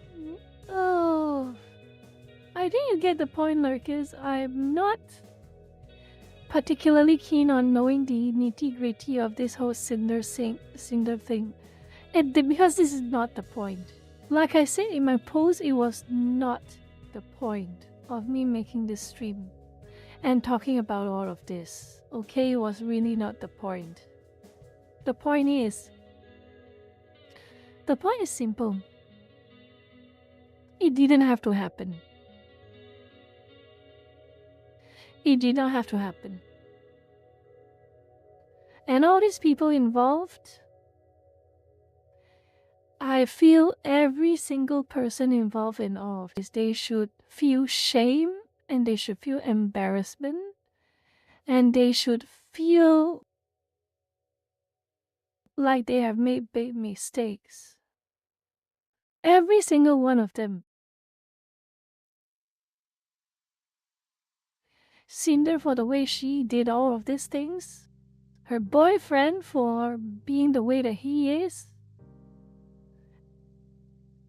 And one thing that really still till now bothers me a lot actually.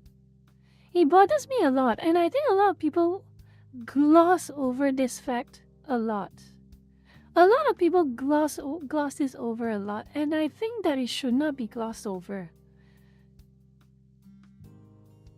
Bao, during this incident, Bao, she just had her surgery. She is literally rest and recuperating for a few days before Lily forced her into entering this stressful situation.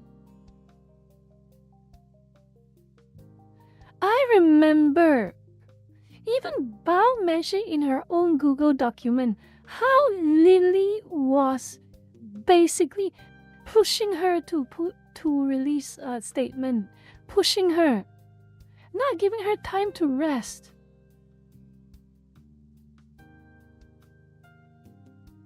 That is the part that bothers me the most. And unless someone is going to fact check me on that, on how, oh, maybe Lily didn't actually rush Bao to make a statement, and that she was just making a very kind request, and Bao just decided to do it quickly because she wanted to. Unless there is evidence and there is fact checking, I feel like at that point in time, I think I have seen a brief glimpse. A brief, provable, observable glimpse of Shy Lily behind the facade.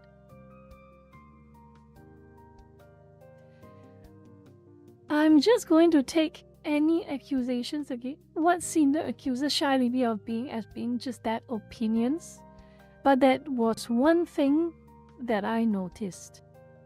Even Bao was mentioning how Lily did not give her any time to gather her thoughts or to rest. She just wanted now, now, now. Push your statement out right now.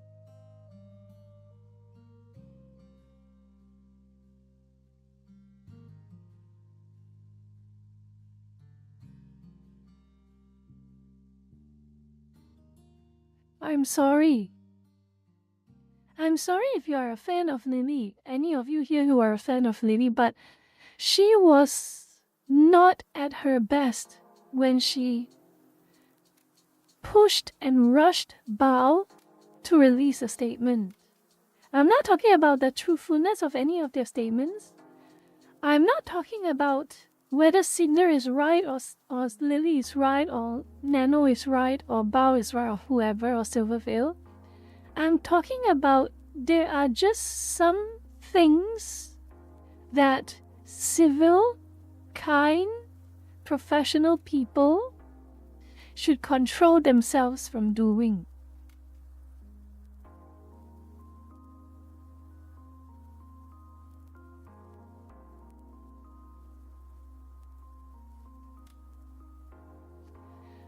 Okay, let me find. I remember I talked about it in the previous stream when we read Bao's document. Hold on.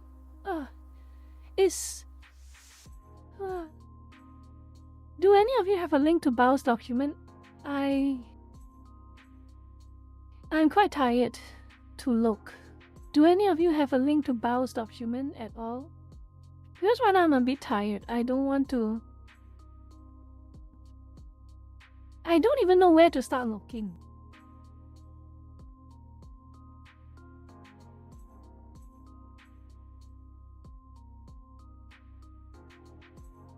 I recall that Bao mentioned something along the lines of Lily told, quote unquote, paraphrasing a bit, but quote unquote, Lily told me this cannot wait. She kept telling me to do it quickly, so I had to do it.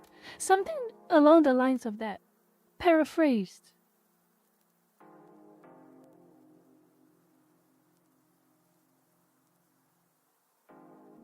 But either way, if you can find Bao's document, you can find it for yourself.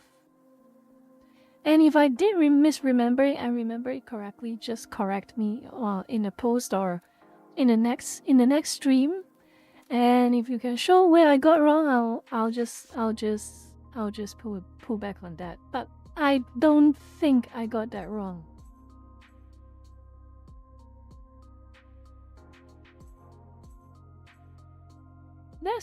That's from my understanding, yes, 0. But I just don't care. I don't care about the details of the Cinder drama, of this whole Cinder drama. What I do care, however, is the fact that it exists. The fact that it exists is a smudge on VTubing. A black spot. A red circle.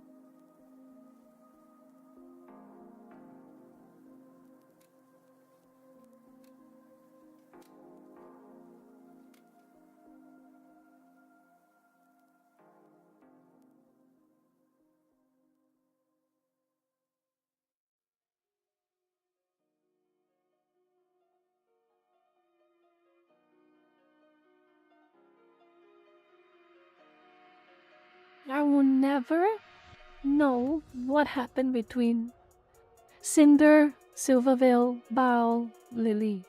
I'll never know what happened between them, truly.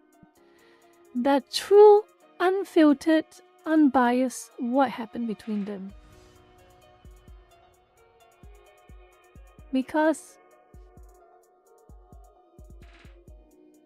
things like this don't happen for such petty reasons. Things like this do not happen for such petty reasons.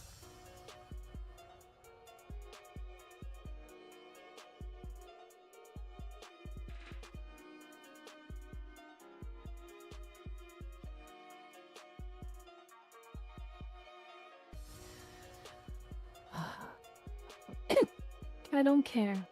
I don't care. I don't care. I don't care about the details of their drama, but what I really care a lot is the fact that it exists. Really, that's the only thing I care about. I care about how tiresome it is. We have censorships. We have Twitch randomly and arbitrarily banning VTubers. We have politics. We have political violence. We have Hassan being terrible to his dog. And this is what they want to do. Imperial Palace drama. This is what they want to do.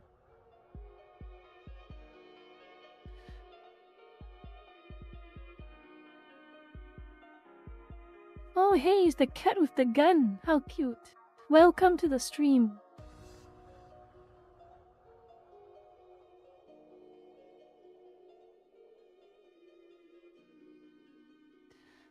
But oh boy, I think DZ, nothing is wrong with Imperial Palace drama, but watching a lot of it can be very stressful. Watching a lot of it can be extremely stressful, and I don't need it. I already watch it enough on my Hong Kong drama series. I don't need to witness it happening in real time in the VTubing sphere.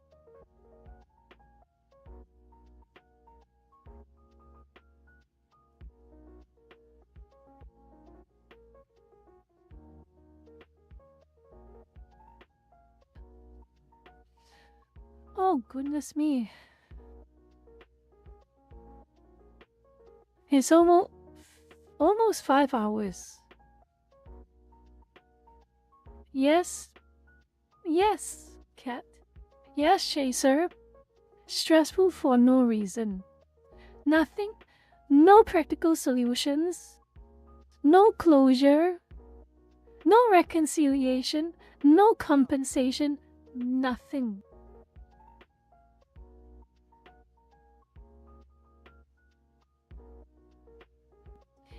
Failing at commenting correct. Escaping into the 2D world to run away from the mean girl BS only for the mean girl BS to follow quickly behind.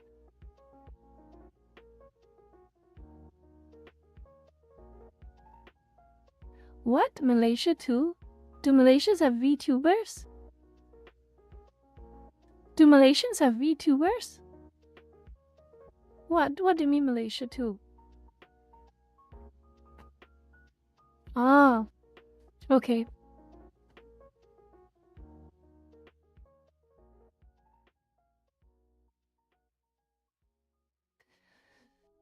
Alright. I am so exhausted today. I am really exhausted today. Oh, Dylas, okay, Dylas. I'm so exhausted today. Oh, that's good to know. That's good to know. You know, at the end of the day, let's be. I'm gonna be very fair here, Lucas. I appreciate the Southeast Asian VTubers. Watching all these American VTubers behave the way they do, it makes me appreciate the Southeast Asian VTubers so much. Seriously. Not just the Southeast Asian, but the Asian VTubers. You have proper, passionate,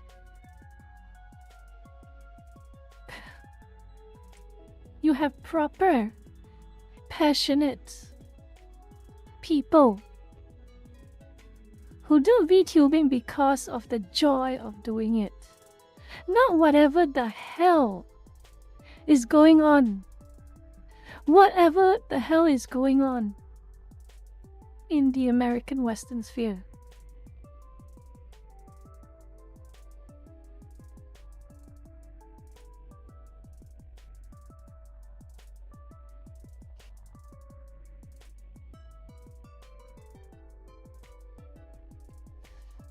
Oh, moral of the story is, I guess moral of the story is,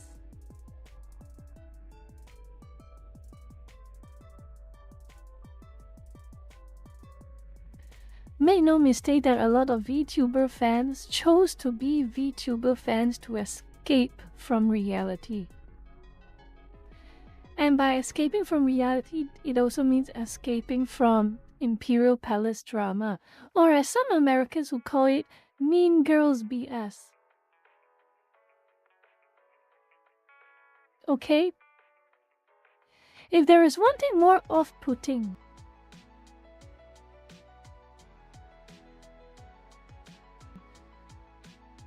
than all this Imperial Palace drama in real life, it's them existing in your favorite hobbies.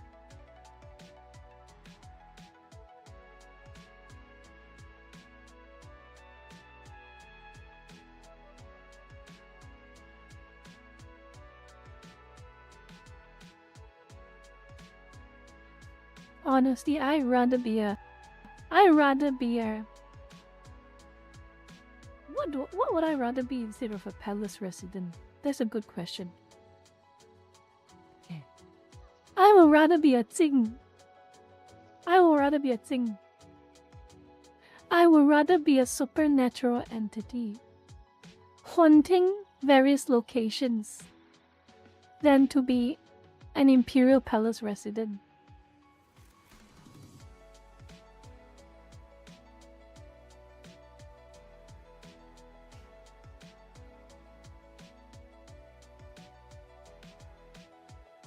Ooh.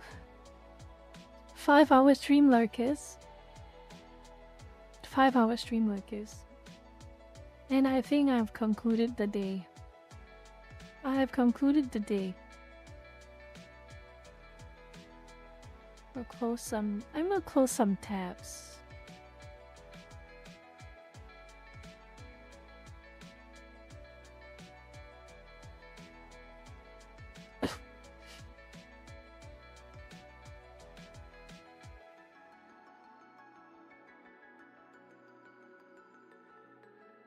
Good night, OP. I'm also ending the stream as well, okay?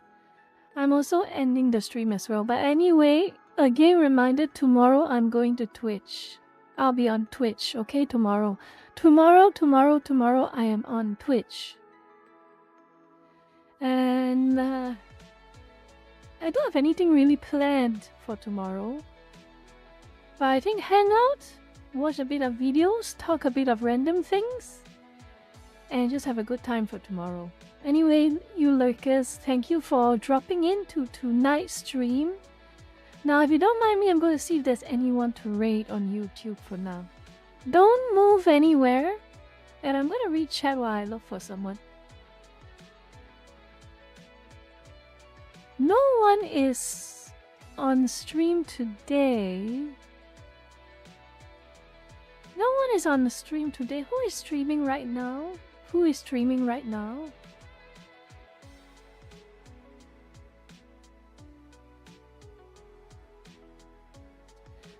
Who is streaming right now? That is a good question. Who?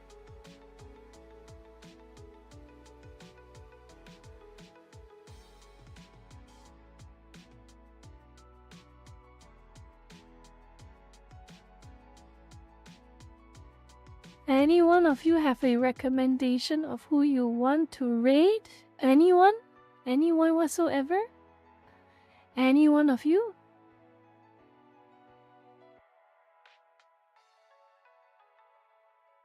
Hana is not streaming yet. Polka is not streaming. Midas is coming back, but she's so far in the future. Yeah, good? Okay. You know what? I'll just drop your... Oh, you know, I'll just drop you into Maxi's stream. Maxi is streaming some War Thunder. So, you know what? Drop him. I'll drop you off there, okay, Lurkers? I'll drop you off there. Anyway, again, same time tomorrow on Twitch. I will upload the announcement on socials in a few minutes time, but otherwise I hope you had a good time. I am exhausted, but I managed to get a lot of things off my chest. So, lurkers, have a good night and a good day, good evening, whatever time it is. And I will see you, most of you hopefully, tomorrow. Bye bye.